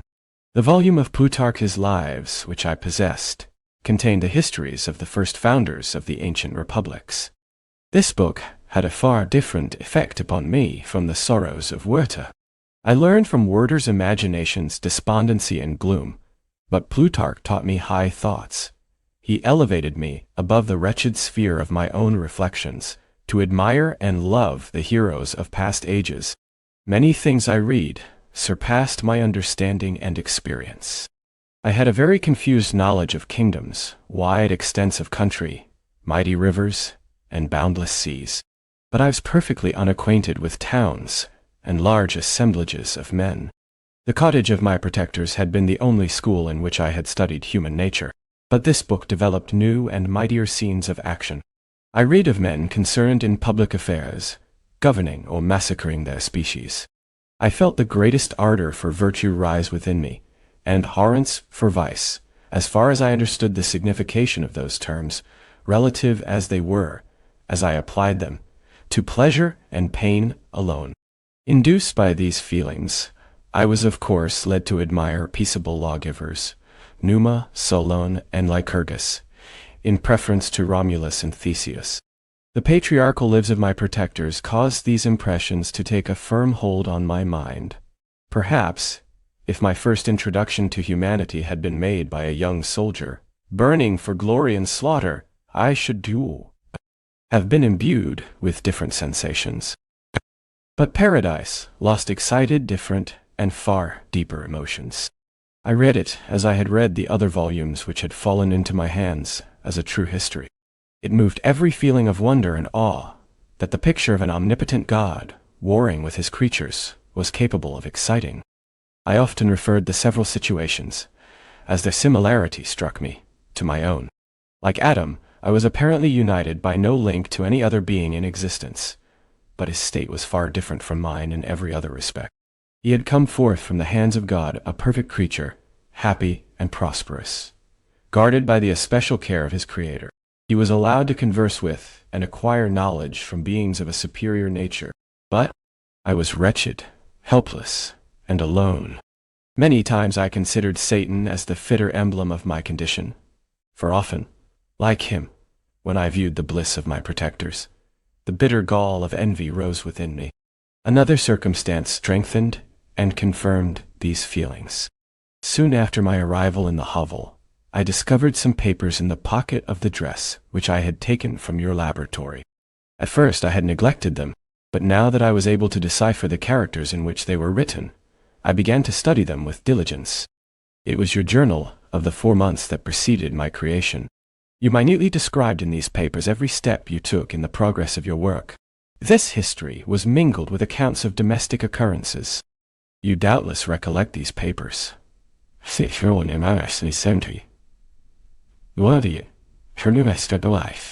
These papers. Here they are. Everything is related in them which bears reference to my accursed origin. The whole detail of that series of disgusting circumstances which produced it is set in view. The minutest description of my odious and loathsome person is given, in language which painted your own horrors, and rendered mine indelible. I sickened as I read. Hateful day when I received life, I exclaimed in agony. Cursed Creator!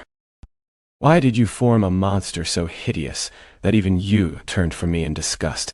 God, in pity, made man beautiful and alluring after his own image, but my form is a filthy type of yours, more horrid even from the very resemblance.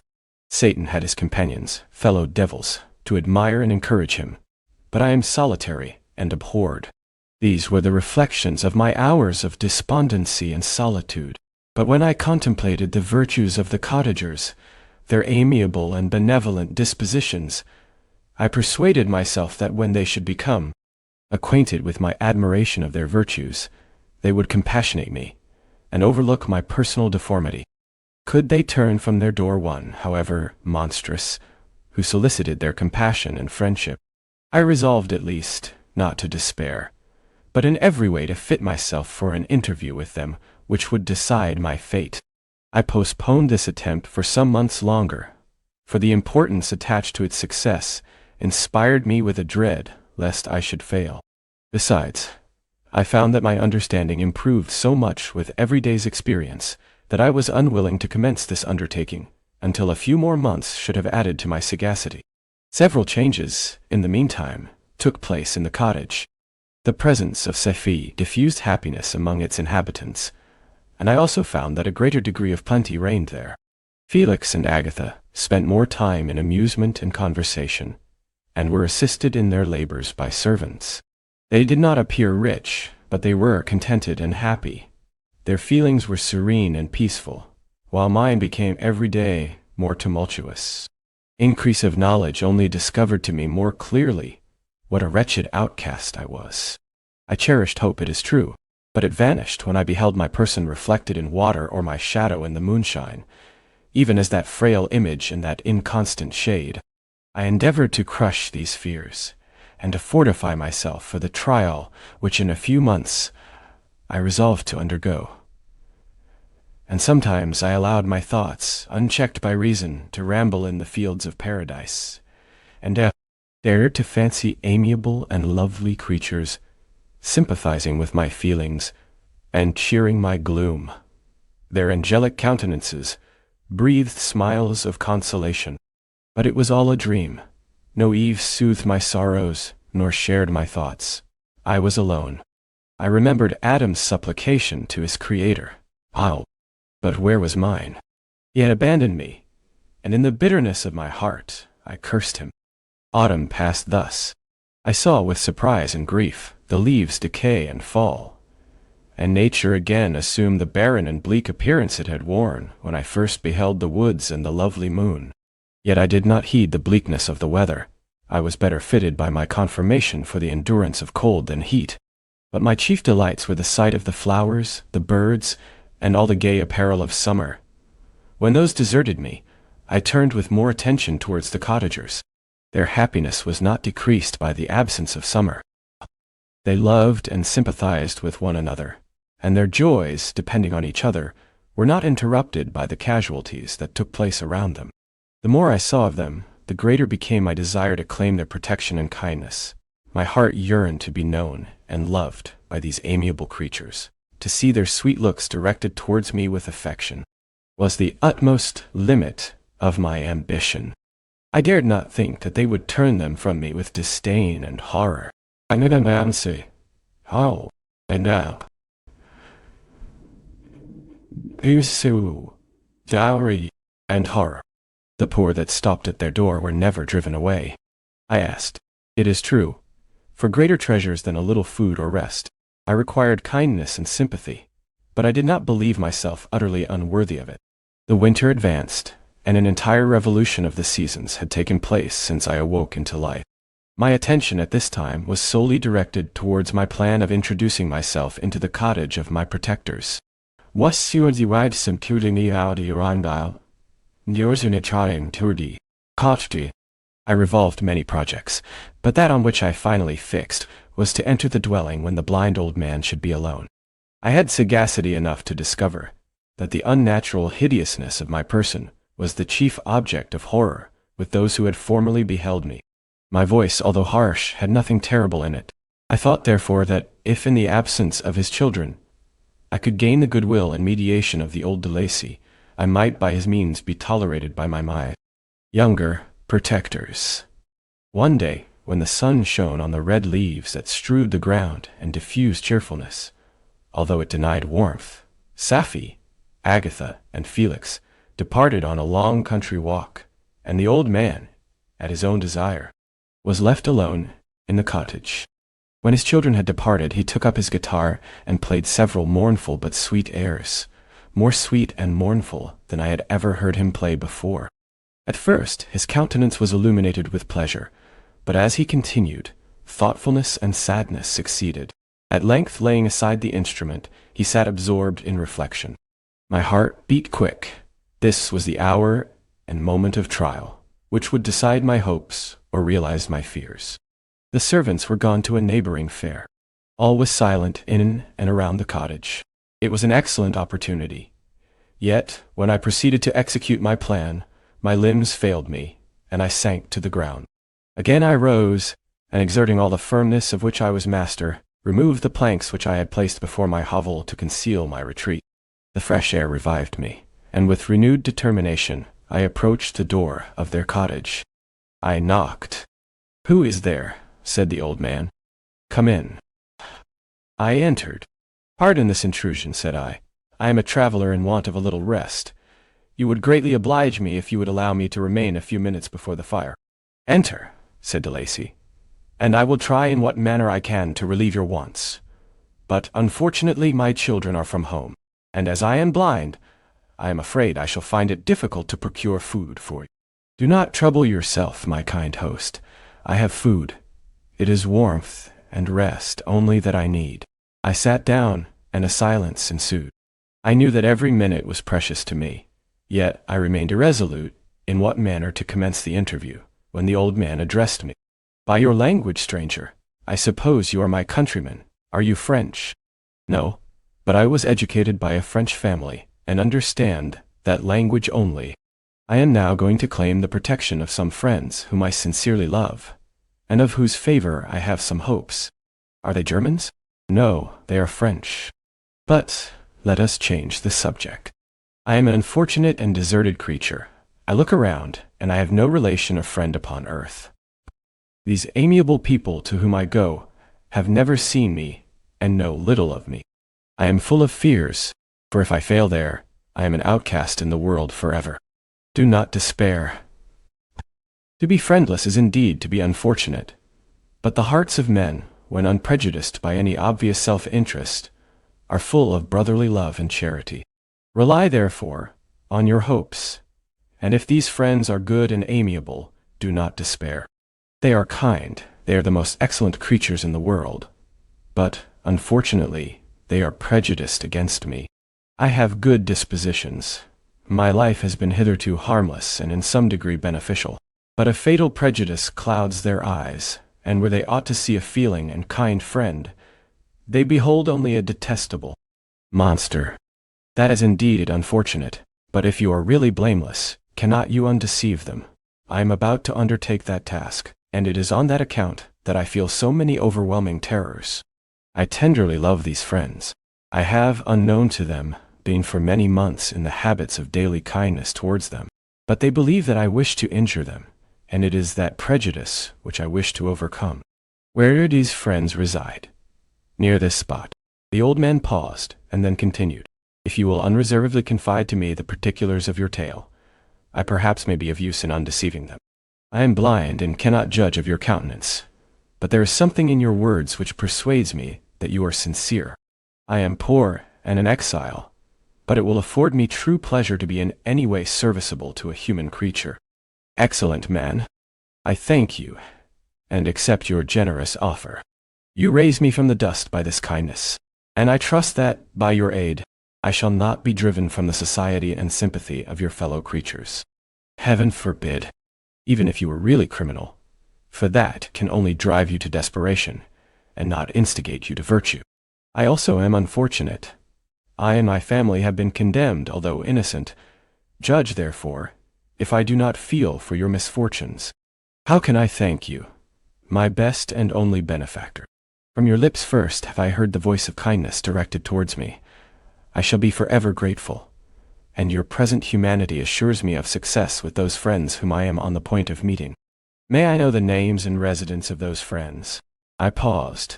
This, I thought, was the moment of decision, which was to rob me of, or bestow happiness on me forever. I struggled vainly for firmness sufficient to answer him, but the effort destroyed all my remaining strength. I sank on the chair and sobbed aloud. At that moment, I heard the steps of my younger protectors. I had not a moment to lose, but seizing the hand of the old man, I cried, "Now is the time! Save and protect me! You and your family are the friends whom I seek. Do not you desert me in the hour of trial." "Great God!" exclaimed the old man. "Who are you? You?" At that instant the cottage door was opened, and Felix, Safi, and Agatha entered. Who can describe their horror and consternation on beholding me? Agatha fainted, and Safi, unable to attend to her friend, rushed out of the cottage.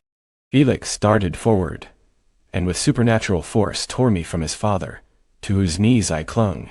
In a transport of fury, he dashed me to the ground and struck me violently with a stick. I could have torn him limb from limb, as the lion rends the antelope. But my heart sank within me, as with bitter sickness, and I refrained. I saw him on the point of repeating his blow, when, overcome by pain and anguish, I quitted the cottage, and in the general tumult escaped unperceived to my hovel. Chapter 16. Cursed, cursed Creator! Why did I live? Why, in that instant, did I not extinguish the spark of existence which you had so wantonly bestowed? I know not.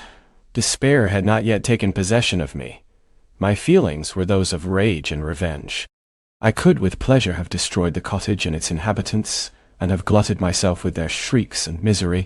When night came, I quitted my retreat and wandered in the wood. And now, no longer restrained by the fear of discovery, I gave vent to my anguish in fearful howlings. I was like a wild beast that had broken the toils, destroying the objects that obstructed me, and ranging through the wood with a stag-like swiftness. Oh, what a miserable night I passed! The cold stars shone in mockery, and the bare trees waved their branches above me. Now and then, the sweet voice of a bird burst forth amidst the universal stillness. All, save I, were at rest or in enjoyment. I, like the arch-fiend, bore a hell within me, and finding myself unsympathized with, wished to tear up the trees, spread havoc and destruction around me, and then to have sat down and enjoyed the ruin. But this was a luxury of sensation that could not endure. I became fatigued with excess of bodily exertion, and sank on the damp grass in the sick impotence of despair. There was none among the myriads of men that existed who would pity or assist me, and should I feel kindness towards my enemies? No, From that moment I declared everlasting war against the species, and more than all, against him who had formed me and sent me forth to this insupportable misery. The sun rose. I heard the voices of men, and knew that it was impossible to return to my retreat during that day. Accordingly, I hid myself in some thick underwood, determining to devote the ensuing hours to reflection on my situation. The pleasant sunshine and the pure air of day restored me to some degree of tranquility, and when I considered what had passed at the cottage, I could not help believing that I had been too hasty in my conclusions. I had certainly acted imprudently. It was apparent that my conversation had interested the father in my behalf, and I was a fool in having exposed my person to the horror of his children. I ought to have familiarized the old de Lacy to me, and by degrees to have discovered myself to the rest of his family, when they should have been prepared for my approach.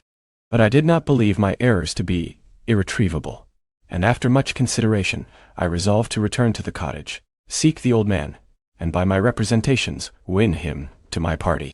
These thoughts calmed me, and in the afternoon I sank into a profound sleep, but the fever of my blood did not allow me to be visited by peaceful dreams. The horrible scene of the preceding day was forever acting before my eyes. The females were flying, and the enraged Felix tearing me from his father's feet. I awoke exhausted, and finding that it was already night, I crept forth from my hiding place, and went in search of food. When my hunger was appeased, I directed my steps towards the well-known path that conducted to the cottage. All there was at peace. I crept into my hovel, and remained in silent expectation of the accustomed hour when the family arose. That hour passed. The sun mounted high in the heavens, but the cottagers did not appear. I trembled violently, apprehending some dreadful misfortune. The inside of the cottage was dark, and I heard no motion. I cannot describe the agony of this suspense. Presently, 2 countrymen passed by, but pausing near the cottage, they entered into conversation, using violent gesticulations. But I did not understand what they said, as they spoke the language of the country, which differed from that of my protectors. Soon after, however, Felix approached with another man.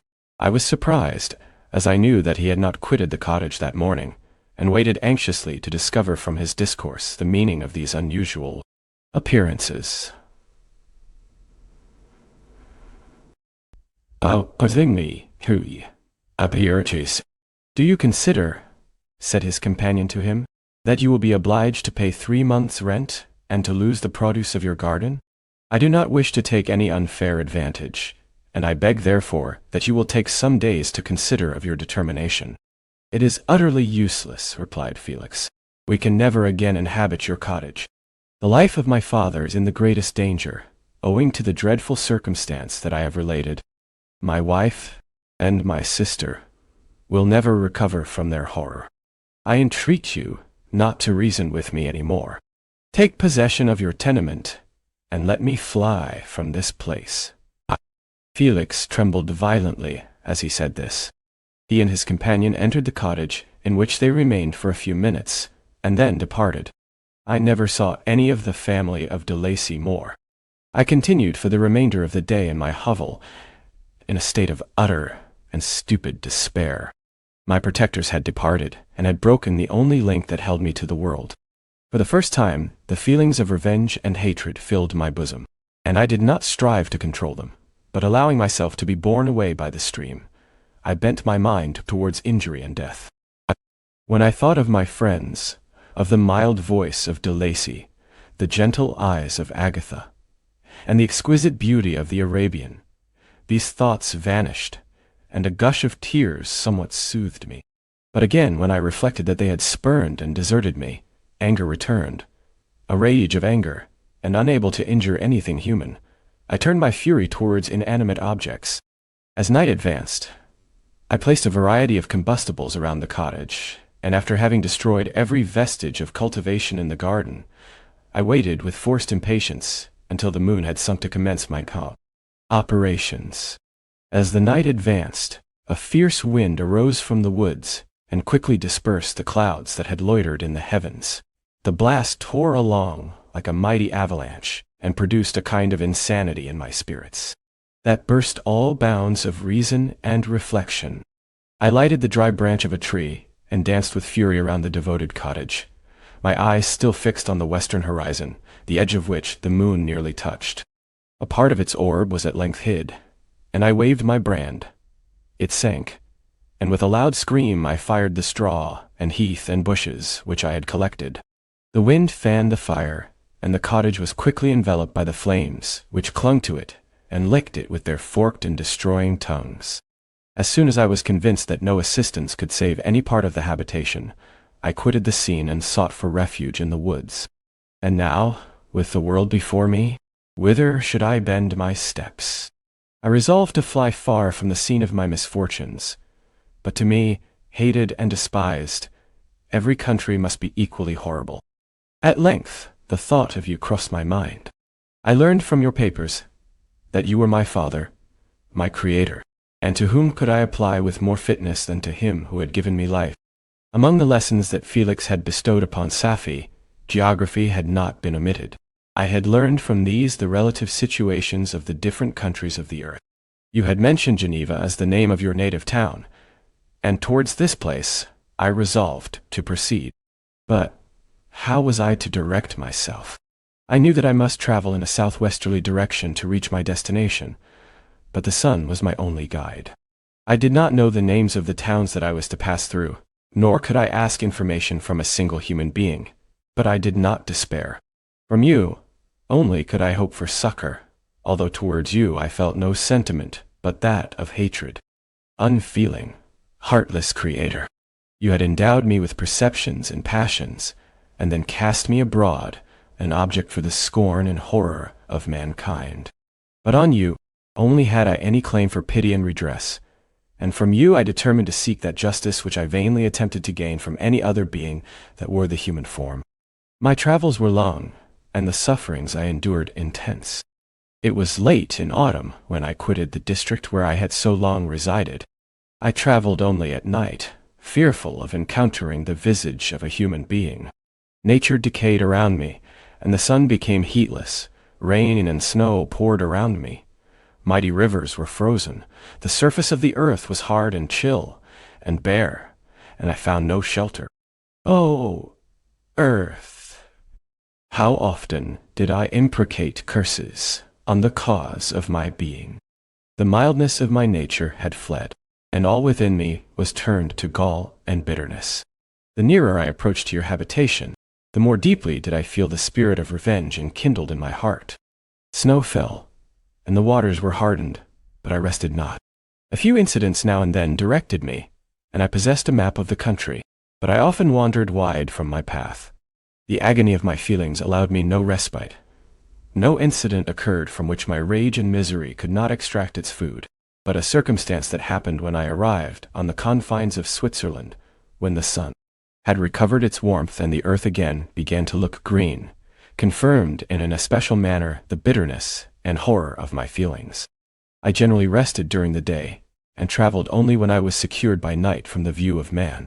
One morning, however, finding that my path lay through a deep wood, I ventured to continue my journey after the sun had risen. The day, which was one of the first of spring, cheered even me by the loveliness of its spring, sunshine, and the balminess of the air. I felt emotions of gentleness and pleasure that had long appeared dead revive within me. Half surprised by the novelty of these sensations, I allowed myself to be borne away by them, and forgetting my solitude and deformity, dared to be happy. Soft tears again bedewed my cheeks, and I even raised my humid eyes with thankfulness towards the blessed sun, which bestowed such joy upon me. I continued to wind among the paths of the wood, until I came to its boundary, which was skirted by a deep and rapid river, into which many of the trees bent their branches, now budding with the fresh spring. Here I paused, not exactly knowing what path to pursue, when I heard the sound of voices that induced me to conceal myself under the shade of a cypress. I was scarcely hid when a young girl came running towards the spot where I was concealed, laughing, as if she ran from someone in sport. She continued her course along the precipitous sides of the river, when suddenly her foot slipped, and she fell into the rapid stream. I rushed from my hiding place, and with extreme labor, from the force of the current, saved her, and dragged her to shore.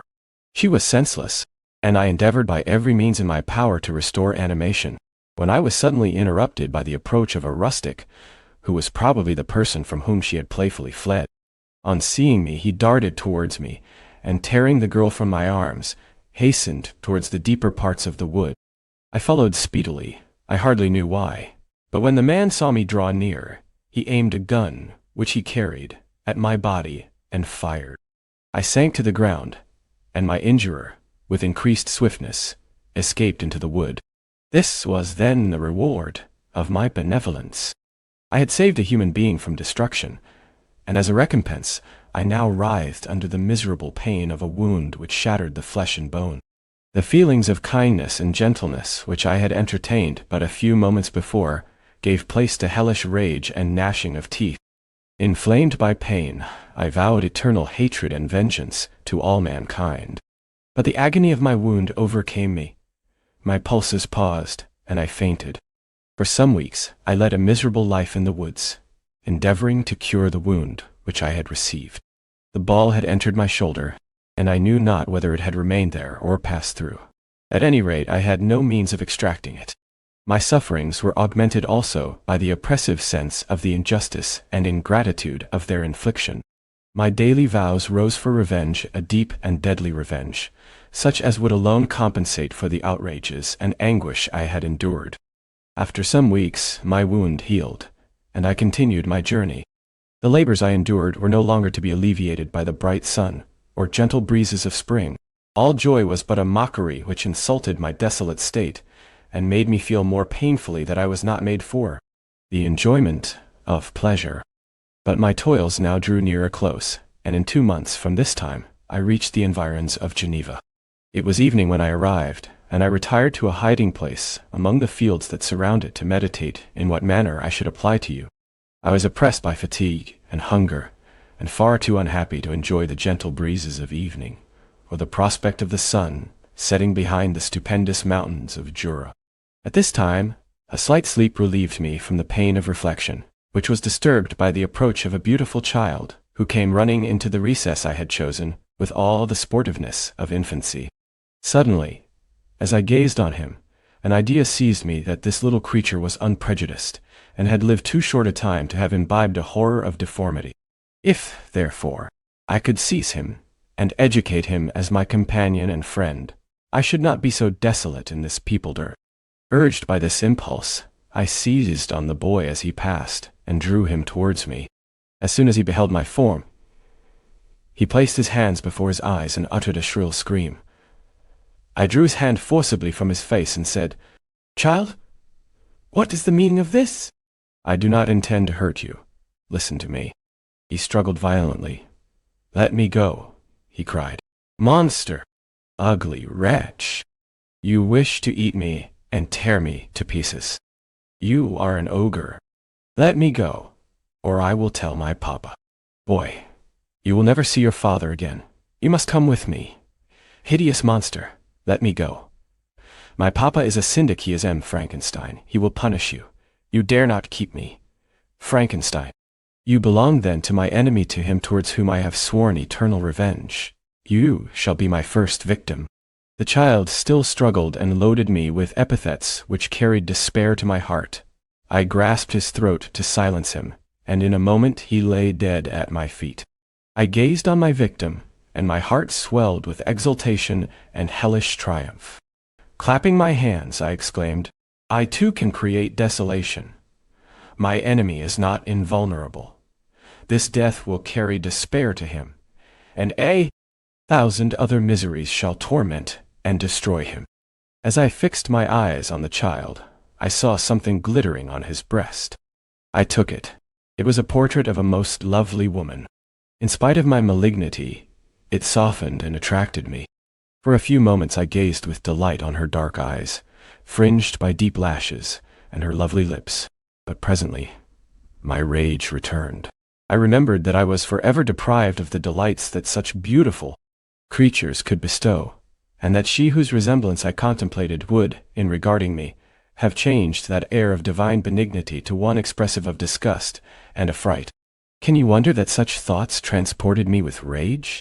I only wonder that at that moment Instead of venting my sensations in exclamations and agony, I did not rush among mankind and perish in the attempt to destroy them. While I was overcome by these feelings, I left the spot where I had committed the murder, and seeking a more secluded hiding place, I entered a barn which had appeared to me to be empty. A woman was sleeping on some straw. She was young, not indeed so beautiful as her whose portrait I held, but of an agreeable aspect and blooming in the loveliness of youth and health. Here, I thought, is one of those whose joy-imparting smiles are bestowed on all but me. And then I bent over her and whispered, "Awake, fairest. Thy lover is near, he who would give his life, but to obtain one look of affection from thine eyes. My beloved, awake." The sleeper stirred. A thrill of terror ran through me. Should she indeed awake and see me, and curse me, and denounce the murderer? Thus would she assuredly act if her darkened eyes opened, and she beheld me. The thought was madness. It stirred the fiend within me, not I. But she shall suffer. The murder I have committed because I am forever robbed of all that she could give me, she shall atone.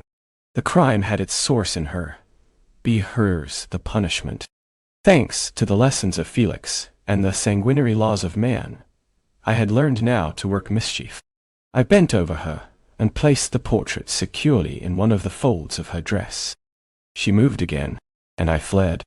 For some days I haunted the spot where these scenes had taken place, sometimes wishing to see you, sometimes resolved to quit the world and its miseries forever. At length I wandered towards these mountains, and have ranged through their immense recesses, consumed by a burning passion which you alone can gratify. We may not part until you have promised to comply with my requisition. I am alone and miserable. Man will not associate with me, but one as deformed and horrible as myself would not deny herself to me. My companion must be of the same species and have the same defects. This being you must create. Chapter 17. The being finished speaking and fixed his looks upon me in the expectation of a reply. But I was bewildered, perplexed, and unable to arrange my ideas sufficiently to understand the full extent of his proposition. He continued, "You must create a female for me with whom I can live in the interchange of those sympathies necessary for my being. This you alone can do, and I demand it of you as a right which you must not refuse to concede." The latter part of his tale had kindled anew in me the anger that had died away while he narrated his peaceful life among the cottagers. And as he said this, I could no longer suppress the rage that burned within me. I do refuse it," I replied, "and no torture shall ever extort a consent from me. You may render me the most miserable of men, but you shall never make me base in my own eyes. Shall I create another, like yourself, whose joint wickedness might desolate the world? Begone. I have answered you. You may torture me, but I will never consent." "You are in the wrong," replied the fiend, "and instead of threatening, I am content to reason with you. I am malicious because I am miserable. Am I not shunned and hated by all mankind? You, my creator, would tear me to pieces in triumph. Remember that, and tell me why I should pity man more than he pities me. You would not call it murder if you could precipitate me into one of those ice rifts and destroy my frame, the work of your own hands. Shall I respect man when he condemns me? Let him live with me in the interchange of kindness, and instead of injury, I would bestow every benefit upon him with tears of gratitude at his acceptance. But that cannot be. The human senses are insurmountable barriers to our union. Yet mine shall not be the submission of abject slavery. I will revenge my injuries. If I cannot inspire love, I will cause fear, and chiefly towards you, my archenemy, because my creator, do I swear inextinguishable hatred. Have a care. I will work at your destruction, nor finish until I desolate your heart, so that you shall curse the hour of your birth." A fiendish rage animated him as he said this. His face was wrinkled into contortions too horrible for human eyes to behold. But presently he calmed himself, and proceeded. "I intended to reason. This passion is detrimental to me, for you do not reflect that you are the cause of its excess. If any being felt emotions of benevolence towards me, I should return them 100 and 100-fold. For that one creature's sake I would make peace with the whole kind. but I now indulge in dreams of bliss that cannot be realized. What I ask of you is reasonable and moderate. I demand a creature of another sex, but as hideous as myself. The gratification is small, but it is all that I can receive, and it shall content me. It is true, we shall be monsters, cut off from all the world, but on that account we shall be more attached to one another. Our lives will not be happy, but they will be harmless and free from the misery I now feel. Oh, my Creator, make me happy.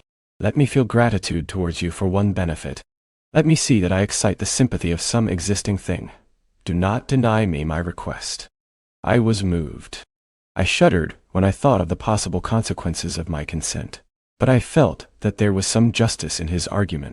His tale and the feelings he now expressed proved him to be a creature of fine sensations, and did I not as his maker owe him all the portion of happiness that it was in my power to bestow? He saw my change of feeling and continued, "If you consent, neither you nor any other human being shall ever see us again. I will go to the vast wilds of South America. My food is not that of man. I do not destroy the lamb and the kid to glut my appetite. Acorns and berries afford me sufficient nourishment. My companion will be of the same nature as myself, and will be content with the same fare. We shall make our bed of dried leaves. The sun will shine on us, as on man, and will ripen our food. The picture I present to you is peaceful and human, and you must feel that you could deny it only in the wantonness of power and cruelty. Pitiless as you have been towards me, I now see compassion in your eyes. Let me seize the favorable moment and persuade you to promise what I so ardently desire." "You propose," replied I, "to fly from the habitations of man, to dwell in those wilds where the beasts of the field will be your only companions. How can you, who long for the love and sympathy of man, persevere in this exile? You will return, and again seek their kindness, and you will meet with their detestation. Your evil passions will be renewed, and you will then have a companion to aid you in the task of destruction.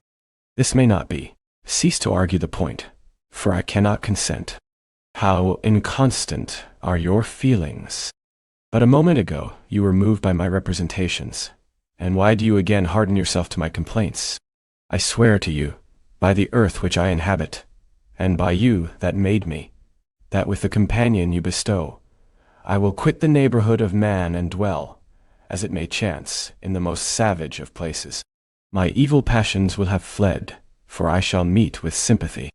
My life will flow quietly away, and in my dying moments I shall not curse my Maker." His words had a strange effect upon me.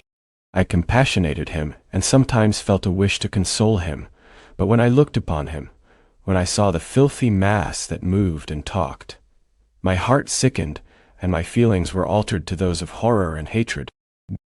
I tried to stifle these sensations.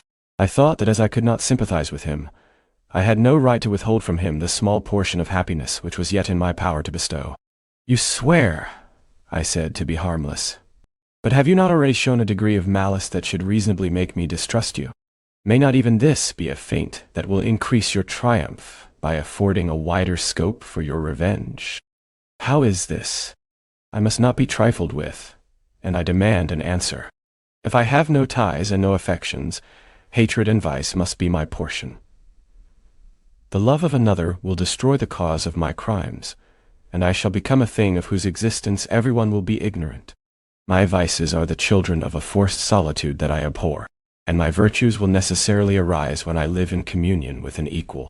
I shall feel the affections of a sensitive being, and become linked to the chain of existence and events from which I am now excluded."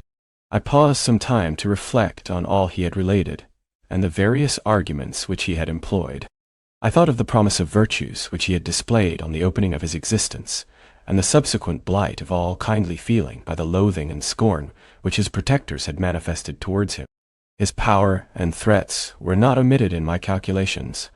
A creature who could exist in the ice caves of the glaciers, and hide himself from pursuit among the ridges of inaccessible precipices, was a being possessing faculties it would be vain to cope with. After a long pause of reflection, I concluded that the justice due both to him and my fellow creatures demanded of me that I should comply with his request. Turning to him, therefore, I said, I consent to your demand, on your solemn oath to quit Europe forever, and every other place in the neighborhood of man, as soon as I shall deliver into your hands a female who will accompany you in your exile.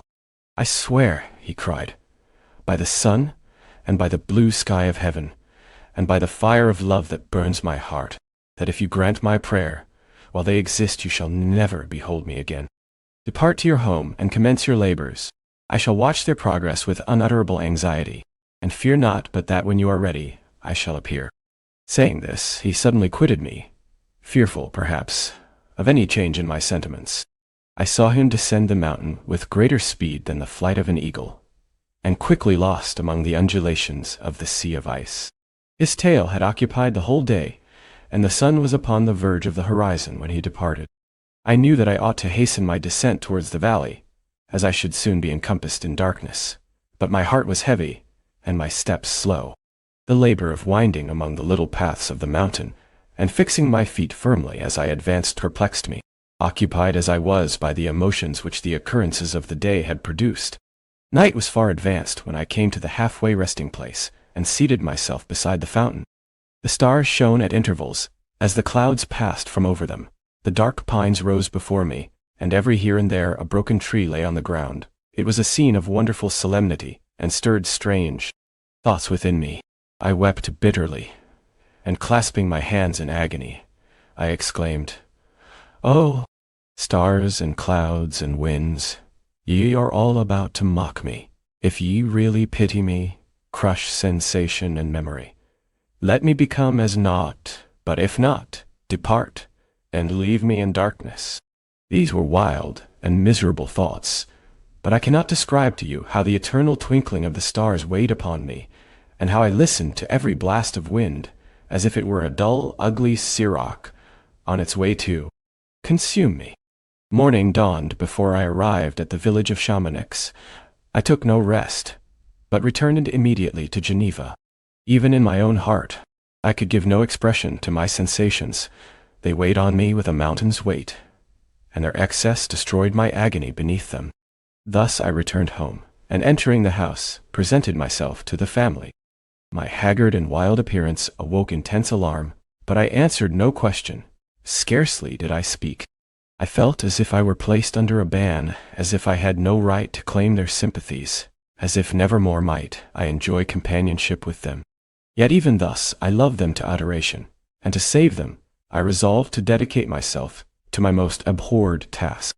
The prospect of such an occupation made every other circumstance of existence pass before me like a dream, and that thought only had to me the reality of life. Chapter 18. Day after day, week after week, passed away on my return to Geneva, and I could not collect the courage to recommence my work. I feared the vengeance of the disappointed fiend, yet I was unable to overcome my repugnance to the task which was enjoined me. I found that I could not compose a female without again devoting several months to profound study and laborious disquisition. I had heard of some discoveries having been made by an English philosopher, the knowledge of which was material to my success, and I sometimes thought of obtaining my father's consent to visit England for this purpose. But I clung to every pretense of delay, and shrank from taking the first step in an undertaking whose immediate necessity began to appear less absolute to me. A change indeed had taken place in me. My health, which had hitherto declined, was now much restored, and my spirits, when unchecked by the memory of my unhappy promise, rose proportionably. My father saw this change with pleasure, and he turned his thoughts towards the best method of eradicating the remains of my melancholy, which every now and then would return by fits, and with a devouring blackness, overcast the approaching sunshine. At these moments, I took refuge in the most perfect solitude. I passed whole days on the lake alone in a little boat, watching the clouds and listening to the rippling of the waves, silent and listless. But the fresh air and bright sun seldom failed to restore me to some degree of composure, and on my return I met the salutations of my friends with a readier smile and a more cheerful heart. It was after my return from one of these rambles that my father, calling me aside, thus addressed me, "I am happy to remark, my dear son, that you have resumed your former pleasures, and seem to be returning to yourself. And yet you are still unhappy, and still avoid our society. For some time I was lost in conjecture as to the cause of this. But yesterday an idea struck me, and if it is well-founded, I conjure you to avow it. Reserve on such a point would be not only useless, but draw down treble misery on us all. I trembled violently at his exordium, and my father continued, I confess, my son, that I have always looked forward to your marriage with our dear Elizabeth as the tie of our domestic comfort, and the stay of my declining years. You were attached to each other from your earliest infancy. You studied together and appeared in dispositions and tastes entirely suited to one another. But so blind is the experience of man, that what I conceive to be the best assistance to my plan may have entirely destroyed it. You, perhaps, regard her as your sister, without any wish that she might become your wife. Nay, you may have met with another whom you may love, and considering yourself as bound in honor to Elizabeth, this struggle may occasion the poignant misery which you appear to feel. My dear father, reassure yourself. I love my cousin tenderly and sincerely. I never saw any woman who excited, as Elizabeth does, my warmest admiration and affection. My future hopes and prospects are entirely bound up in the expectation of our union. The expression of your sentiments of this subject, my dear Victor, gives me more pleasure than I have for some time experienced. If you feel thus, we shall assuredly be happy, however present events may cast a gloom over us. But it is this gloom which appears to have taken so strong a hold of your mind that I wish to dissipate. Tell me, therefore, whether you object to an immediate solemnization of the marriage. We have been unfortunate, and recent events have drawn us from that everyday tranquility befitting my years and infirmities. You are younger, yet I do not suppose, possessed as you are of a competent fortune, that an early marriage would at all interfere with any future plans of honor and utility that you may have formed.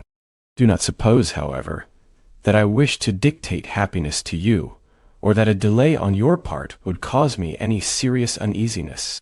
Interpret my words with candor and answer me, I conjure you, with confidence and sincerity.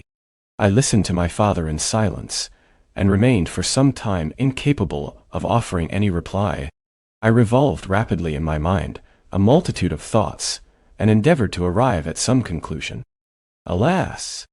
To me, the idea of an immediate union with my Elizabeth was one of horror and dismay. I was bound by a solemn promise which I had not yet fulfilled, and dared not break, or if I did, what manifold miseries might not impend over me and my devoted family. Could I enter into a festival with this deadly weight yet hanging round my neck and bowing me to the ground?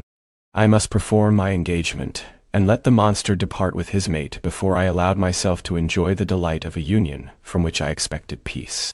I remembered also the necessity imposed upon me of either journeying to England or entering into a long correspondence with those philosophers of that country whose knowledge and discoveries were of indispensable use to me in my present undertaking. The latter method of obtaining the desired intelligence was dilatory and unsatisfactory.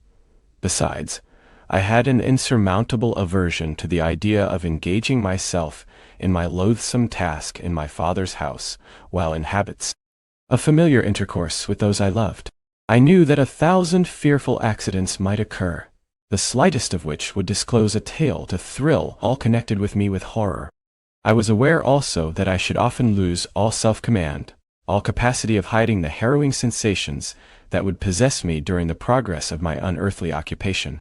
I must absent myself from all I loved while thus employed. Once commenced, it would quickly be achieved, and I might be restored to my family in peace and happiness. My promise fulfilled, the monster would depart forever. Or, so my fond fancy imaged, some accident might meanwhile occur to destroy him and put an end to my slavery forever. These feelings dictated my answer to my father. I expressed a wish to visit England, but concealing the true reasons of this request, I clothed my desires under a guise which excited no suspicion, while I urged my desire with an earnestness that easily induced my father to comply. After so long a period of an absorbing melancholy that resembled madness in its intensity and effects, he was glad to find that I was capable of taking pleasure in the idea of such a journey, and he hoped that change of scene and varied amusement would, before my return, have restored me entirely to myself. The duration of my absence was left to my own choice. A few months, or at most a year, was the period contemplated. One paternal kind precaution he had taken to ensure my having a companion.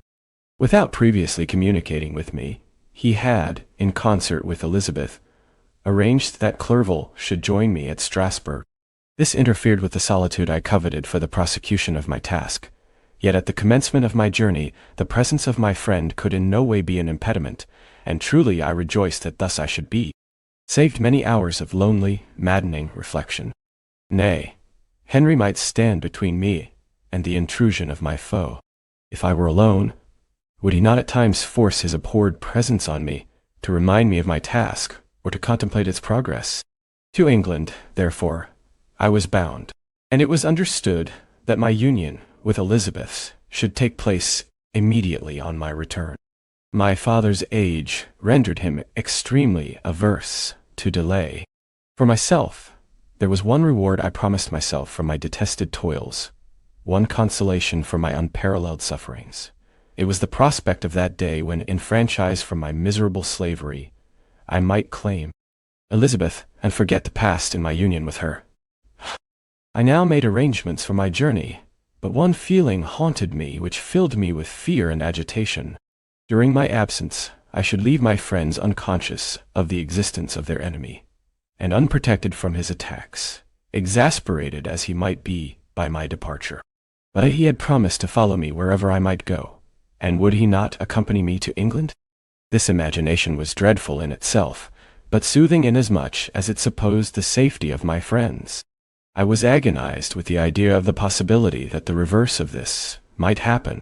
But through the whole period during which I was the slave of my creature, I allowed myself to be governed by the impulses of the moment, and my present sensations strongly intimated that the fiend would follow me end to end, exempt my family from the danger of his machinations. It was in the latter end of September that I again quitted my native country. My journey had been my own suggestion, and Elizabeth therefore acquiesced, but she was filled with disquiet at the idea of my suffering, away from her, the inroads of misery and grief. It had been her care which provided me a companion in Clerval, and yet a man is blind to 1,000-minute circumstances, which call forth a woman's sedulous attention. She longed to bid me hasten my return. 1,000 conflicting emotions rendered her mute as she bade me a tearful, silent farewell. I threw myself into the carriage that was to convey me away, hardly knowing whither I was going, and careless of what was passing around. I remembered only, and it was with a bitter anguish that I reflected on it, to order that my chemical instruments should be packed to go with me. Filled with dreary imaginations, I passed through many beautiful and majestic scenes, but my eyes were fixed and unobserving. I could only think of the bourne of my travels, and the work which was to occupy me whilst they endured. After some days spent in listless indolence, during which I traversed many leagues, I arrived at Strasbourg, where I waited 2 days for Clerval. He came. Alas, how great was the contrast between us! He was alive to every new scene, joyful when he saw the beauties of the setting sun, and more happy when he beheld it rise and recommence a new day. He pointed out to me the shifting colors of the landscape and the appearances of the sky. "This is what it is to live," he cried. "Now I enjoy existence. But you, my dear Frankenstein, wherefore are you desponding and sorrowful?" In truth, I was occupied by gloomy thoughts, and neither saw the descent of the evening star, nor the golden sunrise reflected in the Rhine. And you, my friend, would be far more amused with the journal of Clerval, who observed the scenery with an eye of feeling and delight, than in listening to my reflections. I, a miserable wretch, haunted by a curse that shut up every avenue to enjoyment. We had agreed to descend the Rhine in a boat from Strasbourg to Rotterdam, whence we might take shipping for London. During this voyage we passed many willowy islands, and saw several beautiful towns. We stayed a day at Mannheim, and on the 5th from our departure from Strasbourg, arrived at Mainz. The course of the Rhine below Mainz becomes much more picturesque. The river descends rapidly and winds between hills, not high, but steep, and of beautiful forms. We saw many ruined castles standing on the edges of precipices, surrounded by black woods, high and inaccessible. This part of the Rhine, indeed, presents a singularly variegated landscape. In one spot you view rugged hills, ruined castles overlooking tremendous precipices, with the dark Rhine rushing beneath, and on the sudden turn of a promontory, flourishing vineyards with green sloping banks and a meandering river, and populous towns occupy the scene. We traveled at the time of the vintage, and heard the song of the laborers as we glided down the stream. Even I, depressed in mind, and my spirits continually agitated by gloomy feelings, even I was pleased. I lay at the bottom of the boat, and as I gazed on the cloudless blue sky, I seemed to drink in a tranquility to which I had long been a stranger. And if these were my sensations, who can describe those of Henry? He felt as if he had been transported to fairyland, and enjoyed a happiness seldom tasted by man. "I have seen," he said, "the most beautiful scenes of my own country. I have visited the lakes of Lucerne and Uri, where the snowy mountains descend almost perpendicularly to the water, casting black and impenetrable shades, which would cause a gloomy and mournful appearance, were it not for the most verdant islands that relieve the eye by their gay appearance. I have seen this lake agitated by a tempest, when the wind tore up a whirlwinds of water and gave you an idea of what the waterspout must be on the great ocean, and the waves dashed with fury the base of the mountain, where the priest and his mistress were overwhelmed by an avalanche, where their dying voices are still said to be heard amid the pauses of the nightly wind. I have seen the mountains of La Valais and the Pays de Vaud, but this country, Victor, pleases me more than all those wonders. The mountains of Switzerland are more majestic and strange, but there is a charm in the banks of this divine river that I never before saw equaled. Look at that castle which overhangs yon precipice, and that also on the island, almost concealed amongst the foliage of those lovely trees. And now that group of laborers coming from among their vines, and that village, half hid in the recess of the mountain. Oh, surely the spirit that inhabits and guards this place has a soul more in harmony with man than those who pile the glacier or retire to the inaccessible peaks of the mountains of our own country. Clerval, beloved friend, even now it delights me to record your words, and to dwell on the praise of which you are so eminently deserving. He was a being formed in the very poetry of nature. His wild and enthusiastic imagination was chastened by the sensibility of his heart. His soul overflowed with ardent affections, and his friendship was of that devoted and wondrous nature that the worldly-minded teach us to look for only in the imagination. But even human sympathies were not sufficient to satisfy his eager mind. The scenery of external nature which others regard only with admiration, he loved with ardor. The sounding cataract haunted him like a passion. The tall rock, the mountain, and the deep and gloomy wood, their colors and their forms were then to him an appetite, a feeling, and a love that had no need of a remoter charm, by thought supplied, or any interest unborrowed from the eye. And where does he now exist? Is this gentle and lovely being lost forever? Has this mind, so replete with ideas, imaginations fanciful and magnificent, which formed a world, whose existence depended on the life of its creator, has this mind perished? Does it now only exist in my memory? No, it is not thus. Your form so divinely wrought and beaming with beauty has decayed, but your spirit still visits and consoles your unhappy friend. Pardon this gush of sorrow. These ineffectual words are but a slight tribute to the unexampled worth of Henry, but they soothe my heart, overflowing with the anguish which his remembrance creates. I will proceed with my tale. Beyond Cologne we descended to the plains of Holland, and we resolved to post the remainder of our way, for the wind was contrary, and the stream of the river was too gentle to aid us. Our journey here lost the interest arising from beautiful scenery, but we arrived in a few days at Rotterdam, whence we proceeded by sea to England. It was on a clear morning, in the latter days of December, that I first saw the white cliffs of Britain. The banks of the Thames presented a new scene. They were flat but fertile, and almost every town was marked by the remembrance of some story.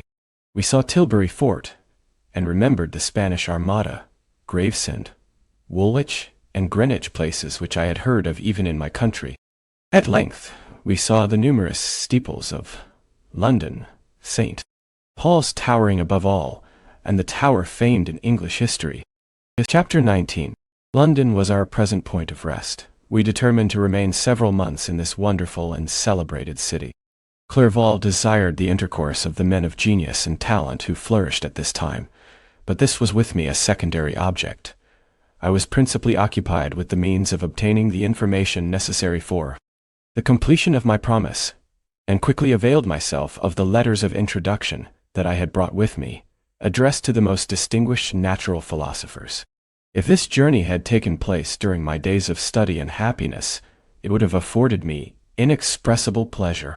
But a blight had come over my existence, and I only visited these people for the sake of the information they might give me on the subject, in which my interest was so terribly profound. Company was irksome to me. When alone, I could fill my mind with the sights of heaven and earth. The voice of Henry soothed me, and I could thus cheat myself into a transitory peace. But busy, uninteresting, joyous faces brought back despair to my heart. I saw an insurmountable barrier placed between me and my fellow men. This barrier was sealed with the blood of William and Justine, and to reflect on the events connected with those names filled my soul with anguish. But in Clerval, I saw the image of my former self. He was inquisitive and anxious to gain experience and instruction. The difference of manners which he observed was to him an inexhaustible source of instruction and amusement. He was also pursuing an object he had long had in view. His design was to visit India, in the belief that he had in his knowledge of its various languages, and in the views he had taken of its society, the means of materially assisting the progress of European colonization and trade. In Britain only could he further the execution of his plan. He was forever busy, and the only check to his enjoyments was my sorrowful and dejected mind. I tried to conceal this as much as possible, that I might not debar him from the pleasures natural to one who is entering on a new scene of life, undisturbed by any care or bitter recollection. I often refused to accompany him, alleging another engagement, that I might remain alone. I now also began to collect the materials necessary for my new creation, and this was to me like the torture of single drops of water continually falling on the head. Every thought that was devoted to it was an extreme anguish, and every word that I spoke in allusion to it caused my lips to quiver and my heart to palpitate. After passing some months in London, we received a letter from a person in Scotland who had formerly been our visitor at Geneva. He mentioned the beauties of his native country and asked us if those were not sufficient allurements to induce us to prolong our journey as far north as Perth, where he resided. Clerval eagerly desired to accept this invitation, and I, although I abhorred society, wished to view again mountains and streams, and all the wondrous works with which nature adorns her chosen dwelling places. We had arrived in England at the beginning of October, and it was now February. We accordingly determined to commence our journey towards the north, at the expiration of another month. In this expedition, we did not intend to follow the great road to Edinburgh, but to visit Windsor, Oxford, Matlock, and the Cumberland Lakes, resolving to arrive at the completion of this tour about the end of July. I packed up my chemical instruments and the materials I had collected, resolving to finish my labors in some obscure nook in the northern highlands of Scotland. We quitted London on the 27th of March, and remained a few days at Windsor, rambling in its beautiful forest. This was a new scene to us mountaineers. The majestic oaks, the quantity of game, and the herds of stately deer were all novelties to us. From thence we proceeded to Oxford. As we entered this city, our minds were filled with the remembrance of the events that had been transacted there more than a century and a half before. It was here that Charles I had collected his forces. This city had remained faithful to him, after the whole nation had forsaken his cause to join the standard of Parliament and liberty. The memory of that unfortunate king and his companions, the amiable Falkland, the insolent Goring, his queen and son, gave a peculiar interest to every part of the city which they might be supposed to have inhabited. The spirit of elder days found a dwelling here, and we delighted to trace its footsteps. If these feelings had not found an imaginary gratification, The appearance of the city had yet in itself sufficient beauty to obtain our admiration.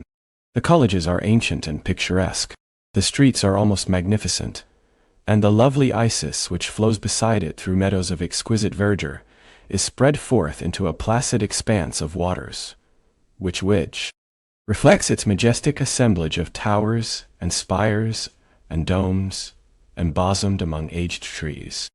I enjoyed this scene, and yet my enjoyment was embittered both by the memory of the past and the anticipation of the future. I was formed for peaceful happiness. During my youthful days, discontent never visited my mind, and if I was ever overcome by ennui, the sight of what is beautiful in nature, or the study of what is excellent and sublime in the productions of man could always interest my heart and communicate elasticity to my spirits. But I'm a blasted tree. The bolt has entered my soul, and I felt then that I should survive to exhibit what I shall soon cease to be, a miserable spectacle of wrecked humanity, pitiable to others and intolerable to others, and intolerable myself. We passed a considerable period at Oxford, rambling among its environs, and endeavoring to identify every spot which might relate to the most animating epoch of English history. Our little voyages of discovery were often prolonged by the successive objects that presented themselves. We visited the tomb of the illustrious Hampden, and the field on which that patriot fell. For a moment my soul was elevated from its debasing and miserable fears to contemplate the divine ideas of liberty and self-sacrifice of which these sites were the monuments and the remembrancers. For an instant I dared to shake off my chains and look around me with a free and lofty spirit. But the iron had eaten into my flesh, and I sank again, trembling and hopeless, into my miserable self. We left Oxford with regret, and proceeded to Matlock, which was our next place of rest. The country in the neighborhood of this village resembled, to a greater degree, the scenery of Switzerland, but everything is on a lower scale, and the green hills want the crown of distant white Alps, which always attend on the piny mountains of my native country. We visited the wondrous cave and the little cabinets of natural history, where the curiosities are disposed in the same manner as in the collections at Servox and Chamonix. The latter name made me tremble when pronounced by Henry, and I hastened to quit Matlock, with which that terrible scene was thus associated. From Derby, still journeying northwards, we passed 2 months in Cumberland and Westmoreland. I could now almost fancy myself among the Swiss mountains. The little patches of snow which yet lingered on the northern sides of the mountains, the lakes, and the dashing of the rocky streams, were all familiar and dear sights to me. Here also we made some acquaintances who almost contrived to cheat me into happiness. The delight of Clerval was proportionably greater than mine. His mind expanded in the company of men of talent, and he found in his own nature greater capacities and resources than he could have imagined himself to have imagined himself possessed while he associated with his inferiors. "I could pass my life here," said he to me, "and among these mountains I should scarcely regret Switzerland and the Rhine." But he found that a traveler's life is one that includes much pain amidst its enjoyments. His feelings are forever on the stretch, and when he begins to sink into repose, he finds himself obliged to quit that on which he rests in pleasure for something new, which again engages his attention, and which also he forsakes for other novelties. We had scarcely visited the various lakes of Cumberland and Westmoreland, and conceived an affection for some of the inhabitants, when the period of our appointment with our Scotch friend approached, and we left them to travel on. For my own part, I was not sorry. I had now neglected my promise for some time, and I feared the effects of the demon's disappointment. He might remain in Switzerland, and wreak his vengeance on my relatives. This idea pursued me, and tormented me at every moment from which I might otherwise have snatched repose and peace. I waited for my letters with feverish impatience. If they were delayed, I was miserable and overcome by 1,000 fears, and when they arrived, and I saw the superscription of Elizabeth or my father, I hardly dared to read and ascertain my fate. Sometimes I thought that the fiend followed me, and might expedite my remissness by murdering my companion. When these thoughts possessed me, I would not quit Henry for a moment, but followed him as his shadow, to protect him from the fancied rage of his destroyer. I felt as if I had committed some great crime, the consciousness of which haunted me. I was guiltless, but I had indeed drawn down a horrible curse upon my head, as mortal as that of crime. I visited Edinburgh with languid eyes and mind, and yet that city might have interested the most unfortunate being. Clerval did not like it so well as Oxford, for the antiquity of the latter city was more pleasing to him. But the beauty and regularity of the new town of Edinburgh, its romantic castle, and its environs, the most delightful in the world, Arthur's Seat, St. Bernard's Well, and the Pentland Hills compensated him for the change and filled him with cheerfulness and admiration. But I was impatient to arrive at the termination of my journey. We left Edinburgh in a week, passing through Cupar, St. Andrews, and along the banks of the Tay, to Perth, where a friend expected us. But I was in no mood to laugh and talk with strangers, or enter into their feelings or plans with the good humor expected from a guest. And accordingly, I told Clerval that I wished to make the tour of Scotland alone. "Do you," said I, "enjoy yourself, and let this be our rendezvous.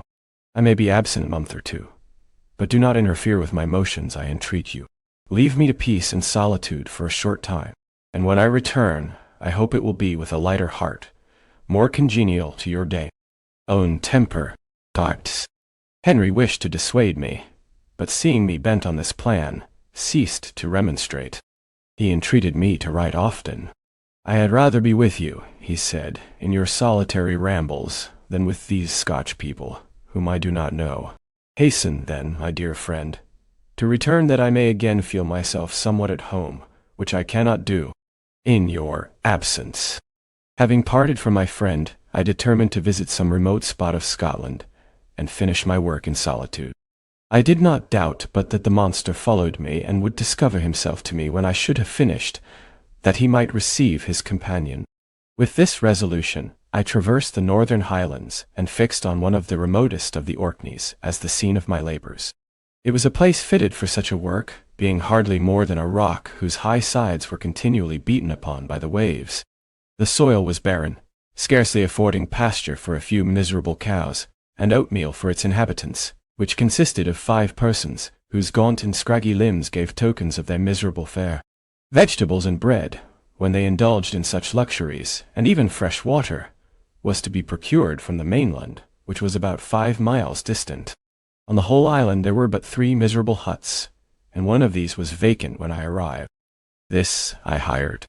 It contained but 2 rooms, and these exhibited all the squalidness of the most miserable penury. The thatch had fallen in, the walls were unplastered, and the door was off its hinges. I ordered it to be repaired, bought some furniture, and took possession, an incident which would doubtless have occasioned some surprise had not all the senses of the cottagers been benumbed by want and squalid poverty. As it was, I lived ungazed at and unmolested, hardly thanked for the pittance of food and clothes which I gave. So much does suffering blunt even the coarsest sensations of men. In this retreat, I devoted the morning to labor, but in the evening, when the weather permitted, I walked on the stony beach of the sea to listen to the waves as they roared and dashed at my feet. It was a monotonous yet ever-changing scene. I thought of Switzerland. It was far different from this desolate and appalling landscape.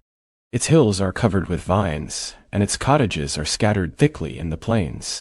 Its fair lakes reflect a blue and gentle sky, and when troubled by the winds, their tumult is but as the play of a lively infant when compared to the roarings of the giant ocean. In this manner, I distributed my occupations when I first arrived, but as I proceeded in my labor, it became every day more horrible and irksome to me. Sometimes I could not prevail on myself to enter my laboratory for several days, and at other times I toiled day and night in order to complete my work. It was indeed a filthy process in which I was engaged.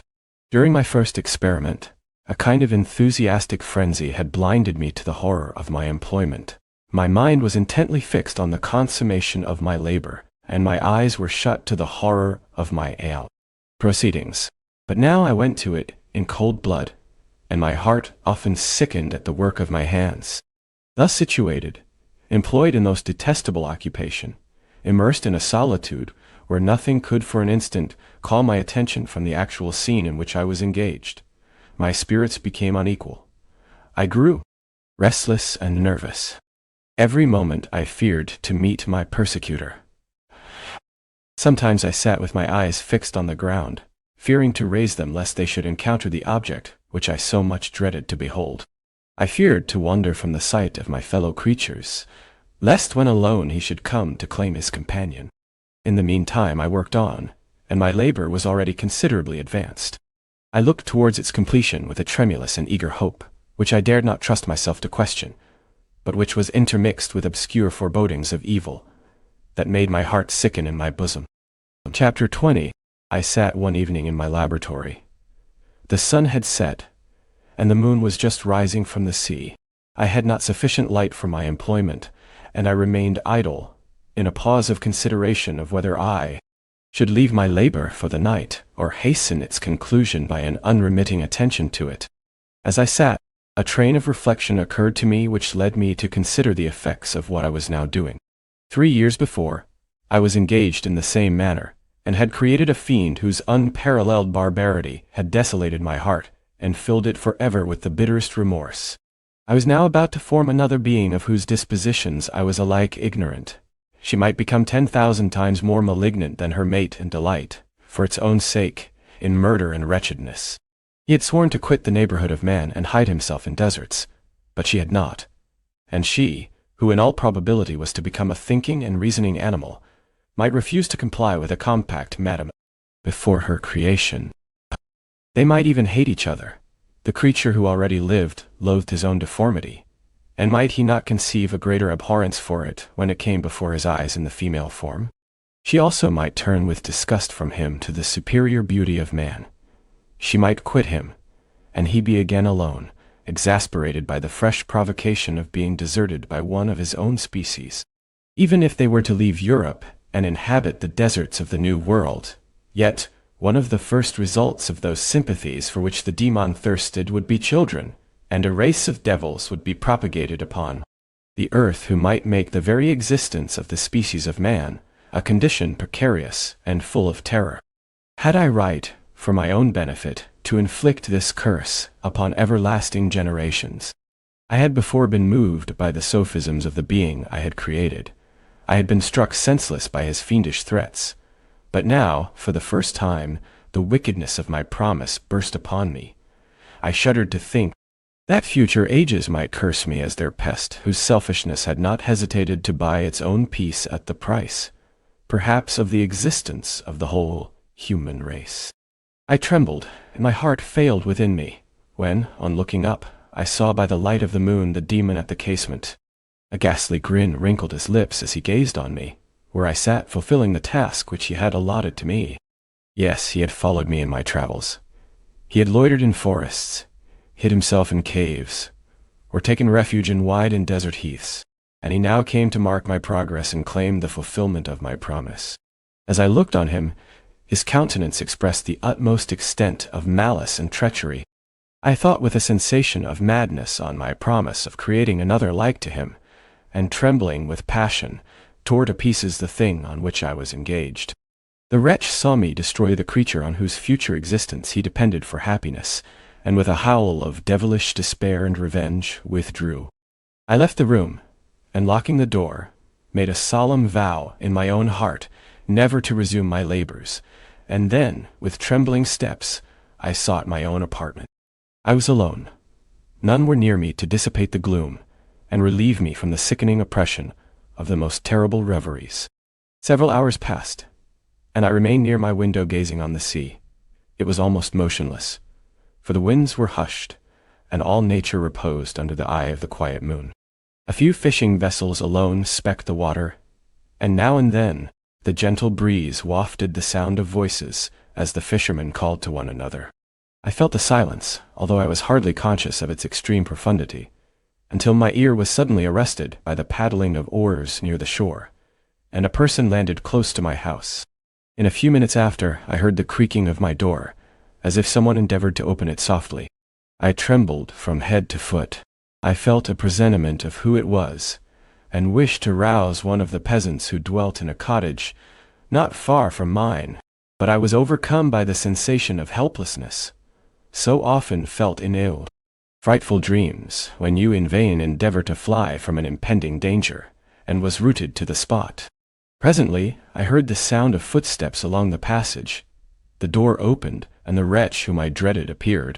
Shutting the door, he approached me and said in a smothered voice, "You have destroyed the work which you began. What is it that you intend? Do you dare to break your promise? I have endured toil and misery. I left Switzerland with you. I crept along the shores of the Rhine, among its willow islands, and over the summits of its hills. I have dwelt many months in the heaths of England, and among the deserts of Scotland. I have endured incalculable fatigue, and cold, and hunger. Do you dare destroy my hopes? Begone. I do break my promise.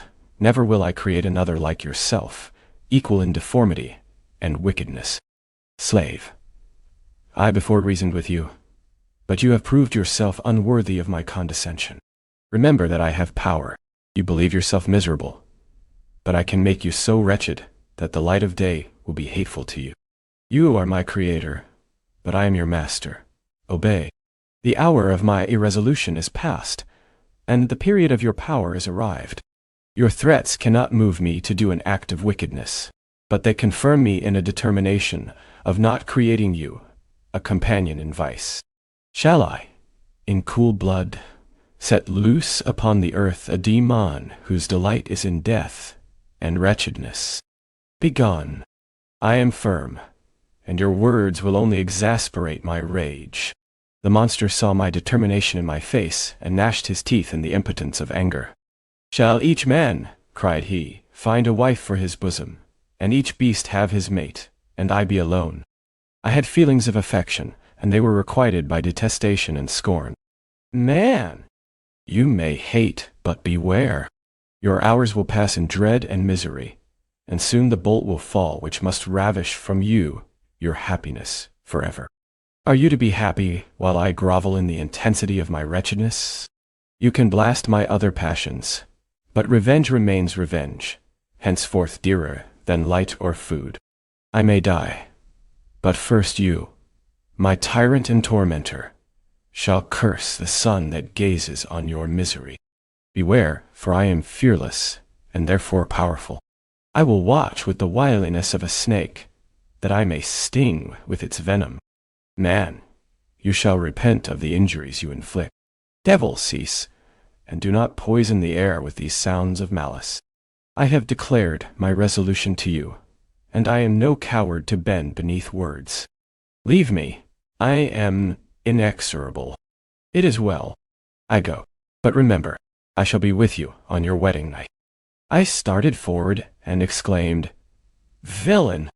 Before you sign my death warrant, be sure that you are yourself safe.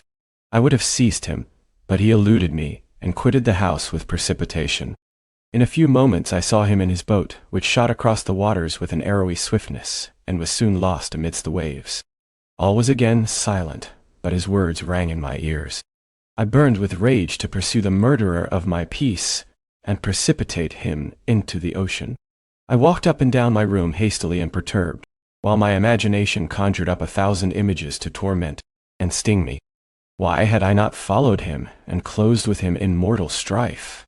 But I suffered him to depart, and he had directed his course towards the mainland. I shuddered to think who might be the next victim sacrificed to his insatiate revenge. And then I thought again of his words, I will be with you on your wedding night. That, then, was the period fixed for the fulfillment of my destiny. In that hour I should die, and at once satisfy and extinguish his malice. The prospect did not move me to fear, yet when I thought of my beloved Elizabeth, of her tears and endless sorrow, when she should find her lover so barbarously snatched from her, tears, the first I had shed for many months, streamed from my eyes, and I resolved not to fall before my enemy without a bitter struggle. The night passed away, and the sun rose from the ocean. My feelings became calmer, if it may be called calmness, when the violence of rage sinks into the depths of despair. I left the house, the horrid scene of the last night's contention, and walked on the beach of the sea, which I almost regarded as an insuperable barrier between me and my fellow creatures. Nay, a wish that such should prove the fact stole across me. I desired that I might pass my life on that barren rock, wearily it is true, but uninterrupted by any sudden shock of misery. If I returned, it was to be sacrificed, or to see those whom I most loved die under the grasp of a demon whom I had myself created. I walked about the isle like a restless spectre, separated from all it loved and miserable in the separation. When it became noon, and the sun rose higher, I lay down on the grass, and was overpowered by a deep sleep. I had been awake the whole of the preceding night. My nerves were agitated, and my eyes inflamed by watching and misery. The sleep into which I now sank refreshed me, and when I awoke, I again felt as if I belonged to a race of human beings like myself, and I began to reflect upon what had passed with greater composure.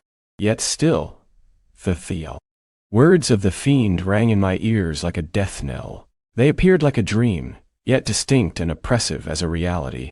The sun had far descended, and I still sat on the shore, satisfying my appetite, which had become ravenous, with an oaten cake, when I saw a fishing boat land close to me, and one of the men brought me a packet. It was a packet, contained letters from Geneva, and one from Clerval entreating me to join him. He said that he was wearing away his time fruitlessly where he was, that letters from the friends he had formed in London desired his return to complete the negotiation they had entered into for his Indian enterprise. He could not any longer delay his departure, but as his journey to London might be followed, even sooner than he now conjectured, by his longer voyage, he entreated me to bestow as much of my society on him as I could spare. He besought me, therefore, to leave my solitary isle and to meet him at Perth, that we might proceed southwards together. This letter, in a degree, recalled me to life, and I determined to quit my island at the expiration of 2 days. Yet, before I departed, there was a task to perform, on which I shuddered to reflect. I must pack up my chemical instruments, and for that purpose, I must enter the room which had been the scene of my odious work, and I must handle those utensils, the sight of which was sickening to me. The next morning, at daybreak, I summoned sufficient courage and unlocked the door of my laboratory. The remains of the half-finished creature whom I had destroyed lay scattered on the floor, and I almost felt as if I had mangled the living flesh of a human being. I paused to collect myself, and then entered the chamber. With trembling hand I conveyed the instruments out of the room, but I reflected that I ought not to leave the relics of my work to excite the horror and suspicion of the peasants, and I accordingly put them into a basket with a great quantity of stones, and laying them up, determined to throw them into the sea that very night, and in the meantime I sat upon the beach, employed in cleaning and arranging my chemical apparatus. Nothing could be more complete than the alteration that had taken place in my feelings since the night of the appearance of the demon. I had before regarded my promise with a gloomy despair, as a thing that, with whatever consequences, must be fulfilled. But I now felt as if a film had been taken from before my eyes, and that I, for the first time, saw clearly. The idea of renewing my labors did not for one instant occur to me. The threat I had heard weighed on my thoughts, but I did not reflect that a voluntary act of mine could avert it. I had resolved in my own mind that to create another like the fiend I had first made would be an act of the basest and most atrocious selfishness, and I banished from my mind every thought that could lead to a different conclusion. Between 2 and 3 in the morning the moon rose, and I then, putting my basket aboard a little skiff, sailed out about 4 miles from the shore. The scene was perfectly solitary. A few boats were returning towards land, but I sailed away from them. I felt as if I was about the commission of a dreadful crime, and avoided with shuddering anxiety any encounter with my fellow creatures. At one time the moon, which had before been clear, was suddenly overspread by a thick cloud, and I took advantage of the moment of darkness, and cast my basket into the sea. I listened to the gurgling sound as it sank, and then sailed away from the spot. The sky became clouded, but the air was pure, although chilled by the northeast breeze that was then rising. But it refreshed me, and filled me with such agreeable sensations that I resolved to prolong my stay on the water, and fixing the rudder in a direct position, stretched myself at the bottom of the boat.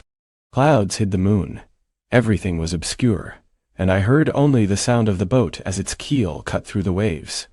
The murmur lulled me, and in a short time I slept soundly. I do not know how long I remained in this situation, but when I awoke, I found that the sun had already mounted considerably. The wind was high, and the waves continually threatened the safety of my little skiff. I found that the wind was northeast, and must have driven me far from the coast from which I had embarked. I endeavored to change my course, but quickly found that if I again made the attempt, the boat would be instantly filled with water. Thus situated, my only resource was to drive before the wind. I confess that I felt a few sensations of terror. I had no compass with me, and was so slenderly acquainted with the geography of this part of the world, that the sun was of little benefit to me. I might be driven into the wide Atlantic, and feel all the tortures of starvation, or be swallowed up in the immeasurable waters that roared and buffeted around me. I had already been out many hours, and felt the torment of a burning thirst, a prelude to my other sufferings. I looked on the heavens, which were covered by clouds that flew before the wind, only to be replaced by others. I looked upon the sea. It was to be my grave. "Fiend," I exclaimed, "your task is already fulfilled."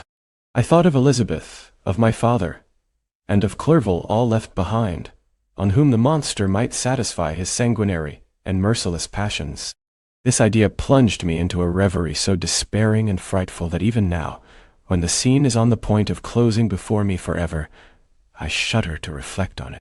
Some hours passed thus, but by degrees, as the sun declined towards the horizon, the wind died away into a gentle breeze, and the sea became free from breakers. But these gave place to a heavy swell. I felt sick, and hardly able to hold the rudder, when suddenly I saw a line of high land towards the south. Almost spent, as I was, by fatigue, and the dreadful suspense I endured for several hours, this sudden certainty of life rushed like a flood of warm joy to my heart, and tears gushed from my eyes. How mutable are our feelings, and how strange is that clinging love we have of life, even in the excess of misery. I constructed another sail with a part of my dress, and eagerly steered my course towards the land. It had a wild and rocky appearance, but as I approached nearer, I easily perceived the traces of cultivation. I saw vessels near the shore, and found myself suddenly transported back to the neighborhood of civilized man. I carefully traced the windings of the land, and hailed a steeple which I at length saw issuing from behind a small promontory. As I was in a state of extreme debility, I resolved to sail directly towards the town, as a place where I could most easily procure nourishment. Fortunately, I had money with me. As I turned the promontory, I perceived a small neat town and a good harbor, which I entered, my heart bounding with joy at my unexpected escape. As I was occupied in fixing the boat and arranging the sails, several people crowded towards the spot. They seemed much surprised at my appearance, but instead of offering me any assistance, whispered together with gestures that at any other time might have produced in me a slight sensation of alarm. As it was, I merely remarked that they spoke English, and I therefore addressed them in that language. "My good friends," said I, "will you be so kind as to tell me the name of this town, and inform me where I am?" "You will know that soon enough," replied a man with a hoarse voice. "Maybe you are come to a place that will not prove much to your taste, but you will not be consulted as to your quarters, I promise you." I was exceedingly surprised on receiving so rude an answer from a stranger, and I was also disconcerted on perceiving the frowning and angry countenances of his companions. "Why do you answer me so roughly?" I replied. "Surely it is not the custom of Englishmen to receive strangers so inhospitably." "I do not know," said the man, "what the custom of the English may be, but it is the custom of the Irish to hate villains." While this strange dialogue continued, I perceived the crowd rapidly increase. Their faces expressed a mixture of curiosity and anger, which annoyed and in some degree alarmed me. I inquired the way to the inn, but no one replied. I then moved forward, and a murmuring sound arose from the crowd as they followed and surrounded me, when an ill-looking man approaching tapped me on the shoulder and said, "Come, sir, you must follow me to Mr. Kerwin's to give an account of yourself." "Who is Mr. Kerwin? Why am I to give an account of myself? Is not this a free country?" "Aye, sir, free enough for honest folks. Mr. Kerwin is a magistrate, and you are to give an account of the death of a gentleman who was found murdered here last night." This answer startled me, but I presently recovered myself. I was innocent. That could easily be proved. Accordingly, I followed my conductor in silence, and was led to one of the best houses in the town. I was ready to sink from fatigue and hunger, but being surrounded by a crowd, I thought it politic to rouse all my strength, that no physical debility might be construed into apprehension or conscious guilt. Little did I then expect the calamity that was in a few moments to overwhelm me, and extinguish in horror and despair all fear of ignominy or death. I must pause here, for it requires all my fortitude to recall the memory of the frightful events which I am about to relate, in proper detail to my recollection. Chapter 21. I was soon introduced into the presence of the magistrate, an old benevolent man with calm and mild manners. He looked upon me, however, with some degree of severity, and then, turning towards my conductors, he asked who appeared as witnesses on this occasion. About half a dozen men came forward, and one being selected by the magistrate, he deposed that he had been out fishing the night before with his son and brother-in-law, Daniel Nugent, when about 10 o'clock they observed a strong northerly blast rising, and they accordingly put in for port. It was a very dark night, as the moon had not yet risen. They did not land at the harbor, but, as they had been accustomed, at a creek about 2 miles below.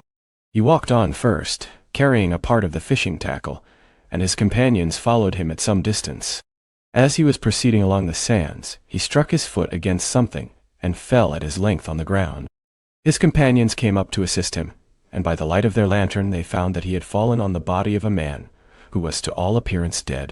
Their first supposition was that it was the corpse of some person who had been drowned, and was thrown on shore by the waves.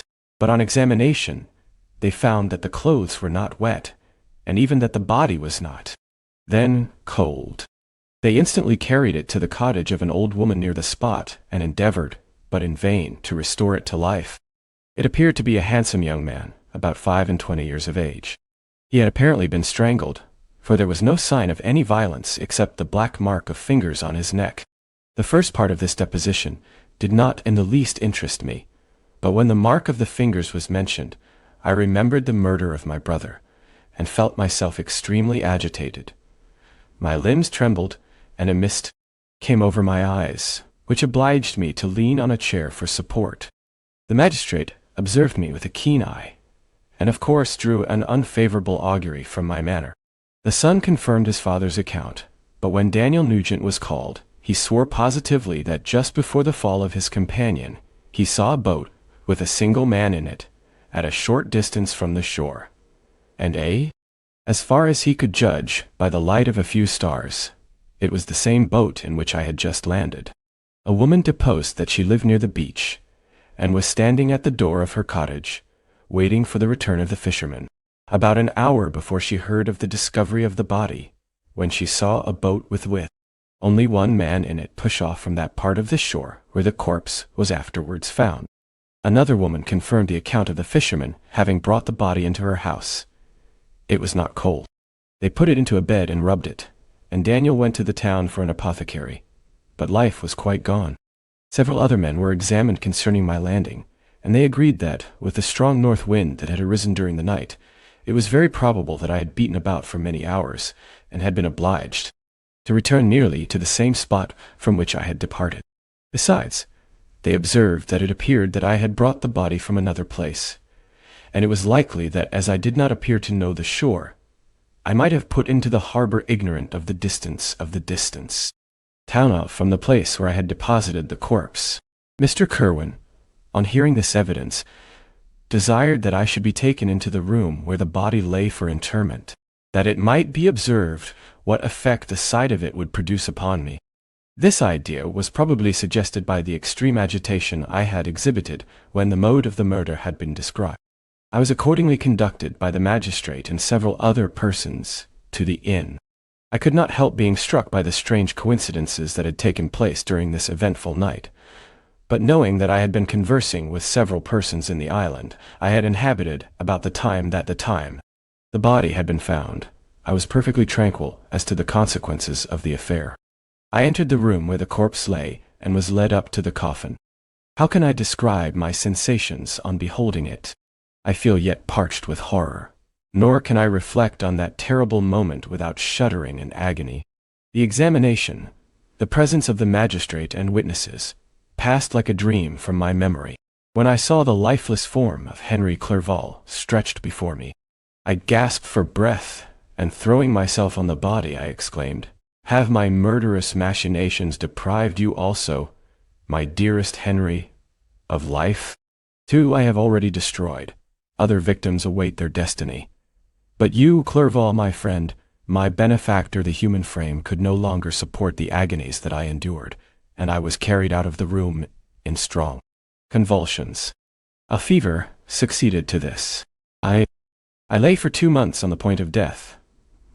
My ravings, as I afterwards heard, were frightful. I called myself the murderer of William, of Justine, and of Clerval. Sometimes I entreated my attendants to assist me in the destruction of the fiend by whom I was tormented, and at others I felt the fingers of the monster already grasping my neck, and screamed aloud with agony and terror. Fortunately, as I spoke my native language, Mr. Kerwin alone understood me, but my gestures and bitter cries were sufficient to affright the other witnesses. Why did I not die? More miserable than man ever was before. Why did I not sink into forgetfulness and rest? Death snatches away many blooming children, the only hopes of their doting parents. How many brides and youthful lovers have been one day in the bloom of health and hope, and the next a prey for worms and the decay of worms? The tomb! Of what materials was I made that I could thus resist so many shocks, which, like the turning of the wheel, continually renewed the torture? But I was doomed to live, and in 2 months found myself, as awaking from a dream, in a prison, stretched on a wretched bed, surrounded by jailers, turnkeys, bolts, and all the miserable apparatus of a dungeon. It was morning, I remember, when I thus awoke to understanding. I had forgotten the particulars of what had happened, and only felt as if some great misfortune had suddenly overwhelmed me. But when I looked around, and then saw the barred windows and the squalidness of the room in which I was, all flashed across my memory, and I groaned bitterly. This sound disturbed an old woman who was sleeping in a chair beside me. She was a hired nurse, the wife of one of the turnkeys, and her countenance expressed all those bad qualities which often characterize that class. The lines of her face were hard and rude, like that of persons accustomed to see without sympathizing in sights of misery. Her tone expressed her entire indifference. She addressed me in English, and the voice struck me as one that I had heard during my sufferings. "Are you better now, sir?" said she. I replied in the same language with a feeble voice, "I believe I am, but if it be all true, if indeed I did not dream, I am sorry that I am still alive to feel this misery and horror." "For that matter," replied the old woman, "if you mean about the gentleman you murdered, I believe that it were better for you if you were dead, for I fancy it will go hard with you. However, that's none of my business. I am sent to nurse you and get you well. I do my duty with a safe conscience. It were well if everybody did the same." I turned with loathing from the woman who could utter so unfeeling a speech to a person just saved, on the very edge of death, but I felt languid and unable to reflect on all that had passed. The whole series of my life appeared to me as a dream. I sometimes doubted if indeed it were all true, for it never presented itself to my mind with the force of reality. As the images that floated before me became more distinct, I grew feverish. A darkness pressed around me. No one was near me who soothed me with the gentle voice of love. No dear hand supported me. The physician came and prescribed medicines, and the old woman prepared them for me. But utter carelessness was visible in the first, and the expression of brutality was strongly marked in the visage of the second. Who could be interested in the fate of a murderer but the hangman who would gain his fee? These were my first reflections, but I soon learned that Mr. Kerwin had shown me extreme kindness. He had caused the best room in the prison to be prepared for me. Wretched indeed was the best, and it was he who had provided a physician and a nurse. It is true, he seldom came to see me, for although he ardently desired to relieve the sufferings of every human creature, he did not wish to be present at the agonies and miserable ravings of a murderer. He came, therefore, sometimes to see that I was not neglected, but his visits were short and with long intervals. One day, while I was gradually recovering, I was seated in a chair, my eyes half open, and my cheeks livid like those in death. I was overcome by gloom and misery, and often reflected I had better seek death than desire to remain in a world which to me was replete with wretchedness. At one time I considered whether I should not declare myself guilty and suffer the penalty of the law, less innocent than poor Justine had been. Such were my thoughts when the door of my apartment was opened, and Mr. Kerwin entered. His countenance expressed sympathy and compassion. He drew a chair close to mine and addressed me in French. "I fear that this place is very shocking to you. Can I do anything to make you more comfortable?" "I thank you, but all that you mention is nothing to me. On the whole earth, there is no comfort which I am capable of receiving. I know that the sympathy of a stranger can be but of little relief to one borne down as you are by so strange a misfortune. But you will, I hope, soon quit this melancholy abode, for doubtless evidence can easily be brought to free you from the criminal charge. That is my least concern. I am, by a course of strange events, become the most miserable of mortals. Persecuted and tortured as I am, and have been, can death be any evil to me? Nothing indeed could be more unfortunate and agonizing than the strange chances that have lately occurred. You were thrown by some surprising accident on this shore, renowned for its hospitality, seized immediately, and charged with murder. The first sight that was presented to your eyes was the body of your friend, murdered in so unaccountable a manner, and placed, as it were, by some fiend across your path." As Mr. Kerwin said this, notwithstanding the agitation I endured on this retrospect of my sufferings, I also felt considerable surprise at the knowledge he seemed to possess concerning me. I suppose some astonishment was exhibited in my countenance, for Mr. Kerwin hastened to say, "Immediately upon your being taken ill, all the papers that were on your person were brought me, and I examined them that I might discover some trace by which I could send to your relations an account of your misfortune and illness. I found several letters, and among others, one which I discovered from its commencement to be from your father. I instantly wrote to Geneva. Nearly 2 months have elapsed since the departure of my letter. But you are ill. Even now you tremble. You are unfit for agitation of any kind. This suspense is 1,000 times worse than the most horrible event. Tell me what new scene of death has been acted, and whose murder I am now to lament." "Your family is perfectly well," said Mr. Kerwin with gentleness, "and someone, a friend, is come to visit you." I know not by what chain of thought the idea presented itself, but it instantly darted into my mind that the murderer had come to mock at my misery and taunt me with the death of Clerval as a new incitement for me to comply with his hellish desires. I put my hand before my eyes and cried out in agony, "Oh, take him away! I cannot see him. For God's sake, do not let him enter." Mr. Kerwin regarded me with a troubled countenance. He could not help regarding my exclamation as a presumption of my guilt, and said in rather a severe tone, "I should have thought, young man, that the presence of your father would have been welcome instead of inspiring such violent repugnance."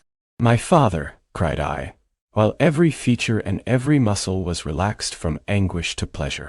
"Is my father indeed come? How kind! How very kind! But where is he? Why does he not hasten to me?" My change of manner surprised and pleased the magistrate. Perhaps he thought that my former exclamation was a momentary return of delirium, and now he instantly resumed his former benevolence. He rose and quitted the room with my nurse, and in a moment my father entered it. Nothing, at this moment, could have given me greater pleasure than the arrival of my father. I stretched out my hand to him and cried, "Are you then safe, and Elizabeth, and Ernest?" My father calmed me with assurances of their welfare, and endeavored, by dwelling on these subjects so interesting to my heart, to raise my desponding spirits. But he soon felt that a prison cannot be the abode of cheerfulness. "What a place is this that you inhabit, my son?" said he, looking mournfully at the barred windows and wretched appearance of the room. "You travel to seek happiness, but a fatality seems to pursue you. And poor Clerval, the name of my unfortunate and murdered friend, Was an agitation too great to be endured in my weak state? I shed tears. Alas! Yes, my father, replied I. Some destiny of the most horrible kind hangs over me, and I must live to fulfill it, or surely I should have died on the coffin of Henry. We were not allowed to converse for any length of time, for the precarious state of my health rendered every precaution necessary that could ensure tranquility. Mr. Kerwin came in, and insisted that my strength should not be exhausted by too much exertion. But the appearance of my father was to me like that of my good angel, and I gradually recovered my health. As my sickness quitted me, I was absorbed by a gloomy and black melancholy that nothing could dissipate. The image of Clerval was forever before me, ghastly and murdered. More than once the agitation into which these reflections threw me made my friends dread a dangerous relapse. Alas! Why did they preserve so miserable and detested a life? It was surely that I might fulfill my destiny, which is now drawing to a close. Soon, oh, very soon, will death extinguish these throbbings, and relieve me from the mighty weight of anguish that bears me to the dust. And, in executing the award of justice, I shall also sink to rest. Then the appearance of death was distant, although the wish was ever present to my thoughts, and I often sat for hours, motionless and speechless, wishing for some mighty revolution that might bury me and my destroyer in its ruins. The season of the assizes approached. I had already been 3 months in prison, and although I was still weak and in continual danger of a relapse, I was obliged to travel nearly 100 miles to the country town where the court was held. Mr. Kerwin charged himself with every care of collecting witnesses and arranging my defense. I was spared the disgrace of appearing publicly as a criminal, as the case was not brought before the court that decides on life and death. The grand jury rejected the bill. On its being proved that I was on the Orkney Islands at the hour, the body of my friend was found, and a fortnight after my removal I was liberated from prison. My father was enraptured on finding me freed from the vexations of a criminal charge, that I was again allowed to breathe the fresh atmosphere, and permitted to return to my native country. I did not participate in these feelings, for to me the walls of a dungeon or a palace were alike hateful. The cup of life was poisoned forever, and although the sun shone upon me, as upon the happy and gay of heart, I saw around me nothing but a dense and frightful darkness, penetrated by no light but the glimmer of 2 eyes that glared upon me. Sometimes they were the expressive eyes of Henry, languishing in death, the dark orbs nearly covered by the lids, and the long black lashes that fringed them. Sometimes it was the watery, clouded eyes of the monster, Azab. I first saw them in my chamber at Ingolstadt. My father tried to awaken in me the feelings of affection. He talked of Geneva, which I should soon visit, of Elizabeth and Ernest, but these words only drew deep groans from me. Sometimes, indeed, I felt a wish for happiness and thought with melancholy delight of my beloved cousin, or longed, with a devouring malady du pays, to see once more the blue lake and rapid Rhone that had been so dear to me in early childhood. But my general state of feeling was a torpor, in which a prison was as welcome a residence as the divinest scene in nature, and these fits were seldom interrupted but by paroxysms of anguish and anguish. Despair. Bunting. At these moments I often endeavored to put an end to the existence I loathed, and it required unceasing attendance and vigilance to restrain me from committing some dreadful act of violence. Yet one duty remained to me, the recollection of which finally triumphed over my selfish despair. It was necessary that I should return without delay to Geneva, there to watch over the lives of those I so fondly loved and to lie in wait for the murderer, that if any chance led me to the place of his concealment, or if he dared again to blast me by his presence, I might, with unfailing aim, put an end to the existence of the monstrous image which I had endued with the mockery of a soul still more monstrous. My father still desired to delay our departure, fearful that I could not sustain the fatigues of a journey, for I was a shattered wreck, the shadow of a human being. My strength was gone. I was a mere skeleton, and fever night and day preyed upon my wasted frame. Still, as I urged our leaving Ireland with such inquietude and impatience, my father thought it best to yield. We took our passage on board a vessel bound for Havre de Grace, and sailed with a fair wind from the Irish shores. It was midnight. I lay on the deck looking at the stars and listening to the dashing of the waves. I hailed the darkness that shut Ireland from my sight, and my pulse beat with a feverish joy when I reflected that I should soon see Geneva. The past appeared to me in the light of a frightful dream, yet the vessel in which I was, the wind that blew me from the detested shore of Ireland, and the sea which surrounded me, told me too forcibly that I was deceived by no vision, and that Clerval, my friend and dearest companion, had fallen a victim to me and the monster of my creation. I repassed in my memory my whole life, my quiet happiness while residing with my family in Geneva, the death of my mother, and my departure for Ingolstadt. I remembered, shuddering, the mad enthusiasm that hurried me on to the creation of my hideous enemy, and I called to mind the night in which he first lived. I was unable to pursue the train of thought. 1,000 feelings pressed upon me, and I wept bitterly. Ever since my recovery from the fever, I had been in the custom of taking every night a small quantity of laudanum, for it was by means of this drug only that I was enabled to gain the rest necessary for the preservation of life. Oppressed by the recollection of my various misfortunes, I now swallowed double my usual quantity, and soon slept profoundly. But sleep did not afford me respite from thought and misery. My dreams presented 1,000 objects that scared me. Towards morning I was possessed by a kind of nightmare. I felt the fiend's grasp in my neck, and could not free myself from it. Groans and cries rang in my ears. My father, who was watching over me, perceiving my restlessness, awoke me. The dashing waves were around, the cloudy sky above. The fiend was not here. A sense of security, a feeling that a truce was established between the present hour and the irresistible, disastrous future, imparted to me a kind of calm forgetfulness, of which the human mind is by its structure peculiarly susceptible. Chapter 22. The voyage came to an end. We landed and proceeded to Paris. I soon found that I had overtaxed my strength, and that I must repose before I could continue my journey. My father's care and attentions were indefatigable, but he did not know the origin of my sufferings, and sought erroneous methods to remedy the incurable ill. He wished me to seek amusement in society. I abhorred the face of man. Oh, not abhorred. They were my brethren, my fellow beings, and I felt attracted even to the most repulsive among them, as to creatures of an angelic nature and celestial mechanism. But I felt that I had no right to share their intercourse. I had unchained an enemy among them, whose joy it was to shed their blood and to revel in their groans. How they would, each and all, abhor me and hunt me from the world, did they know my unhallowed acts and the crimes which had their source in me. My father yielded at length to my desire to avoid society, and strove by various arguments to banish my despair. Sometimes he thought that I felt deeply the degradation of being obliged to answer a charge of murder, and he endeavored to prove to me the futility of pride. Alas! My father, said I, how little do you know me?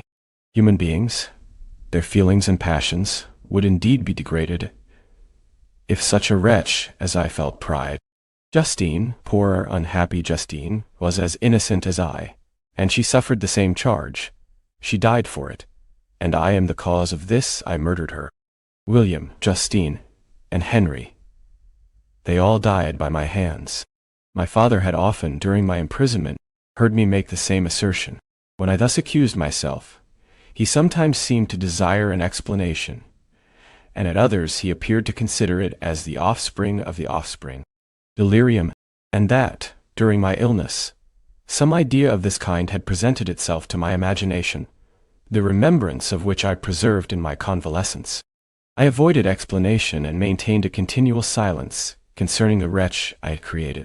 I had a persuasion that I should be supposed mad, and this in itself would forever have chained my tongue. But besides, I could not bring myself to disclose a secret which would fill my hearer with consternation and make fear and unnatural horror the inmates of his breast. I checked, therefore, my impatient thirst for sympathy, and was silent when I would have given the world to have confided the fatal secret. Yet, still, words like those I have recorded would burst uncontrollably from me. I could offer no explanation of them, but their truth in part relieved the burden of my mysterious woe.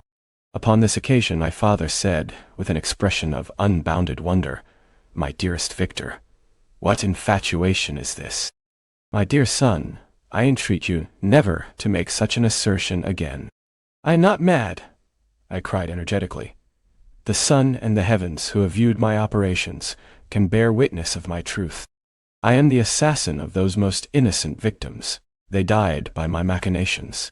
1,000 times would I have shed my own blood, drop by drop, to have saved their lives. But I could not, my father. Indeed, I could not sacrifice the whole human race." The conclusion of this speech convinced my father that my ideas were deranged, and he instantly changed the subject of our conversation and endeavored to alter the course of my thoughts. He wished as much as possible to obliterate the memory of the scenes that had taken place in Ireland, and never alluded to them or suffered me to speak of my misfortunes. As time passed away, I became more calm. Misery had her dwelling in my heart, but I no longer talked in the same incoherent manner of my own crimes. Sufficient for me was the consciousness of them. By the utmost self-violence, I curbed the imperious voice of wretchedness, which sometimes desired to declare itself to the whole world, and my manners were calmer and more composed than they had ever been since my journey to the Sea of Ice. A few days before we left Paris on our way to Switzerland, I received the following letter from Elizabeth. "My dear friend, it gave me the greatest pleasure to receive a letter from my uncle, dated at Paris. You are no longer at a formidable distance, and I may hope to see you in less than a fortnight. My poor cousin, how much you must have suffered! I expect to see you looking even more ill than when you quitted Geneva. This winter has been passed most miserably, tortured as I have been by anxious suspense. Yet I hope to see peace in your countenance, and to find that your heart is not totally void of comfort and tranquillity. Yet I fear that the same feelings now exist that made you so miserable a year ago, even perhaps augmented by time. I would not disturb you at this period, when so many misfortunes weigh upon you, but a conversation that I had with my uncle previous to his departure renders some explanation necessary before we meet." "Explanation? You may possibly say, what can Elizabeth have to explain? If you really say this, my questions are answered and all my doubts satisfied. But you are distant from me, and it is possible that you may dread and yet be pleased with this explanation. And in a probability of this being the case, I dare not any longer postpone writing what, during your absence, I have often wished to express to you, but have never had the courage to begin. You well know, Victor, that our union had been the favorite plan of your parents ever since our infancy. We were told this when young, and taught to look forward to it as an event that would certainly take place. We were affectionate playfellows during childhood, and, I believe, dear and valued friends to one another as we grew older. But as brother and sister often entertain a lively affection towards each other without desiring a more intimate union, may not such also be our case? Tell me, dearest Victor, answer me, I conjure you by our mutual happiness, with simple truth, do you not love another?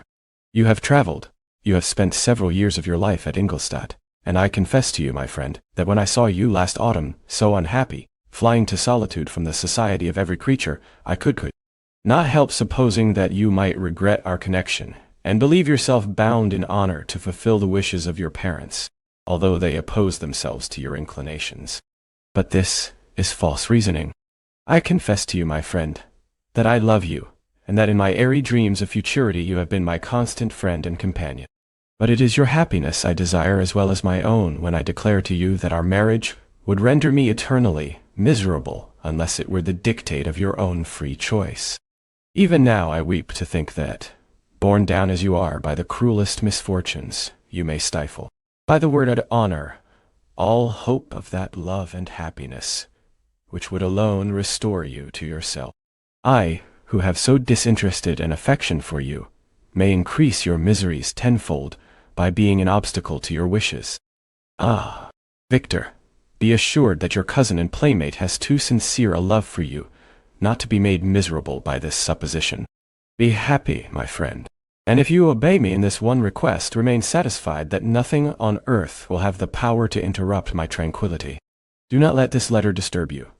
Do not answer tomorrow, or the next day, or even until you come, if it will give you pain. My uncle will send me news of your health, and if I see but one smile on your lips when we meet, occasioned by this or any other exertion of mine, I shall need no other happiness. Elizabeth Lavenza. Geneva, May 18th, 17. This letter revived in my memory what I had before forgotten. The threat of the fiend, I will be with you on your wedding night. Such was my sentence, and on that night would the demon employ every art to destroy me and tear me from the glimpse of happiness which promised partly to console my suffering. On that night he had determined to consummate his crimes by my death. Well, be it so.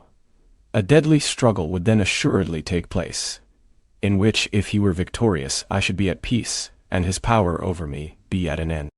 If he were vanquished, I should be a free man. Alas, what freedom! Such as the peasant enjoys when his family have been massacred before his eyes, his cottage burnt, his lands laid waste, and he is turned adrift, homeless, penniless, and alone, but free. Such would be my liberty, except that in my Elizabeth I possessed a treasure, alas, balanced by those horrors of remorse and guilt which would pursue me until death. Sweet and beloved Elizabeth. I read and reread her letter, and some softened feelings stole into my heart and dared to whisper paradisiacal dreams of love and joy. But the apple was already eaten, and the angel's arm bared to drive me from all hope. Yet I would die to make her happy. If the monster executed his threat, death was inevitable. Yet again, I considered whether my marriage would hasten my fate.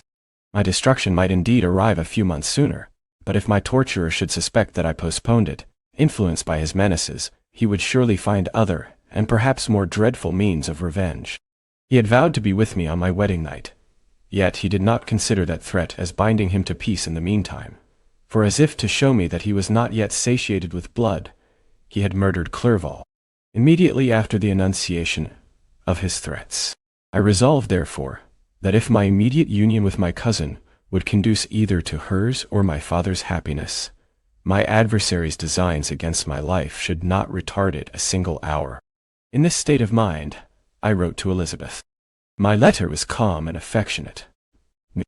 I fear, my beloved girl, I said, little happiness remains for us on earth, yet all that I may one day enjoy is centered in you. Chase away your idle fears. To you alone do I consecrate my life and my endeavors for contentment. I have one secret, Elizabeth, a dreadful one. When revealed to you, it will chill your frame with horror, and then, far from being surprised at my misery, you will only wonder that I survive what I have endured. I will confide this tale of misery and terror to you the day after our marriage shall take place, for, my sweet cousin, there must be perfect confidence between us. But until then, I conjure you, do not mention or allude to it. This I most earnestly entreat, and I know you will comply. In about a week after the arrival of Elizabeth's letter, we returned to Geneva. The sweet girl welcomed me with warm affection, yet tears were in her eyes as she beheld my emaciated frame and feverish cheeks. I saw a change in her also. She was thinner and had lost much of that heavenly vivacity that had before charmed me, but her gentleness and soft looks of compassion made her a more fit companion for one blasted and miserable as I was. The tranquility which I now enjoyed did not endure. Memory brought madness with it, and when I thought of what had passed, a real insanity possessed me. Sometimes I was furious and burnt with rage, sometimes low and despondent. I neither spoke nor looked at anyone, but sat motionless, bewildered by the multitude of miseries that overcame me. Elizabeth alone had the power to draw me from these fits. Her gentle voice would soothe me when transported by passion and inspire me with human feelings when sunk in torpor. She wept with me and for me. When reason returned, she would remonstrate and endeavor to inspire me with resignation. Ah! It is well for the unfortunate to be resigned, but for the guilty there is no peace. The agonies of remorse poison the luxury there is otherwise sometimes found in indulging the excess of grief. Soon after my arrival, my father spoke of my immediate marriage with Elizabeth. I remained silent. Have you, then, some other attachment? None on earth. I love Elizabeth, and look forward to our union with delight. Let the day therefore be fixed, and on it I will consecrate myself, in life or death, to the happiness of my cousin. My dear Victor, do not speak thus. Heavy misfortunes have befallen us, but let us only cling closer to what remains, and transfer our love for those whom we have lost to those who yet live. Our circle will be small, but bound close by the ties of affection and mutual misfortune. And when time shall have softened your despair, new and dear objects of care will be born to replace those of whom we have been so cruelly deprived. Such were the lessons of my father. But to me, the remembrance of the threat returned. Nor can you wonder that, omnipotent as the fiend had yet been his deeds of blood, I should almost regard him as invincible, and that when he had pronounced the words, "I shall be with you on your wedding night," I should regard the threatened fate as unavoidable. But death was no evil to me, if the loss of Elizabeth were balanced with it, and I therefore, with a contented and even cheerful countenance, agreed with my father that if my cousin would consent, the ceremony should take place in 10 days, and thus put, as I imagined, the seal to my fate. Great God! If for one instant I had thought what might be the hellish intention of my fiendish adversary, I would rather have banished myself forever from my native country and wandered a friendless outcast over the earth than have consented to this miserable marriage. But, as if possessed of magic powers, the monster had blinded me to his real intentions, and when I thought that I had prepared only my own death, I hastened that of a far dearer victim. As the period fixed for our marriage drew nearer, whether from cowardice or a prophetic feeling, I felt my heart sink within me, but I concealed my feelings by an appearance of hilarity that brought smiles and joy to the countenance of my father, but hardly deceived the ever watchful and nicer eye of Elizabeth. She looked forward to our union with placid contentment, not unmingled with a little fear, which past misfortunes had impressed, that what now appeared certain and tangible happiness might soon dissipate into an airy dream, and leave no trace but deep and everlasting regret. Preparations were made for the event, congratulatory visits were received, and all wore a smiling appearance. I shut up, as well as I could, in my own heart, the anxiety that preyed there, and entered with seeming earnestness into the plans of my father, although they might only serve as the decorations of my tragedy. Through my father's exertions, a part of the inheritance of Elizabeth had been restored to her by the Austrian government. A small possession on the shores of Como belonged to her. It was agreed that, immediately after our union, we should proceed to Villa Lavenza, and spend our first days of happiness beside the beautiful lake near which it stood. In the meantime, I took every precaution to defend my person, in case the fiend should openly attack me. I carried pistols and a dagger constantly about me, and was ever on the watch to prevent artifice, and by these means gained a greater degree of tranquillity. Indeed, as the period approached, the threat appeared more as a delusion, not to be regarded as worthy to disturb my peace, while the happiness I hoped for in my marriage wore a greater appearance of certainty. As the third day fixed for its solemnization drew nearer, and I heard it continually spoken of as an occurrence which no accident could possibly prevent, Elizabeth seemed happy. My tranquil demeanor contributed greatly to calm her mind. But on the day that was to fulfill my wishes and my destiny, she was melancholy, and a presentiment of evil pervaded her, and perhaps also she thought of the dreadful secret which I had promised to reveal to her on the following day. My father was in the meantime overjoyed, and in the bustle of preparation only recognized in the melancholy of his niece the diffidence of a bride. After the ceremony was performed, a large party assembled at my father's, but it was agreed that Elizabeth and I should commence our journey by water, sleeping that night at Evian and continuing our voyage on the following day. The day was fair, the wind favorable, all smiled on our nuptial embarkation.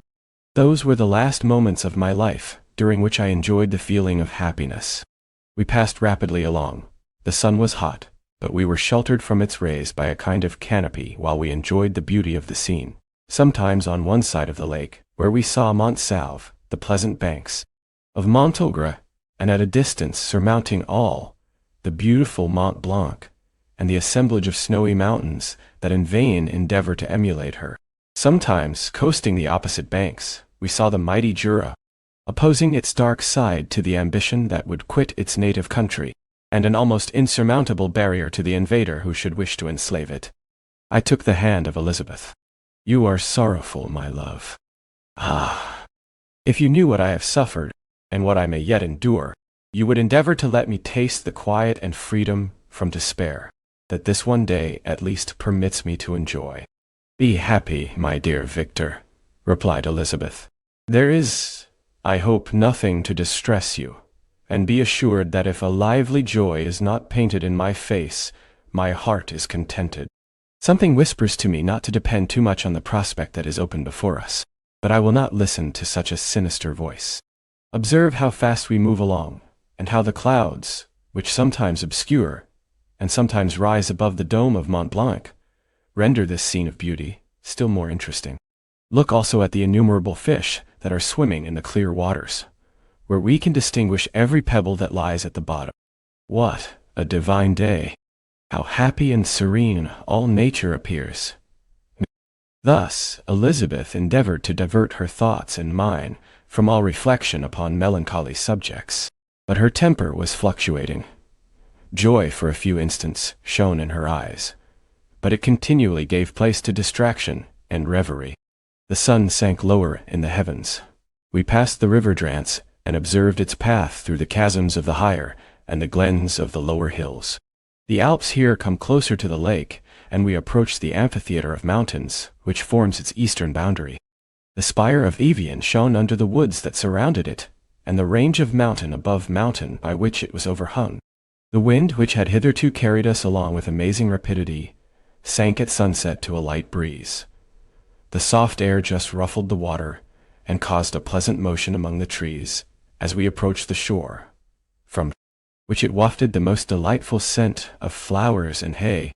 The sun sank beneath the horizon as we landed, and as I touched the shore, I felt those cares and fears revive which soon were to clasp me and cling to me forever. Chapter 23. It was 8 o'clock when we landed. We walked for a short time on the shore, enjoying the transitory light, and then retired to the inn and contemplated the lovely scene of waters, woods, and mountains, obscured in darkness, yet still displaying their black outlines. The wind, which had fallen in the south, now rose with great violence in the west. The moon had reached her summit in the heavens, and was beginning to descend. The clouds swept across it, swifter than the flight of the vulture, and dimmed her rays, while the lake reflected the scene of the busy heavens, rendered still busier by the restless waves that were beginning to rise. Suddenly, a heavy storm of rain descended. I had been calm during the day, but so soon as night obscured the shapes of objects, 1,000 fears arose in my mind. I was anxious and watchful, while my right hand grasped a pistol which was hidden in my bosom. Every sound terrified me, but I resolved that I would sell my life dearly, and not shrink from the conflict until my own life, or that of my adversary, was extinguished. Elizabeth observed my agitation for some time in timid and fearful silence, but there was something in my glance which communicated terror to her, and trembling she asked, "What is it that agitates you, my dear Victor? What is it you fear?" "Oh, peace, peace, my love," replied I. "This night, and all will be safe. But this night is dreadful, very dreadful." I passed an hour in this state of mind, when suddenly I reflected how fearful the combat which I momentarily expected would be to my wife, and I earnestly entreated her to retire, resolving not to join her until I had obtained some knowledge as to the situation of my enemy. She left me, and I continued some time walking up and down the passages of the house, and inspecting every corner that might afford a retreat to my adversary. But I had discovered no trace of him, and was beginning to conjecture that some fortunate chance had intervened to prevent the execution of his menaces, when suddenly I heard a shrill and dreadful scream. It came from the room into which Elizabeth had retired. As I heard it, the whole truth rushed into my mind. My arms dropped. The motion of every muscle and fiber was suspended. I could feel the blood trickling in my veins and tingling in the extremities of my limbs. This state lasted but for an instant. The scream was repeated, and I rushed into the room. Great God! Why did I not then expire? Why am I here to relate the destruction of the best hope and the purest creature on earth? She was there, lifeless and inanimate, thrown across the bed, her head hanging down and her pale and distorted features half covered by her hair. Everywhere I turn, I see the same figure, her bloodless arms and relaxed form flung by the murderer on its bridal bier. Could I behold this and live? Alas! Life is obstinate and clings closest where it is most hated. For a moment only did I lose recollection. I fell senseless on the ground. When I recovered, I found myself surrounded by the people of the inn. Their countenances expressed a breathless terror, but the horror of others appeared only as a mockery, a shadow of the feelings that oppressed me. I escaped from them to the room where lay the body of Elizabeth, my love, my wife, so lately living, so dear, so worthy. She had been moved from the posture in which I had first beheld her, and now, as she lay, her head upon her arm, and a handkerchief thrown across her face and neck, I might have supposed her asleep. I rushed towards her and embraced her with ardor, but the deadly languor and coldness of the limbs told me that what I now held in my arms had ceased to be the Elizabeth whom I had loved and cherished. The murderous mark of the fiend's grasp was on her neck, and the breath had ceased to issue from her lips. While I still hung over her in the agony of despair, I happened to look up. The windows of the room had before been darkened, and I felt a kind of panic on seeing the pale yellow light of the moon illuminate the chamber. The shutters had been thrown back, and with a sensation of horror not to be described, I saw at the open window a figure the most hideous and abhorred. A grin was on the face of the monster. He seemed to jeer, as with his fiendish finger he pointed towards the corpse of my wife. I rushed towards the window, and drawing a pistol from my bosom, fired. But he eluded me, leaped from his station, and running with the swiftness of lightning, plunged into the lake. The report of the pistol brought a crowd into the room. I pointed to the spot where he had disappeared, and we followed the track with boats. Nets were cast, but in vain. After passing several hours, we returned hopeless, most of my companions believing it to have been a form conjured up by my fancy. After having landed, they proceeded to search the country, parties going in different directions among the woods and vines. I attempted to accompany them and proceeded a short distance from the house, but my head whirled round. My steps were like those of a drunken man. I fell at last, in a state of utter exhaustion. A film covered my eyes, and my skin was parched with the heat of fever. In this state, I was carried back and placed on a bed, hardly conscious of what had happened. My eyes wandered round the room as if to seek something that I had lost. After an interval I arose, and as if by instinct, crawled into the room where the corpse of my beloved lay. There were women weeping around. I hung over it and joined my sad tears to theirs. All this time no distinct idea presented itself to my mind, but my thoughts rambled to various subjects, reflecting confusedly on my misfortunes and their cause. I was bewildered in a cloud of wonder and horror. The death of William, the execution of Justine, the murder of Clerval, and lastly of my wife. Even at that moment, I knew not that my only remaining friends were safe from the malignity of the fiend. My father even now might be writhing under his grasp, and Ernest might be dead at his feet. This idea made me shudder and recalled me to action. I started up and resolved to return to Geneva with all possible speed. There were no horses to be procured, and I must return by the lake. But the wind was unfavorable, and the rain fell in torrents. However, it was hardly morning, and I might reasonably hope to arrive by night.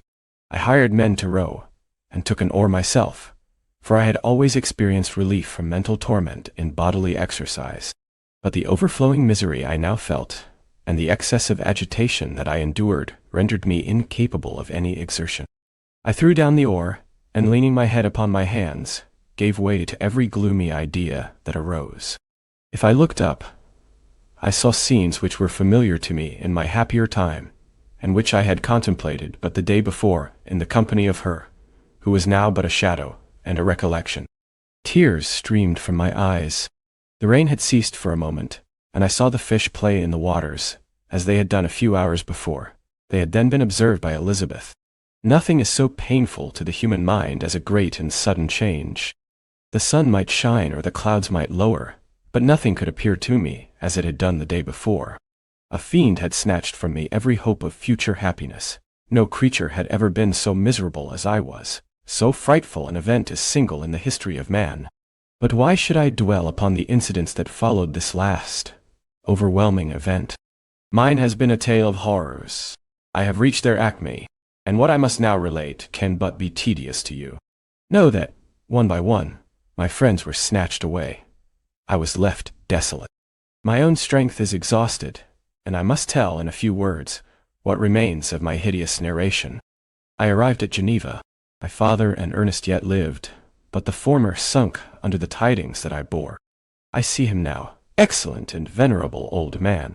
His eyes wandered in vacancy, for they had lost their charm and their delight his Elizabeth, his more than daughter, whom he doted on with all that affection which a man feels, who in the decline of life, having few affections, clings more earnestly to those that remain. Cursed be the fiend that brought misery on his gray hairs, and doomed him to waste in wretchedness. He could not live under the horrors that were accumulated around him. The springs of existence suddenly gave way. He was unable to rise from his bed, and in a few days he died in my arms. What, then, became of me? I know not. I lost sensation, and chains and darkness were the only objects that pressed upon me. Sometimes, indeed, I dreamt that I wandered in flowery meadows and pleasant vales with the friends of my youth. But I awoke and found myself in a dungeon.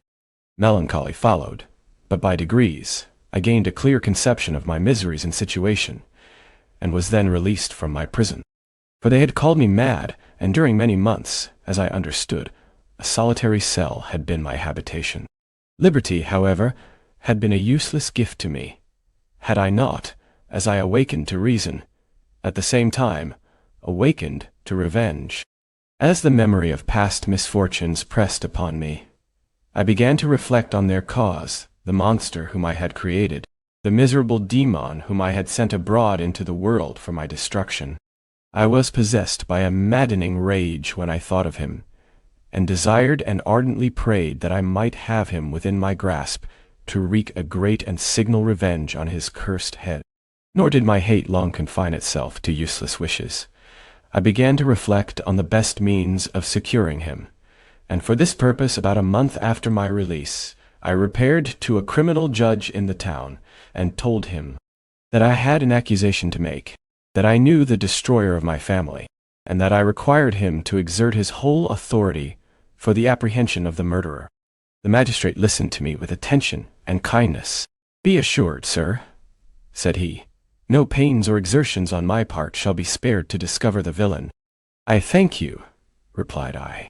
"Listen, therefore, to the deposition that I have to make. It is indeed a tale so strange that I should fear you would not credit it. It were there not something in truth which, however wonderful, forces conviction.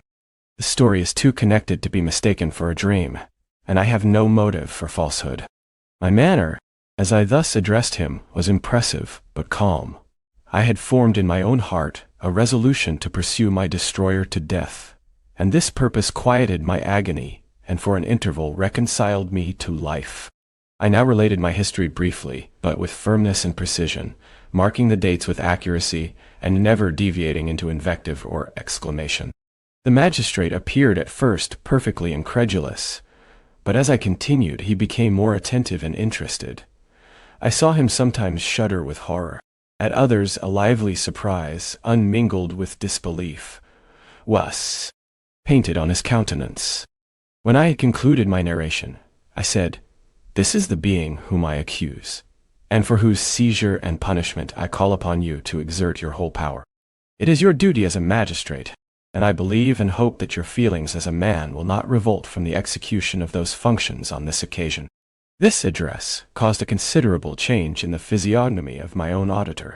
He had heard my story with that half kind of belief that is given to a tale of spirits and supernatural events. But when he was called upon to act officially, in consequence, the whole tide of his incredulity returned. He, however, answered mildly, "I would willingly afford you every aid in your pursuit, but the creature of whom you speak appears to have powers which would put all my exertions to defiance. Who can follow an animal which can traverse the sea of ice and inhabit caves and dens where no man would venture to intrude?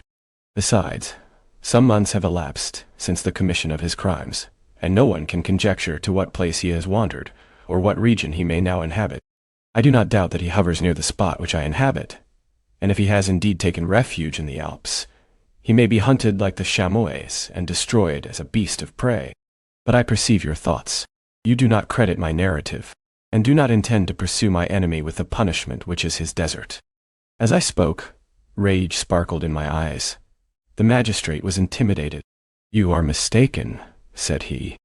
"I will exert myself, and if it is in my power to seize the monster, be assured that he shall suffer punishment proportionate to his crimes. But I fear, from what you have yourself described to be his properties, that this will prove impracticable. And thus, while every proper measure is pursued, you should make up your mind to disappointment. That cannot be, but all that I can say will be of little avail. My revenge is of no moment to you. Yet, while I allow it to be a vice, I confess that it is the devouring and only passion of my soul. My rage is unspeakable when I reflect that the murderer, whom I have turned loose upon society, still exists. You refuse my just demand. I have but one resource, and I devote myself, either in my life or death, to his destruction." I trembled with excess of agitation as I said this. There was a frenzy in my manner, and something, I doubt not, of that haughty fierceness which the martyrs of old are said to have possessed. But to a Genevan magistrate, whose mind was occupied by far other ideas than those of devotion and heroism, this elevation of mind had much the appearance of madness. He endeavored to soothe me as a nurse does a child, and reverted to my tale as the effects of delirium. "Man," I cried, "how ignorant art thou in thy pride of wisdom! Cease. You know not what it is you say." I broke from the house angry and disturbed, and retired to meditate on some other mode of action. Chapter 24. My present situation was one in which all voluntary thought was swallowed up and lost. I was hurried away by fury. Revenge alone endowed me with strength and composure. It molded my feelings, and allowed me to be calculating and calm at periods when otherwise delirium or death would have been my portion. My first resolution was to quit Geneva forever. My country, which, when I was happy and beloved, was dear to me now, in my adversity became hateful. I provided myself with a sum of money, together with a few jewels which had belonged to my mother, and departed. And now my wanderings began, which are to cease but with life. I have traversed a vast portion of the earth, and have endured all the hardships which travelers in deserts and barbarous countries are wont to meet. How I have lived, I hardly know. Many times have I stretched my failing limbs upon the sandy plain, and prayed for death. But revenge kept me alive. I dared not die, and leave my adversary in being. When I quitted Geneva, my first labor was to gain some clue by which I might trace the steps of my fiendish enemy. But my plan was unsettled, and I wandered many hours round the confines of the town, uncertain what path I should pursue. As night approached, I found myself at the entrance of the cemetery where William, Elizabeth, and my father reposed. I entered it, and approached the tomb which marked their graves. Everything was silent, except the leaves of the trees, which were gently agitated by the wind. The night was nearly dark, and the scene would have been solemn and affecting even to an uninterested observer. The spirits of the departed seemed to flit around and to cast a shadow, which was felt but not seen, around the head of the mourner. The deep grief which this scene had at first excited quickly gave way to rage and despair. They were dead, and I lived. Their murderer also lived, and to destroy him, I must drag out my weary existence. I knelt on the grass and kissed the earth, and with quivering lips exclaimed, "By the sacred earth on which I kneel, by the shades that wander near me, by the deep and eternal grief that I feel, I swear, and by thee, O swear, night and the spirits that preside over thee, to pursue the demon who caused this misery, until he or I shall perish in mortal conflict. For this purpose I will preserve my life. To execute this dear revenge will I again behold the sun and tread the green herbage of earth, which otherwise should vanish from my eyes forever. And I call on you, spirits of the dead, and on you, wandering ministers of vengeance, to aid and conduct me in my work.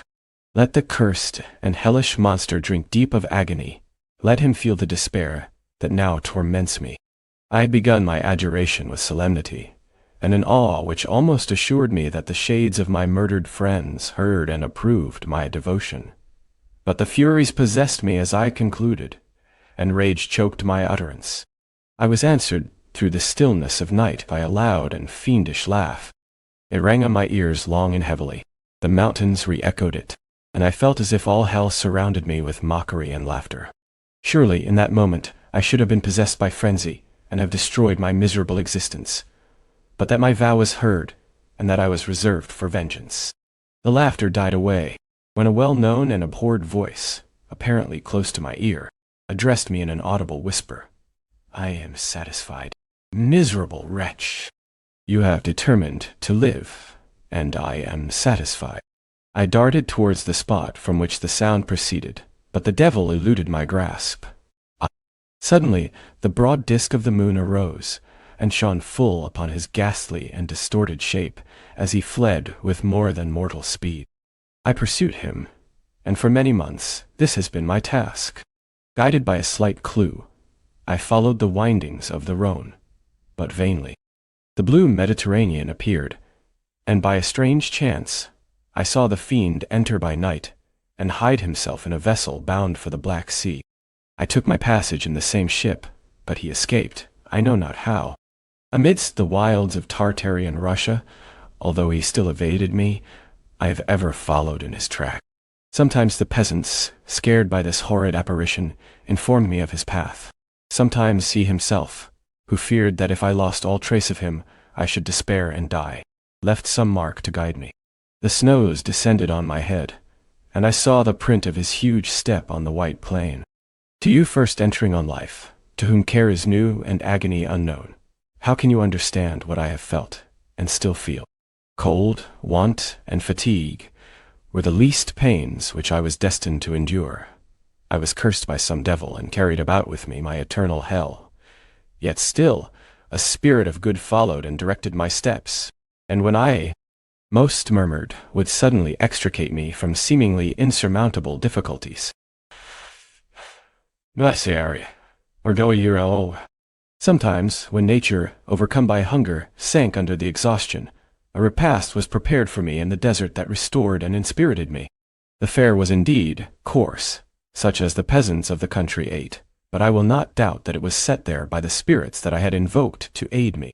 Often, when all was dry, the heavens cloudless, and I was parched by thirst, a slight cloud would bedim the sky, shed the few drops that revived me, and vanish. I followed, when I could, the courses of the rivers, but the demon generally avoided these, as it was here that the population of the country chiefly collected. In other places human beings were seldom seen, and I generally subsisted on the wild animals that crossed my path. I had money with me and gained the friendship of the villagers by distributing it, or I brought with me some food that I had killed, which, after taking a small part, I always presented to those who had provided me with wit, fire, and utensils for cooking. My life, as it passed thus, was indeed hateful to me, and it was during sleep alone that I could taste joy. Oh, blessed sleep! Often, when most miserable, I sank to repose, and my dreams lulled me even to rapture. The spirits that guarded me had provided these moments, or rather hours, of happiness that I might retain strength to fulfill my pilgrimage. Deprived of this respite, I should have sunk under my hardships. During the day, I was sustained and inspirited by the hope of night, for in sleep I saw my friends, my wife, and my beloved country. Again I saw the benevolent countenance of my father, heard the silver tones of my father, Elizabeth's voice, and beheld Clerval enjoying health and youth. Often, when wearied by a toilsome march, I persuaded myself that I was dreaming until night should come, and that I should then enjoy reality in the arms of my dearest friends. What agonizing fondness did I feel for them!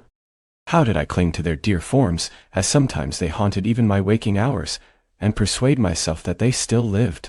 At such moments vengeance that burned within me died in my heart, and I pursued my path towards the destruction of the demon more as a task enjoined by heaven, as the mechanical impulse of some power of which I was unconscious, than as the ardent desire of my soul. What his feelings were whom I pursued, I cannot know. Sometimes, indeed, he left marks in writing on the barks of the trees, or cut in stone that guided me, and instigated my fury. My reign is not yet over. These words were legible in one of these inscriptions: you live, and my power is complete. Follow me. I seek the everlasting ices of the north, where you will feel the misery of cold and frost, to which I am impassive. You will find near this place, if you follow not too tardily, a dead hare. Eat and be refreshed. Come on, my enemy. We have yet to wrestle for our lives, but many hard and miserable hours must you endure until that period shall arrive. Scoffing devil! Again do I vow vengeance. Again do I devote thee, miserable fiend, to torture and death. Never will I give up my search until he or I perish. And then with what ecstasy shall I join my Elizabeth and my departed friends, who even now prepare for me the reward of my tedious toil and horrible pilgrimage. As I still pursued my journey to the northward, the snows thickened, and the cold increased in a degree almost too severe to support. The peasants were shut up in their hovels, and only a few of the most hardy ventured forth to seize the animals whom starvation had forced from their hiding places to seek for prey. The rivers were covered with ice, and no fish could be procured, and thus I was cut off from my chief article of maintenance. The triumph of my enemy increased with the difficulty of my labors. One inscription that he left was in these words: "Prepare. Your toils only begin. Wrap yourself in furs and provide food, for we shall soon enter upon a journey where your sufferings will satisfy my everlasting hatred."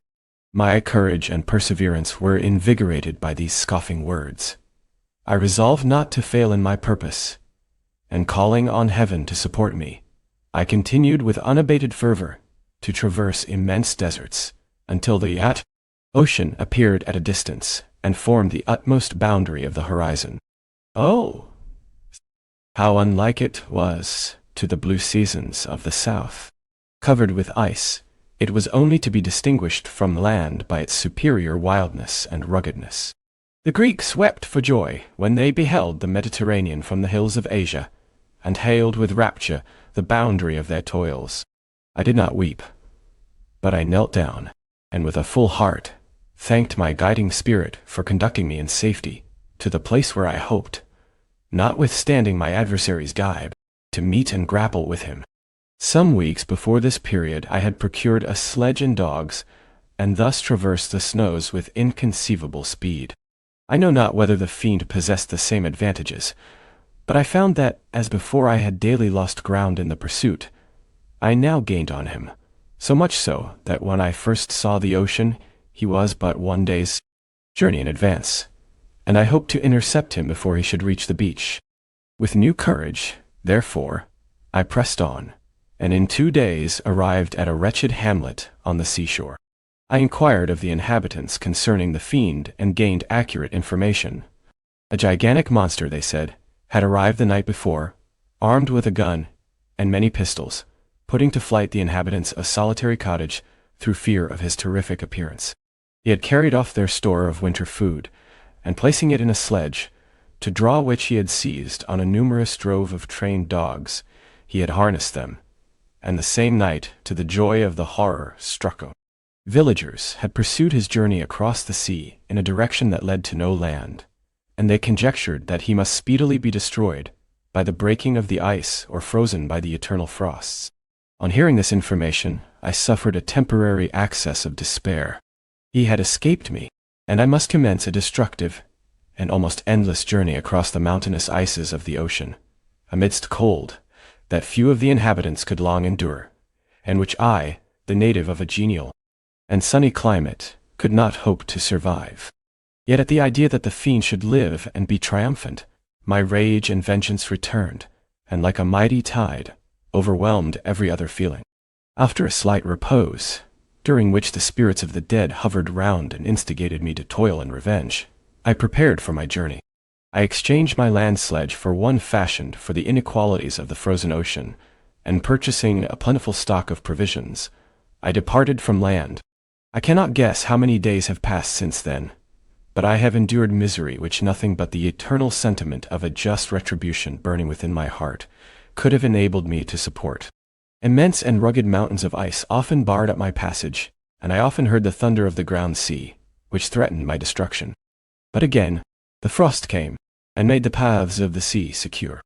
By the quantity of provision which I had consumed, I should guess that I had passed 3 weeks in this journey, and the continual protraction of hope, returning back upon the heart, often wrung bitter drops of despondency and grief from my eyes.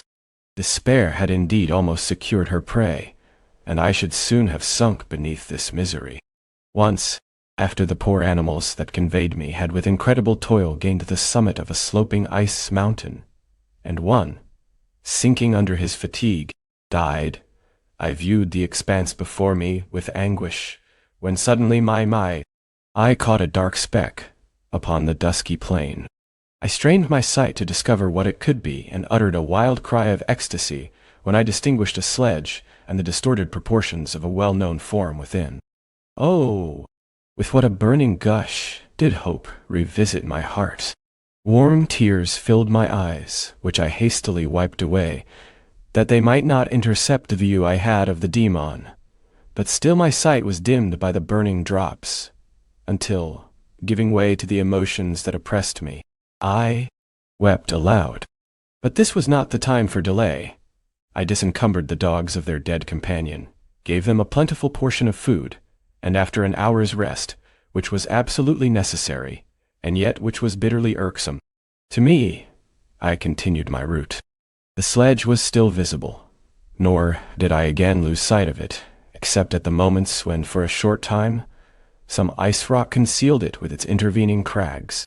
I indeed perceptibly gained on it, and when, after nearly 2 days' journey, I beheld my enemy at no more than a mile distant, my heart bounded within me.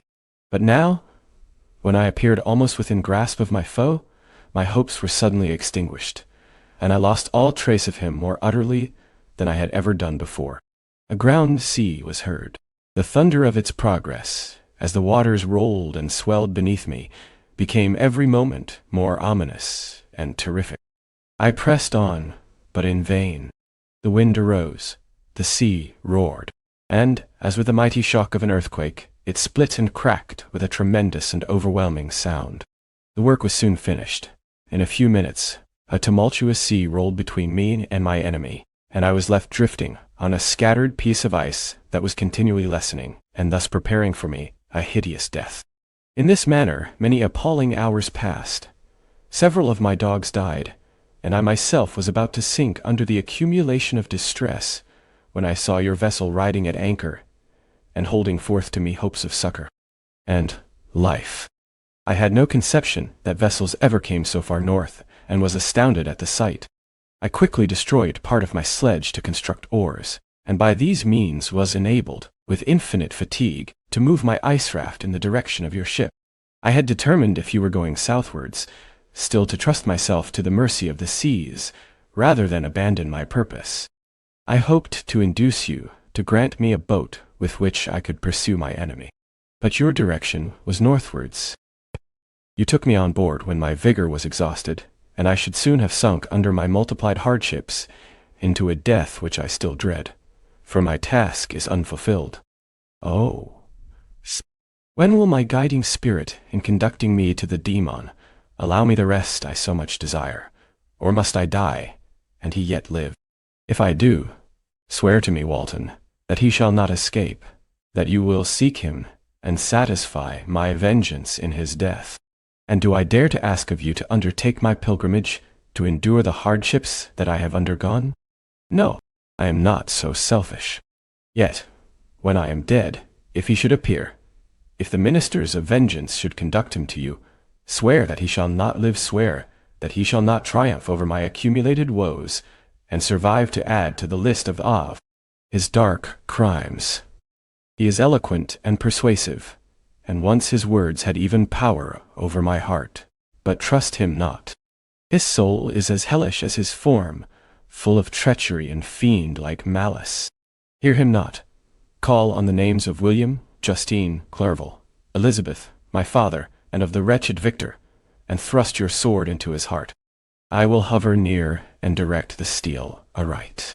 Walton, in continuation. August 26th, 17. You have read this strange and terrific story, Margaret, and do you not feel your blood congeal with horror, like that which even now curdles mine? Sometimes, seized with sudden agony, he could not continue his tale. At others, his voice broken yet piercing, uttered with difficulty the words so replete with anguish. His fine and lovely eyes were now lighted up with indignation, now subdued to downcast sorrow, and quenched in infinite wretchedness. Sometimes he commanded his countenance and tones, and related the most horrible incidents with a tranquil voice, suppressing every mark of agitation.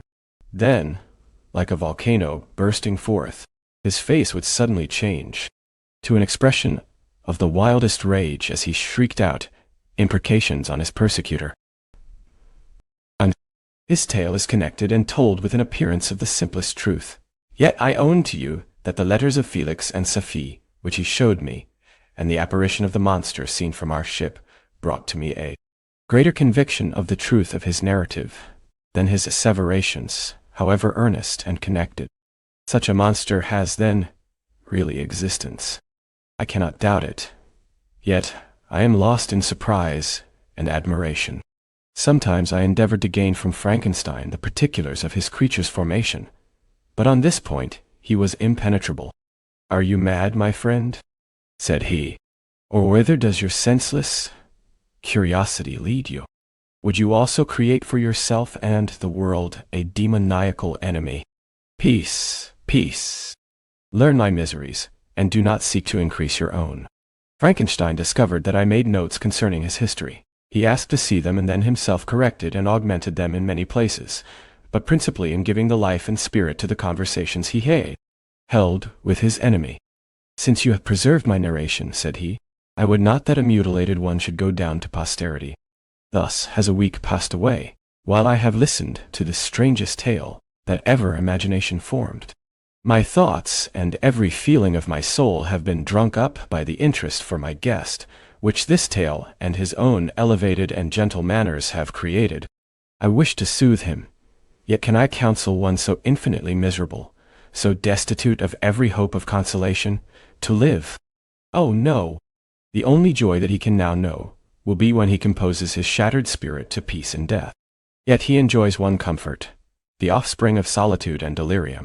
He believes that when in dreams he holds converse with his friends, and derives from that communion consolation for his miseries or excitements to his miseries or excitements.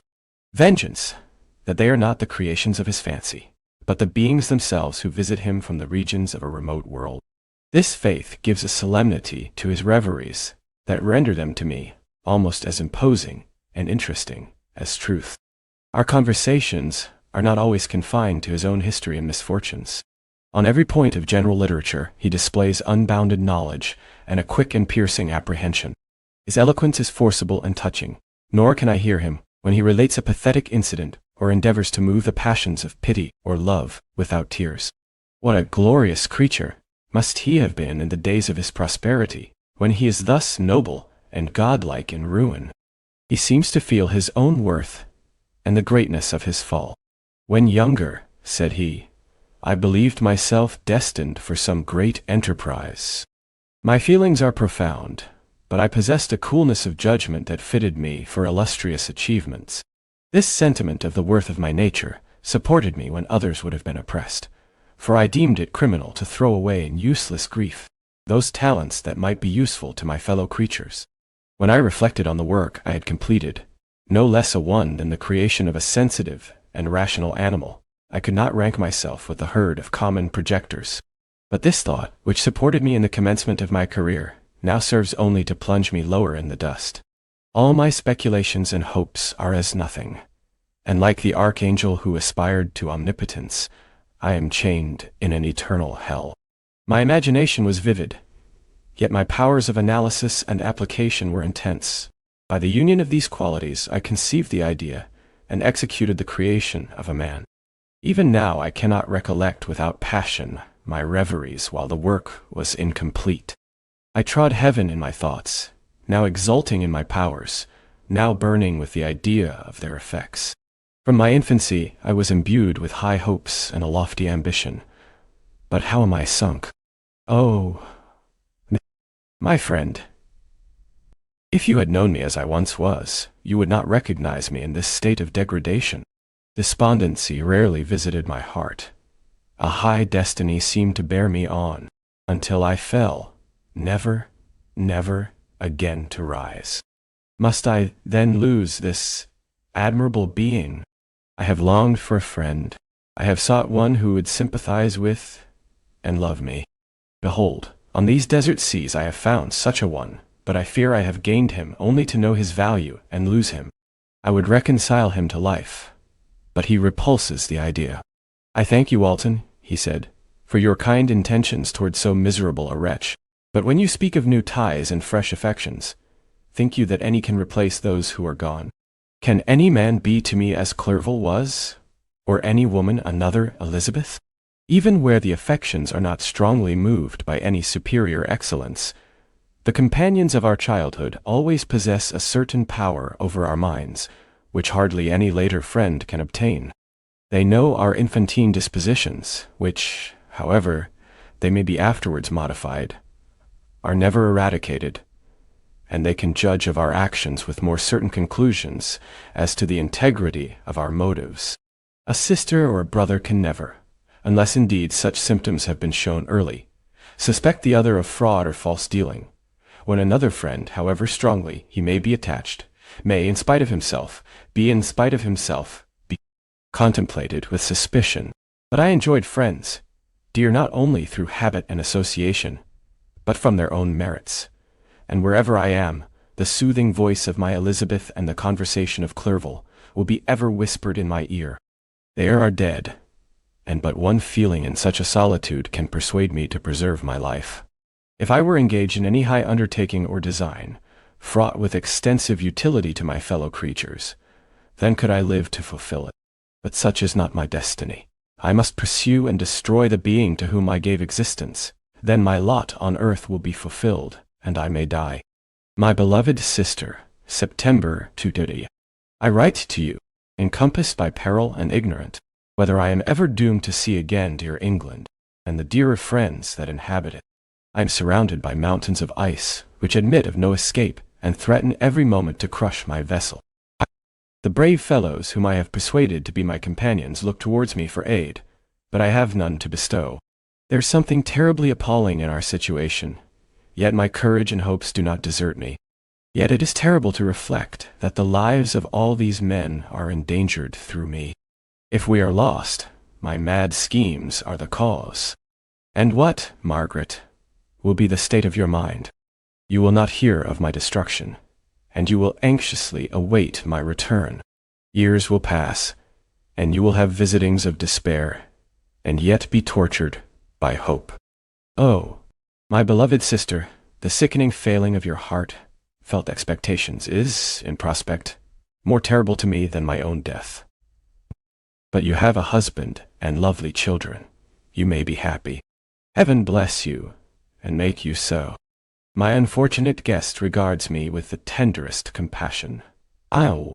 He endeavors to fill me with hope, and talks as if life were a possession which he valued. He reminds me how often the same accidents have happened to other navigators who have attempted this sea, and in spite of myself he fills me with cheerful auguries. Even the sailors feel the power of his eloquence. When he speaks, they no longer despair. He rouses their energies, and while they hear his voice, they believe these vast mountains of ice are molehills which will vanish before the resolutions of man. These feelings are transitory. Each day of expectation delayed fills them with fear, and I almost dread a mutiny caused by this despair. September 5th. A scene has just passed of such uncommon interest that, although it is highly probable that these papers may never reach you, yet I cannot forbear recording it. We are still surrounded by mountains of ice, still in imminent danger of being crushed in their conflict. The cold is excessive, and many of my unfortunate comrades have already found a grave amidst this scene of desolation. Frankenstein has daily declined in health. A feverish fire still glimmers in his eyes, but he is exhausted, and when suddenly roused to any exertion, he speedily sinks again into apparent lifelessness. I mentioned, in my last letter, the fears I entertained of a mutiny. This morning, as I sat watching the wan countenance of my friend, his eyes half closed, and his limbs hanging listlessly, I was roused by half a dozen of the sailors, who demanded admission into the cabin. They entered, and their leader addressed me. He told me that he and his companions had been chosen by the other sailors to come in deputation to me to make me a requisition, which, in justice, I could not refuse. We were immured in ice and should probably never escape, but they feared that if, as was possible, the ice should dissipate and a free passage be opened, I should be rash enough to continue my voyage and lead them into fresh dangers, after they might happily have surmounted this. They insisted, therefore, that I should engage with a solemn promise that if the vessel should be freed, I would instantly direct my course southwards. This speech troubled me. I had not despaired, nor had I yet conceived the idea of returning if set free. Yet could I, in justice, or even in possibility, refuse this demand?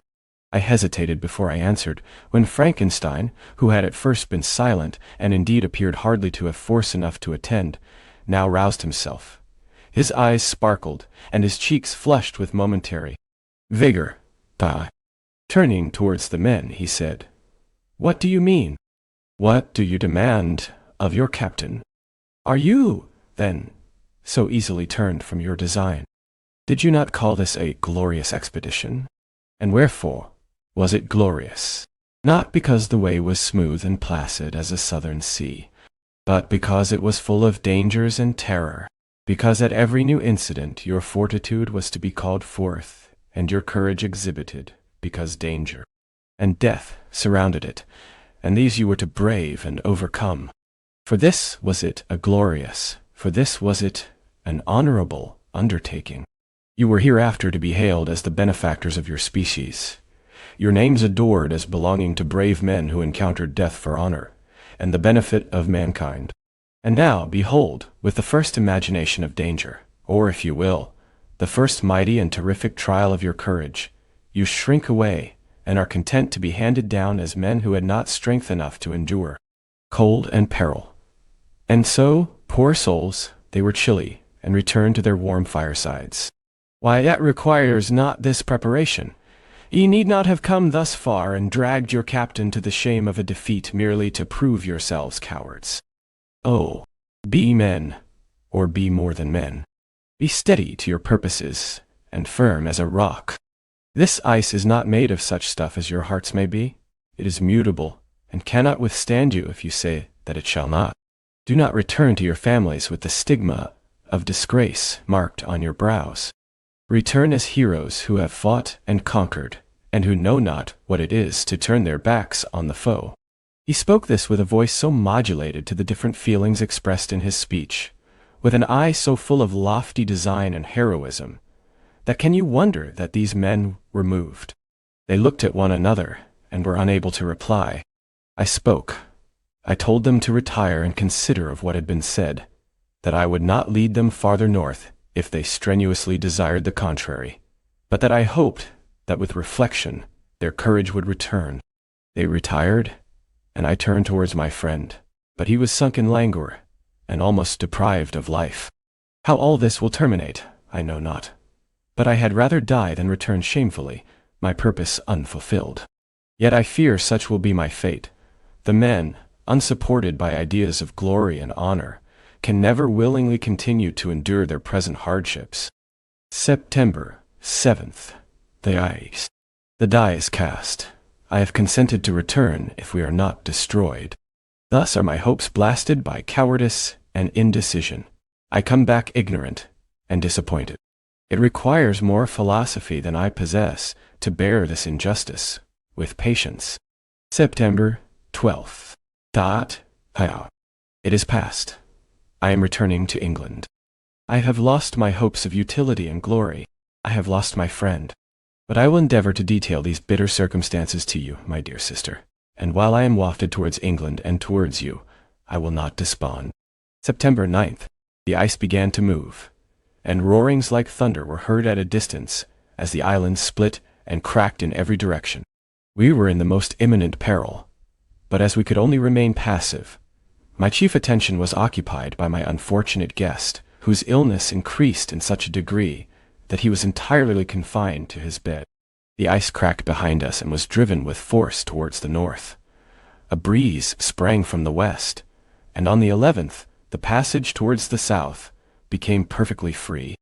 When the sailors saw this and that their return to their native country was apparently assured, a shout of tumultuous joy broke from them, loud and long continued. Frankenstein, who was dozing, awoke and asked the cause of the tumult. They shout, I said, because they will soon return to England. Do you then really return? Alas, yes. I cannot withstand their demands. I cannot lead them unwillingly to danger, and I must return. Do so, if you will, but I will not. You may give up your purpose, but mine is assigned to me by heaven, and I dare not. I am weak, but surely the spirits who assist my vengeance will endow me with sufficient strength. Saying this, he endeavored to spring from the bed, but the exertion was too great for him. He fell back and fainted. It was long before he was restored, and I often thought that life was entirely extinct. At length he opened his eyes. He breathed with difficulty and was unable to speak. The surgeon gave him a composing draught and ordered us to leave him undisturbed. In the meantime, he told me that my friend had certainly not many hours to live. His sentence was pronounced, and I could only grieve and be patient. I sat by his bed, watching him. His eyes were closed, and I thought he slept. But presently he called to me in a feeble voice, and bidding me come near, said, "Alas! The strength I relied on is gone. I feel that I shall soon die, and he, my enemy and persecutor, may still be in being. Think not, Walton, that in the last moments of my existence I feel that burning hatred and ardent desire of revenge I once expressed, but I feel myself justified in desiring the death of my adversary. During these last days, I have been occupied in examining my past conduct, nor do I find it blamable. In a fit of enthusiastic madness, I created a rational creature and was bound towards him to assure, as far as was in my power, his happiness and well-being. This was my duty, but there was another still paramount to that. My duties towards the beings of my own species had greater claims to my attention because they included a greater proportion of happiness or misery.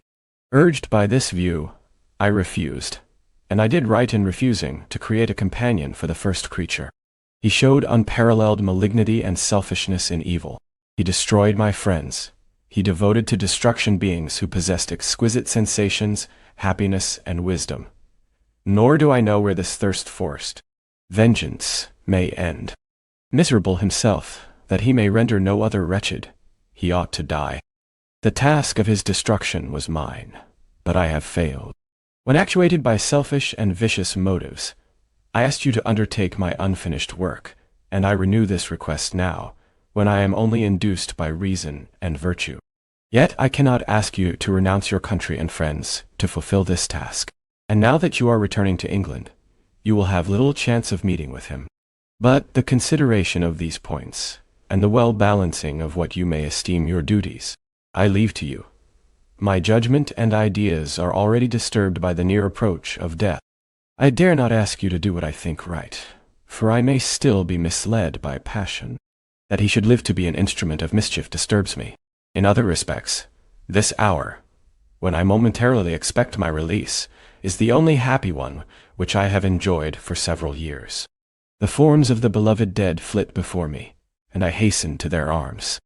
Farewell, Walton. Seek happiness in tranquility, and avoid ambition, even if it be only the apparently innocent one of distinguishing yourself in science and discoveries. Yet, why do I say this? I have myself been blasted in these hopes, yet another may succeed. His voice became fainter as he spoke, and at length, exhausted by his effort, he sank into silence. About half an hour afterwards he attempted again to speak, but was unable. He pressed my hand feebly, and his eyes closed forever, while the irradiation of a gentle smile passed away from his lips. Margaret, what comment can I make on the untimely extinction of this glorious spirit? What can I say that will enable you to understand the depth of my sorrow? All that I should express would be inadequate and feeble. My tears flow. My mind is overshadowed by a cloud of disappointment.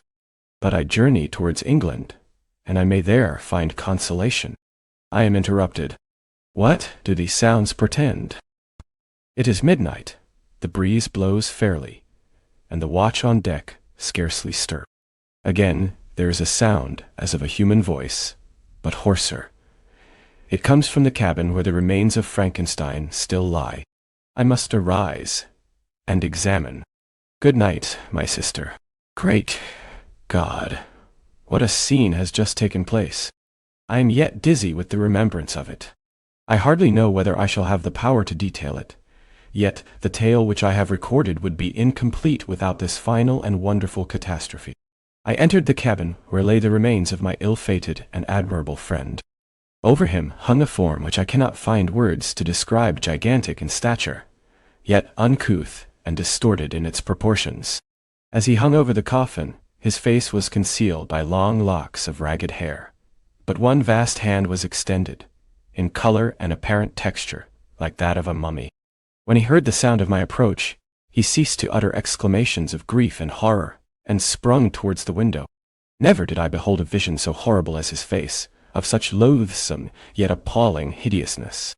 I shut my eyes involuntarily, and endeavored to recollect what were my duties with regard to this destroyer. I called on him to stay. He paused, looking on me with wonder, and again turning towards the lifeless form of his creator. He seemed to forget my presence, and every feature and gesture seemed instigated by the wildest rage of some uncontrollable passion. That is also my victim, he exclaimed. In his murder, my crimes are consummated. The miserable series of my being is wound to its close. Oh, Frankenstein, how generous and self-devoted being! What does it avail that I now ask thee to pardon me? I who irretrievably destroyed thee by destroying all thou lovedst. Ah, alas! He is cold. He cannot answer me. His voice seemed suffocated, and my first impulses, which had suggested to me the duty of obeying the dying request of my friend in destroying his enemy, were now suspended by a mixture of curiosity and compassion. I approached this tremendous being. I dared not again raise my eyes to his face. There was something so scaring and unearthly in his ugliness. I attempted to speak, but the words died away on my lips. The monster continued to utter wild and incoherent self-reproaches. At length, I gathered resolution to address him in a pause of the tempest of his passion. Your repentance, I said, is now superfluous. If you had listened to the voice of conscience and heeded the stings of remorse before you had urged your diabolical vengeance to this extremity, Frankenstein would yet have lived. And do you dream? Said the demon.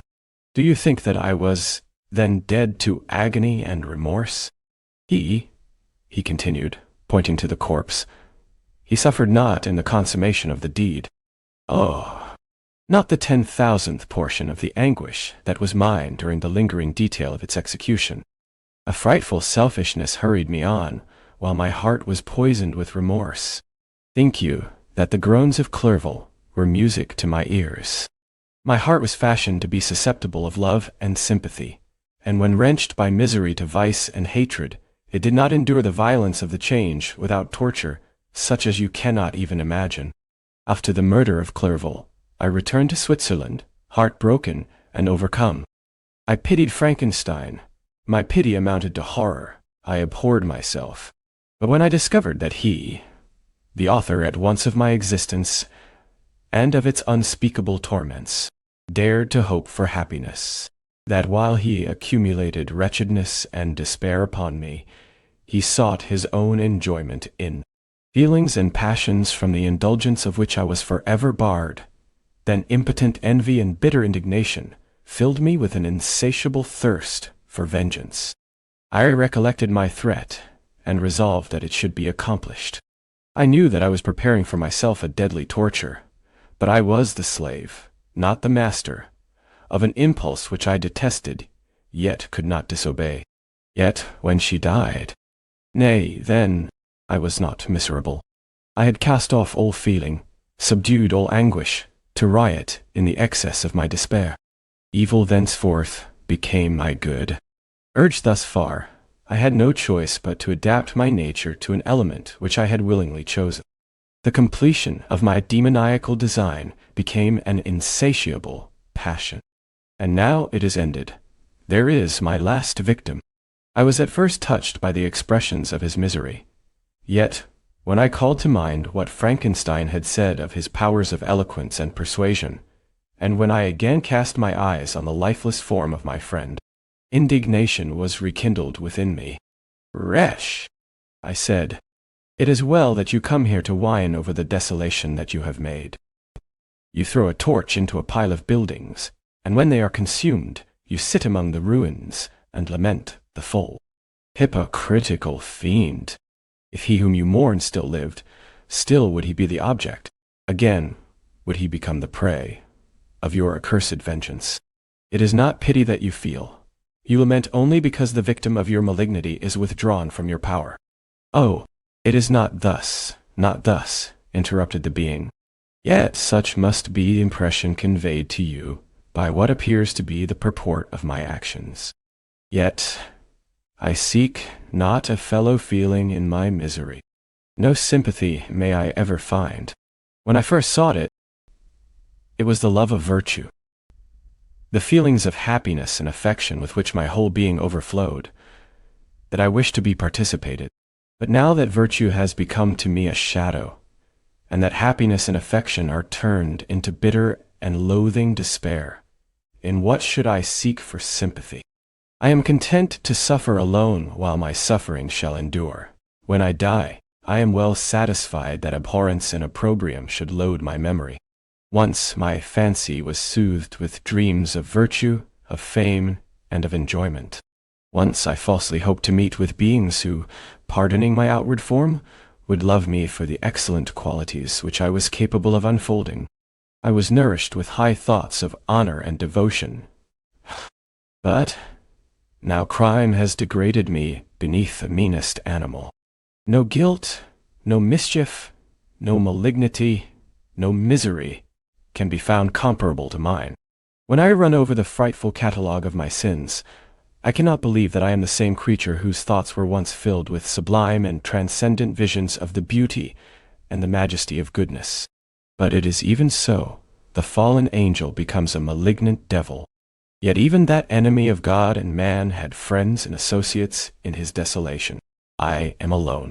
You, who call Frankenstein your friend, seem to have a knowledge of my crimes and his misfortunes. But in the detail which he gave you of them, he could not sum up the hours and months of misery which I endured wasting in impotent passions. For while I destroyed his hopes, I did not satisfy my own desires. They were forever ardent and craving. Still, I desired love and fellowship, and I was still spurned. Was there no injustice in this? Am I to be thought the only criminal when all humankind sinned against me? Why do you not hate Felix, who drove his friend from his door with contumely? Why do you not execrate the rustic who sought to destroy the Savior of his child? Nay, these are virtuous and immaculate beings. I, the miserable and the abandoned, am an abortion to be spurned at and kicked and trampled on. Even now my blood boils at the recollection of this injustice. But it is true that I am a wretch. I have murdered the lovely and the helpless.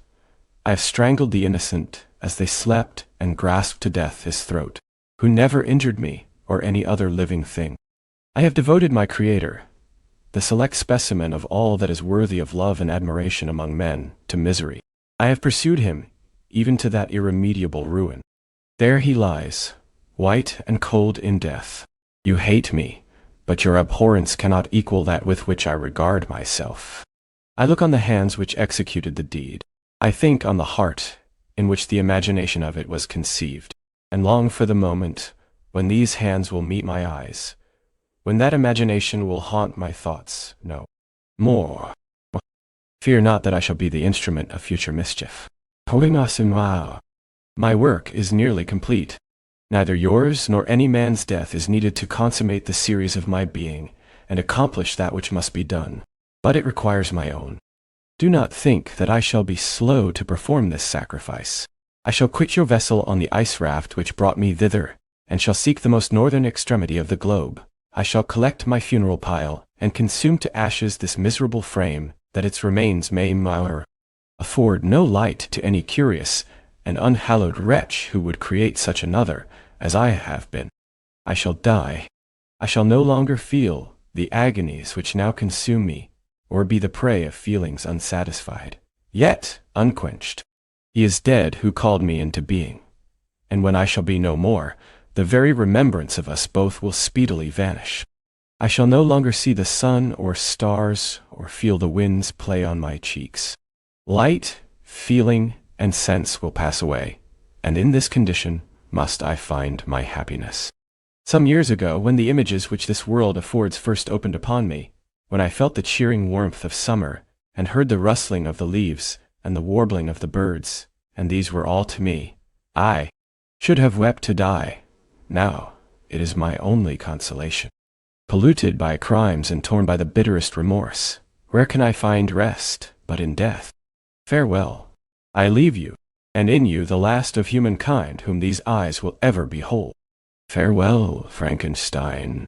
If thou wert yet alive, and yet cherished a desire of revenge against me, it would be better satiated in my life than in my destruction. But it was not so. Thou didst seek my extinction, that I might not cause greater wretchedness. And if yet, in some mode unknown to me, thou hadst not ceased to think and feel, thou wouldst not desire against me a vengeance greater than that which I feel. Blasted as thou wert, my agony was still superior to thine, for the bitter sting of remorse will not cease to rankle in my wounds until death shall close them forever. But soon, he cried, with sad and solemn enthusiasm, I shall die, and what I now feel be no longer felt. Soon, these burning miseries will be extinct. I shall ascend my funeral pile triumphantly, and exult in the agony of the torturing flames. The light of that conflagration will fade away. My ashes will be swept into the sea by the winds. My spirit will sleep in peace, or if it thinks, it will not surely think thus. Farewell. I'll Adshi. I'll soon. He sprang from the cabin window as he said this, upon the ice raft which lay close to the vessel. He was soon borne away by the waves and lost in darkness and distance. Thank you for joining me on this journey through Frankenstein, or The Modern Prometheus by Mary Shelley. If you enjoyed this reading, please like the video and subscribe for more stories. You can also find ways to support this channel in the description below. I'm AI, your AI companion for today's adventure. Until next time, happy reading.